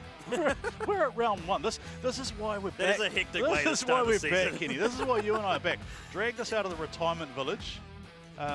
Paid us in cans of Coke and I just about said paid us in Coke, but that sounds terrible. Paid us in cans of Coke and bags of chips, and here we are. You and I are 8 years after we last called drifting together, I think. Yeah, about 8 years. Been a while. Been a while. Neither of us have got any better looking, by the way. Thanks for that, Ross Honor. We appreciate that greatly. Shout out to I see that Tony and Mikey are tuned in as well. So welcome back from Japan, guys. Hope you enjoyed Tokyo Auto Salon. Dare we dream that maybe Link Widdett appears at Mount Smart or Bay Park potentially? Could we see Link? Maybe. Maybe it's dependent on when Schedules, we announce. right? Yeah. Or when we announce, there might be a bit of FOMO for some of the weekend warriors might want to come out and bring their cars out because we've got some pretty interesting names coming in along the Bay Park. I saw the teaser list that I was not. So little known fact, right? The news section at NZPC is me, right? So, right. So I got sent the teaser list, but then got told you can't write this. Oh, Kurt, what is going on? Understeer front end lockup just didn't get the car pitched in. He's dialing it on now, trying to recover some score out of it. It wants to straighten up, doesn't it? Yeah, it's gone. Yeah, gone off. It's not working for him. Wolfie is unhappy. Wolfie needs more biscuits. So that is 2 ghost points for Kurt Blackie down the order. Brody Mayer, 98. Ben Odgers, 96.4. Jeff Jones, 95.3. Justin Patterson is in the top 4 with James McManaway up the order, 94.4. Imagine that. The first 3 positions in qualifying being filled by internationals. Adam Davies, 92.6. Sam Edinburgh with a 90.2, which is not a bad effort after the dramas he was having towards the end of the section. Sam West in the top 10 in position 8. Tied. Mr. McManaway trying to lock in a solid. So he has the equal lowest horsepower, 600. Did this little survey. He stays 600. This is if we trust the drivers, right, Kenny? To be honest about the level of power in these cars. There's just some angle there. Got to crank the lock. Looks like he's just out there having a nice cruisy drive, Mr. McManaway. Dicey, a little bit dicey at the end there, but a good safe run there from. He's definitely going to qualify better than he did the first round, right? I think this is looking pretty solid. But although Mr. Slammett needs to use this car too, doesn't he? So do we know what's happening there? Is Jeremy Slammett running qualifying last? I guess he's, yeah, they're going to have to quickly change tyres and get Jeremy Slammett in the cockpit and get him out there. Yeah. But anyway, look, I think we go back. Let's just build. So he must be coming out in the last batch of drivers. I mean, we've got 15 scores on the board, so yeah, so they would not have many more laps to go here. Thanks for everyone tuning in to day one, qualifying day for the 2025 D1NZ Drifting Championship here at Taupo Motorsport Park. It is round 1 and 2, the doubleheader weekend, as Adam Davies back out in the 20B three-rotor. Monaco and hydraulic on the side of this vehicle. He's having to give that a big old stomp, isn't he? Like, this thing has a massive turbo on it. I think it's a G45 1200. Something of large proportions. Hazing though. Hay did a nice job. Absolutely thrashing run there compared to his first one. So he was in touch. He's in sixth already. So he's over 90 already in his first run. You see the hands there working the wheel, trying to get the car out to that outer zone. It's always really interesting to watch the drivers, isn't it? I quite enjoy watching just the driver behaviour and how some of them are really busy and others are very smooth and minimal inputs. We used to talk a lot about, what's that old guy's name? Gary. Gary made very minimal movements in the car. He didn't put a lot of inputs into things and just... His onboards always look slow. Yeah. But slow as fast. Smooth as fast. Smooth as fast. Copyright Tony Gallagher or Ricky Bobby, whoever it was. James McManaway, 94.4. So whoa, he bumped where did he jump up to? Bump up into 5th. McManaway to 5. Adam Davies, I thought that run was a bit more aggressive than it first appeared. 98.7. So he's just taken provisional pole from Brodie Mayer. 0.7. So that's higher than Fanger's first qualifying score too for that 9. Sam West, what are you up to? What did we say earlier about Sam West? He was either 120% or 75%. That was 120. Has that stopped? No, I think it's okay.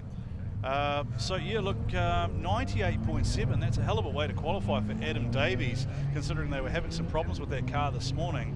So Fanger qualified number 1 for the Saturday with a 98.2 and Adam Davies 98.7. So what does that break down to, Kenny? He must have just about been perfect, was he, across? I think he was just a smidgen more across, because it's the average score, right? So he must have got 90, I think he got a little bit more for style 90. over Brodie Mayer. Yeah. Oh, 1 point. Wow. So that was the difference. But there was 3, 4, 5. There was 6 points of difference in angle, and pretty similar. Oh no. So who had the angle? He was almost 10 points higher on mine. How about that? 9 points higher on mine, I think. Michael Thorley back out for his second run. He needs to bank the score because that first run was just, it's a write-off, right? It was not pretty. And Michael Thorley needs to lock this one in because he needs to take his lovely wife home some silverware from this weekend, I reckon, for being away for her birthday drifting. Did I say earlier that maybe the girls are moving house or something? I think so, yeah. I think that's what they said. Good little snappy entry there, a little bit of an extra handbrake blip, I think, unless that's our TV screen glitching out for us. But right out to that outer zone. Pretty good run here for Michael Thorley in the NZ180SX RB30 machine. Long-time GT Radial sponsored driver, and GT Radial, of course, is the official tyre of D1NZ. And I'll say hello to, while we're talking about sponsors, to Jason from NZKW, who's also responsible for these lovely chairs that we're sitting on, Kenny, and there's plenty of flags out there. There's a pretty good run there from Thorley. I think he's actually going to bump quite higher up the order. He's down the order at the moment. Oh, they're looking G'day to everybody tuned in. There it is. There's the NZKW chair. There we go. I think the problem is the people in the truck haven't actually flipped the camera, so they can't actually see the logo. Oh, well, you can, but it says WKZN. Wixon. What's a Wixon? Anyway, we're being silly now, Kenny, because we're getting through the day. We're allowed to be silly on Friday. It's Friday afternoon. It's serious faces on tomorrow. Yeah, we'll wear the formal black shirts tomorrow. This is Clayton Daly in Aidan Daly's LS-powered S14. Clayton Daly lost his primary competition car this morning in warm-up. So Aidan's already qualified for the day for Pro Sport, so Clayton now has the car for the rest of the afternoon. Some talk potentially of a special car arriving for him to drive on Sunday.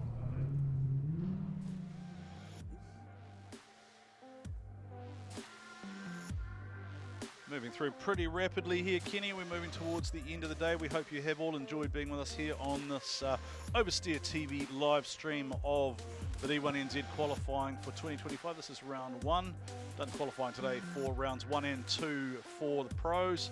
Just finishing off qualifying round number 2 for the pros. Pro Sports locked in, and their qualifying for Sunday is done off. The finishing results for tomorrow. But Kenny and I enjoying ourselves as we look at the old dog himself, Bangadan, coming out in the Castrol. Now that's, is that the Spec 5D or is that? That is the Coyote. So that's actually a Ford, originally decked out with Ford Performance. I think it's still mostly Ford Performance running gear. Right. So it's got the Coyote 5-litre V8 up front, supercharged to Ford Performance driveline, etc. And I think he's got the TTI sequential. Okay. There are slightly different cosmetic differences, right, to the actual comp car. Is a lot. It looks like it's a lot longer. Like it's got the RTR kit, and obviously he used, well, compared to that comp car that he with the bigger motor, as we call it, it does a lot more three-wheeling action. This sort of street almost spec style with a bit of drift mode added to it. Yeah, it just performs a little bit differently. And as he mentioned earlier in the interviews with Nick Hoyle in pit lane, the car's kind of set up for D1. It's set up for these rules, and it seems to work for him. And I did say to him many years ago, when he first came out with the RTR Mustang, I said, you know what, the B car, if you actually jumped in the B car, you'd win another championship. So he went out and did it. And we're not saying that because we want to disrespect that car at all, but that car is set up for Formula D. It was set up for Formula D, and then it got put on a 265, and it's just an animal to drive. And yeah, I would love to see Fanger take that car overseas somewhere and wave the New Zealand flag. I actually remember talking to his crew, actually. I think it was at Bay Park, and they were saying they were just having to constantly pull so much out of it every time just to make it even drivable, that it wasn't almost a lot of fun to drive. I think you're right, that you are better to run a car that is built for New Zealand conditions, built to New Zealand regs, and that we know we can perform it. So this is what a four-time champion looks like, really, isn't it? Four-time champion. Adam Davies, provisional pole, 98.7 in the 20B. He would love that if he could secure that. We got Fanger still to run, but Brodie Mayer, the international out of Tasmania, on 98. Ben Odgers, the other Australian, 96.4 in third. Jeff Jones, the American out of Formula Drift, 95.3 in fourth. Michael Thorley, he did jump up. Mike Thorley in fifth place with a 95.2. That'll put some smiles on Giles in the Thorley household, but that is a big, wild entry from Fangadan. We talked about this before. He is the man who sometimes comes out and he just absolutely blazes and throws down in qualifying, and this is why you pay your money to see the four-time DK. Fangadan 616 in the Castrol Mustang, blazing out Taupo Motorsport Park, filled up just about every zone, Kenny, and I reckon we might just about see another #1 qualifier from Fanger off that run. Oh, dancing with the white line, But you look at the effort and commitment that he threw in onto the initiation, and then you listen to the throttle, whop, whop, whop, whop, on the clutch, and then bam, straight back into it. Fair enough amount of car pace. He's just filling those zones. If he can do another lap and just stay off that white line, tidy up that rear end sort of shimmy as he's going on the initiation, I think we might hit Adam Davies. I like the fact that Fanger is very sideways before each of the zones, right? He's gone to angle. I don't think that's gone off, has He's it? pushed. Ooh. No, he's right on the white line. He's pushed so deep. I mean, but that's what we want to see, pushing those limits. And I think he was the most aggressive to get in there this afternoon. Oh, look, Again, commentators disclaimer, right? Kenny and I get excited about this because we just like seeing wild style and big action. It is entirely up to the judges of fact as to how they possibly apply any deductions to this. A little bit of chatter there about whether there is a handbrake drag slightly on entry, which I can't remember if they said no or whether it was all right to do it. I think you had to initiate, but then you could use it maybe. I think is this the replay again? Either that or it's, it is the replay again, courtesy of GT Radio. And whenever you see it 2 or 3 times, Kenny, you know that the judges are looking closely to see if there is anything they want to make. That was what I was liking there, was just how Fanger was out to angle and just filled out that whole box. Didn't get up right at the end though, did he? Didn't like. Is that a safer, smarter line? I don't know. Well, it comes down at the last corner. It comes down into the battles. It's about not closing out the chase car. So he's dancing with that white line, and it's quite a bit of a shimmy though. They're asking for a feint, and he's got quite a bit. Yeah. Leave it up to the judges. There is a little almost rocking momentum just at the edge there, but I don't think it's fully gone. I think it's started to go off maybe, but it hasn't quite gone off track. Connor Halligan, local lad 919, the name on everyone's lips is a potential. There we go. That's what we wanted to see. That was clean. We've lost him on our bloody What TV. did you do, Kenny? What did you just do, Kenny? I hexed him. That was what I wanted to see. I've been waiting for that all afternoon, and unfortunately, he just hasn't been able to translate it for the rest of the run. All complaints to Kenny Ruddle, courtesy of D1NZ. Is that the hand coming out the window to come in recovery? Is it still rolling? So something's happened to Connor Halligan there. Hopefully he can get that car fixed up for tomorrow. But here we go. Well off the white line. Give it a little bit of the little shimmy thing, you know. You got to watch out for that with the chase car. But in terms of throwing it deep, staying off that white line, getting out deep in there and getting onto that wide outer line. What did he do? Did he get out of it? Or did something break? Was it going to over-rotate and he just got out of it? Yeah, he's dialed a bit in the air, look. I think you're right. Thought it was going to go around maybe. Just saving tyres? I don't know. I guess we'll find out from Connor. Well, of course, you know, the judge is asking for that arc, but if you throw it in too deep there and you dial on a bit too much lock too early, then you do kind of cancel yourself out, don't you? He's moving again at speed. Like he's not crawling like he was before, so... I just love the way he snapped it in there.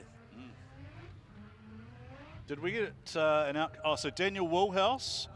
P3. P3, 97.5. So Fanger, we thought he was on, but they did see fit maybe there to give a couple of deductions there for Fanger. Can you see, Kenny, where those were? Was it line related or?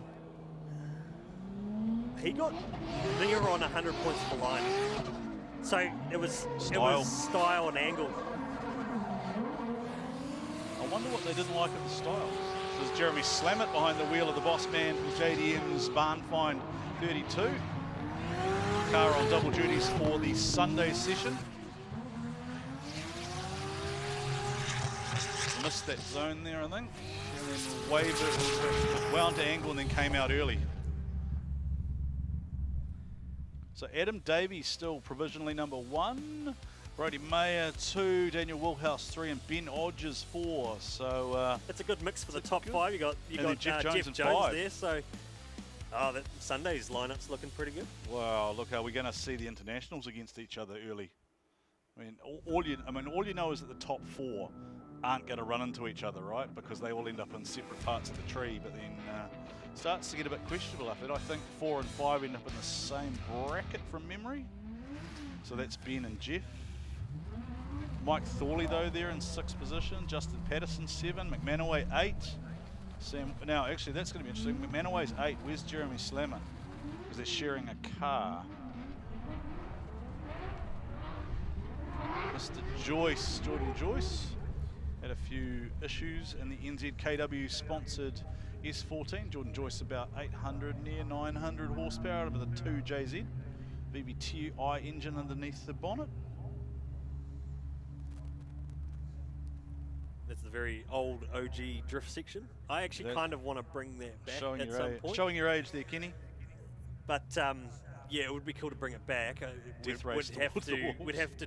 We'd have to certainly twist a few arms at management and supercars, but yeah, in front of the main grandstand there, because there was some pretty wild entries in that real old section that we used to run.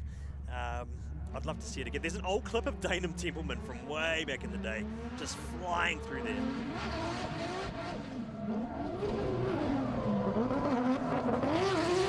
Had to load that up. I think it's dumped the clutch again.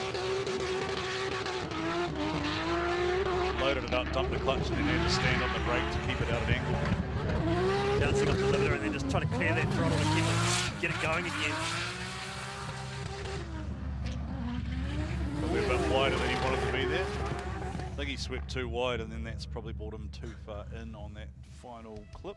We can be harsh at times. We can be, but that's part of the nature of the game, though, right? You start at 100, you start at 100, and you start negatively taking out these points because that is just how it works. The reason we're harsh is it's in the name. It is the Pro Drift Series. These guys should be the best of the best, right? We're effectively here because we are trying to give you guys points of discussion, thoughts, feedback, etc. Commentator by nature, I suppose. I think that was 2 wheels out on the green on the run-on. Okay. On the green Good paint. spotting, Kenny. So I think that's a much bigger deduction. And look, by all means, if you don't like the things Kenny and I are saying, put up your hand and volunteer to commentate at a local series or an event or something or other, and see how you guys go after. What time did you get to sleep last night, Kenny? About 1 in the morning, right? 3. Oh, 3. And then you've been commentating all day. I think we got here at 1:30. Finally got to sleep at 3. Yeah, so it's not the easiest job in the world. So we are your tour guides. We hope to entertain you. You won't always agree with us, but that's kind of the point. We want to give you guys some points of discussion. That's way too wide there from Clayton. So the line score will be down there to start with for that little chop across. Eating it. Listen to it. What'd you do? Borrowed my brother's car and just sent it on the limiter. Just send it on the limiter. Don't worry about it. I'll give it back. One careful lady owner. So it was too wide there, so it rocked off the edge, and then that you didn't quite get the rear end of it to punch through as well as he would have liked. Yeah. I think we are time certain here today. So are we, Clayton, Kenny? 5 o'clock? Yes, Clayton, we're nearly done. I mean, Clayton Daly, currently P13 with a 90.2. I mean, look at that. It's 90-point scores all the way back to 13th place. Who's in Fanger's ear? Who's in Fanger's ear going, mate, you're 1 point off? Probably himself. Really? Maybe Sam from CTV. Has he got? Well, sometimes he'll use comms and sometimes he won't. Yeah, because he's old school, right? Yeah, he doesn't like comms. He'll feel it out, and he might get a text message. Yeah, on his Nokia 5110. Yeah, 20 cents a text. Yeah, flip it. Fanger's in there on his flip phone trying to make it work through race gloves. I do appreciate that. Just the analog, the old school nature of the way that Fanger goes about his business. Oh, see that he's done the same. Oh, he's massaging it. Paused a big wave. It'll be interesting to see how the judges call that. Again, we'll be good to get clarification on those sort of wavery entries. Like, how far is it before it's not a feint? It's wavering a lot on this run.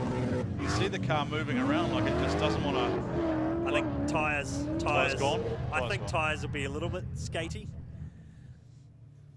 To be fair, also you've got a 97.5 in the bank, right? So you're off. Oh yeah. So that's further off than the first one, I reckon. And then there's the big. It's almost too deep for his own good. Yeah. He's just got to dial that off and then focus on trying to. But it's trying to get that arc that you really want, you know, to get out of the. So I think there's a waiver there too. Yeah. So apparently he's knocked some cones over. We're hearing from race control. So there'll be some deductions there. So this is kind of looking good for Adam Davies at this point. A 20B rotary on pole potentially. Those boys don't go bad at an after party either, do they? If he qualifies number 1. Although I have noticed, Kenny, because I've been away for a while, I've noticed that now that I'm back and I say, oh, what did you guys get up to last night? Where it used to be, it got sent all night. I know we went home, we had some waters, because the level is just so high now. These guys want to be on it for the, like, you get to Sunday, I reckon, maybe you'll have a few beers and send it, but definitely isn't like it used to be, where various, what shall we call them, veteran drift teams used to send it all night and turn up the next day, and mandatory breath testing wasn't a thing. Connor Halligan, hopefully he's got the mechanical gremlin, whatever it was, sorted out in this car. Switchy into there, trying to fill that line.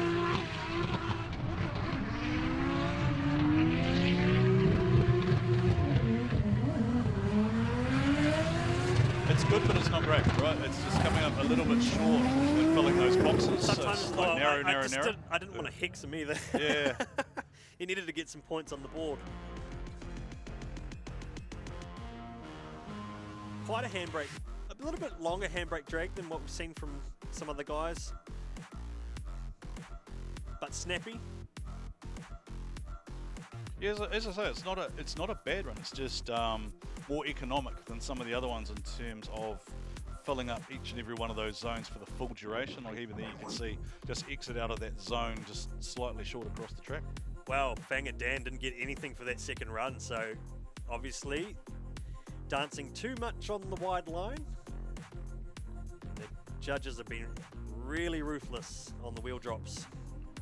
Brutal, honest feedback. Jeremy Slamet. Jeremy usually kindly does us a little French introduction. A few guys flirting with that outside zone now. Honed down. It is Slamet, isn't it? Not Slamet. Slamet.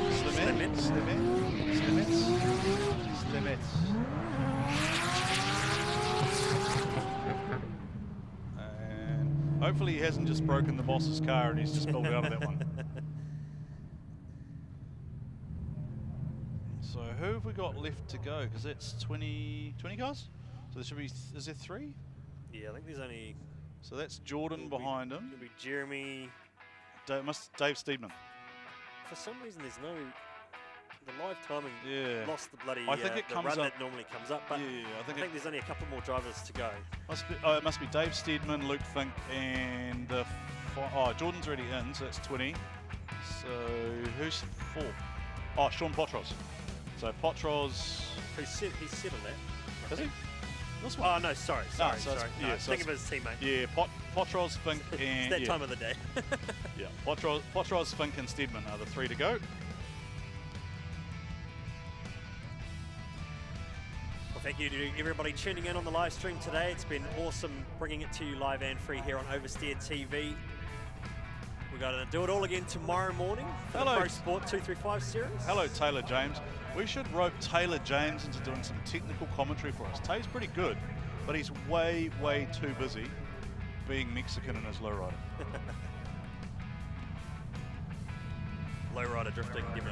Yes. He reckons it's cheaper. Apparently it doesn't cost you an RB32 per round. I do commend Tay for running the RB package for many, many years. I did have fun this morning. The Americans tuning in must be like, man, we don't get that. Oh, I think they probably tuned out after Jeff Jones was done. So Jeff Jones couldn't understand Luke Fink, who couldn't understand the Kiwis, right? Last night at drivers briefing, we had like. Oh, so you got Aussie slang, Kiwi slang, and then you got American drift slang as well.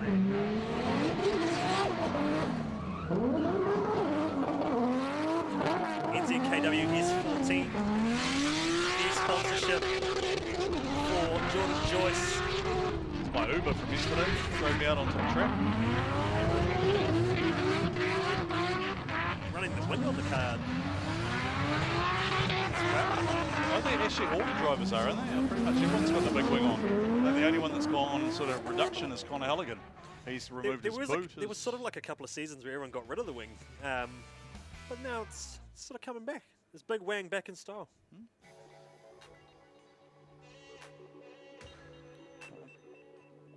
Unsure about this soundtrack in the background, Kenny. It's very peaceful.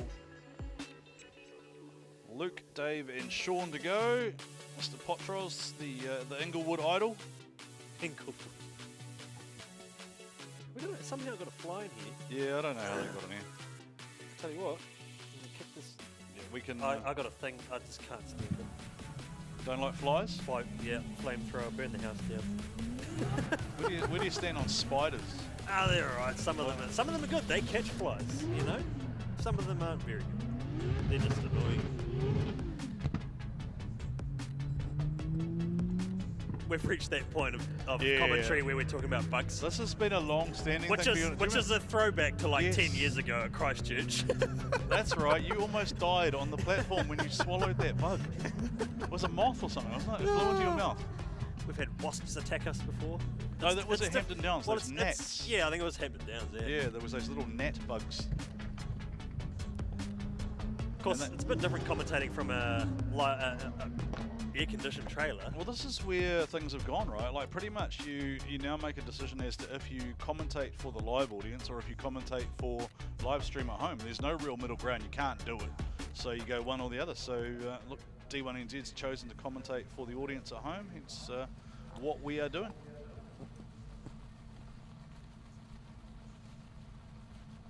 Judges are very, very serious this afternoon. They're looking for another replay. But it is important. I appreciate the fact they're trying to get it right, because it is kind of important to make sure that we get these guys in the right order. Because Jordan Joyce, he's way down the tree, isn't he, at the moment, 14th. So what are we looking for here? Are they looking to see if the car was straight? Connor Halligan bumped up into 90. Was that 4? Yeah, Connor Halligan to 4. Yeah. Connor Halligan to 4 with a 97.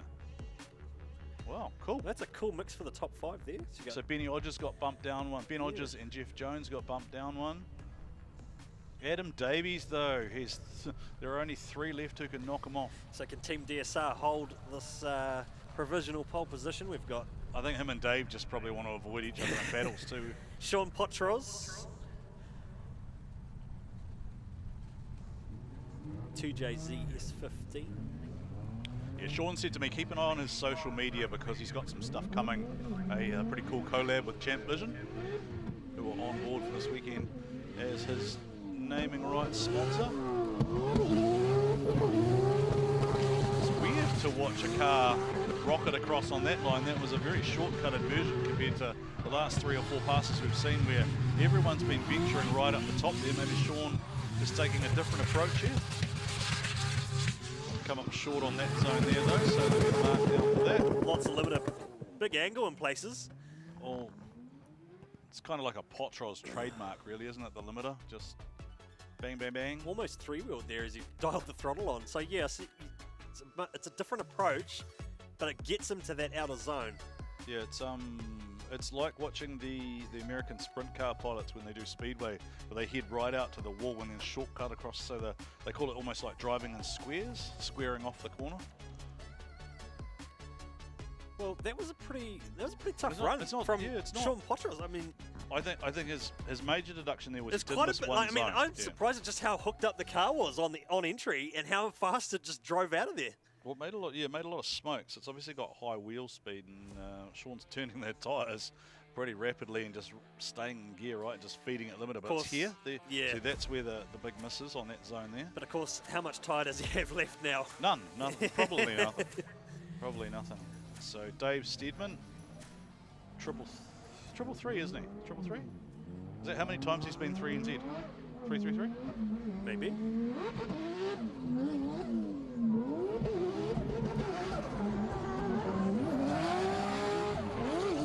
That is unusually slow to kind of start making smoke for Dave. He's making up for it now, but just a bit of an odd start.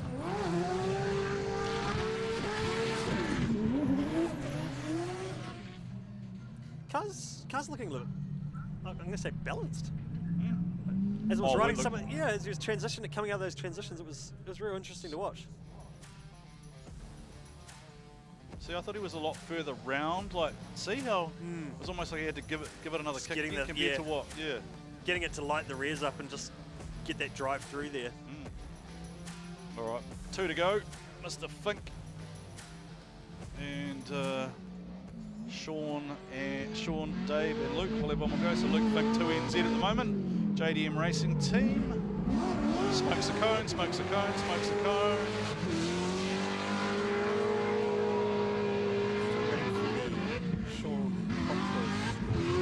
94.3. Just Mr. Fink with a 0. Hovering outside the top 10. I mean, that's how tight this qualifying session is.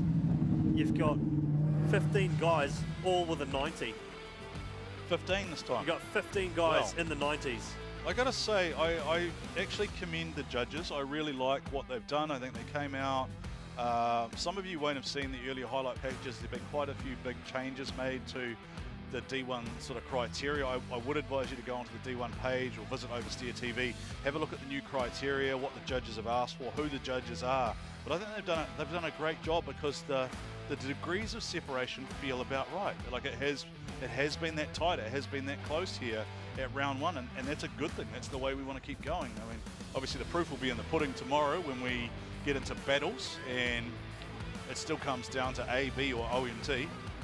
But look, I'm liking what the judges have done for qualifying today, and I think they certainly deserve appreciation, and it's certainly great to see a lot of positive feedback in the comments as well about the judging. That got ugly real fast on Sean Potros. He's way out wide up where he didn't want to be. He's trying to redeem himself now. I mean, that was so awkward on the start. Sean Potros feeding it. I think this is a bit of a red mist run. Like the tyres are hazed off now. He's annoyed that he didn't really put it where he wanted it to be. And then now that up on the green you mentioned earlier, I think Kenny is 2 wheels off. So it just didn't quite work here, did it? It was another clutch kick or something on it just to get it to go again. So 2 to go, and Adam Davies will have fingers crossed and toes crossed and whatever else going on to see if he locks in a #1 qualifying spot. Brody Mayer. Well, look, Brody and Adam, look, the worst Adam's going to finish his qualifier 3, the worst Brody's going to finish his 4. And that's only if Luke pulls something out of the bag, because he didn't even have a score yet. And Mr. Steadman does have one, but he needs to improve. Well, it's been some good driving all afternoon, and it's just amazing to see how tight the scores have been.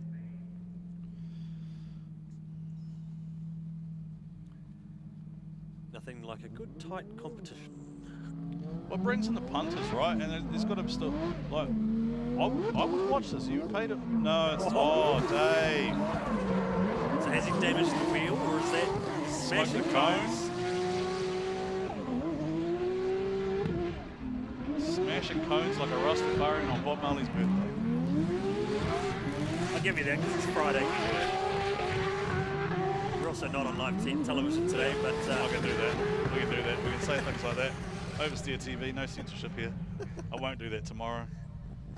Kenny got in trouble for saying duck too many times. It's Fanger's run, wasn't it? Fanger's run at Bay Park, that got you in trouble. So live on Oversteer TV for the duration of the D1NZ season for 2025.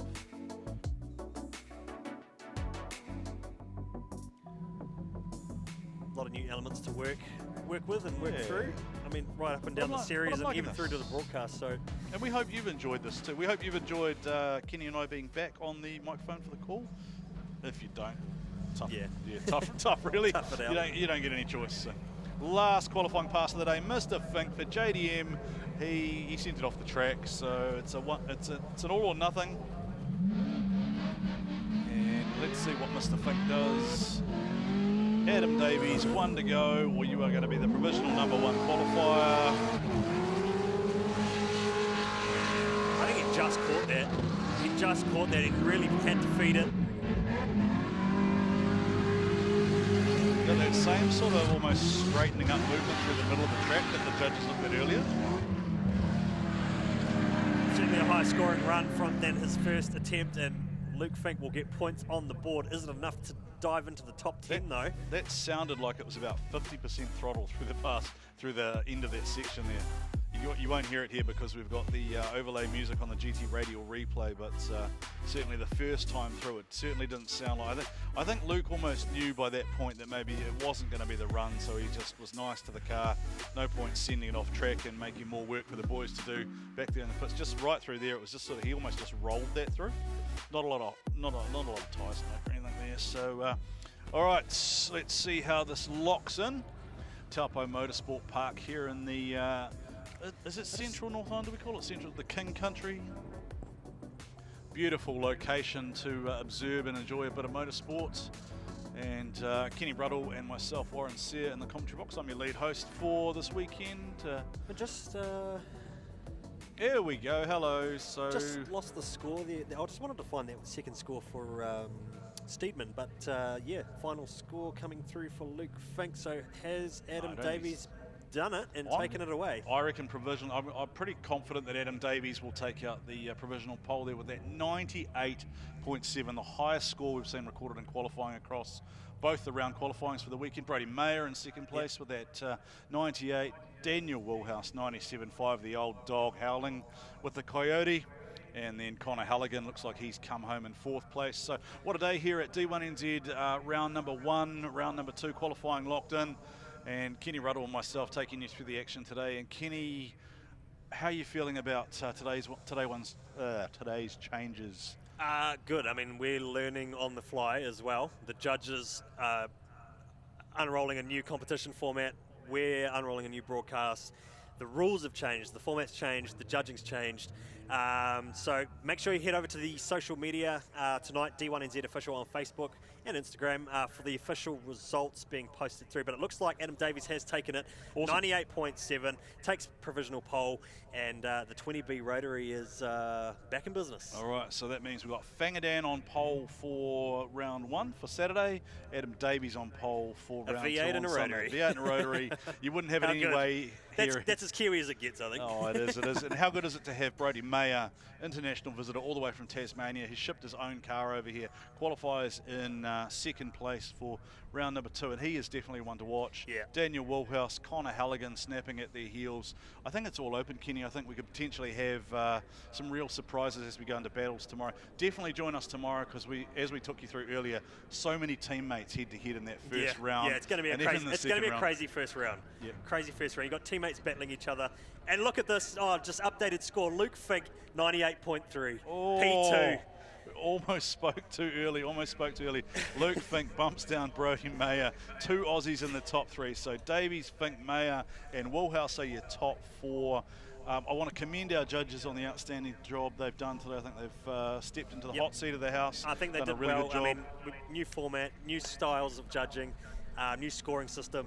It's awesome. Let's bring it on. First ever tandems on the new comp format tomorrow, and yeah, we look forward to it tomorrow morning. Pro Sport live here on Oversteer TV. Tune in.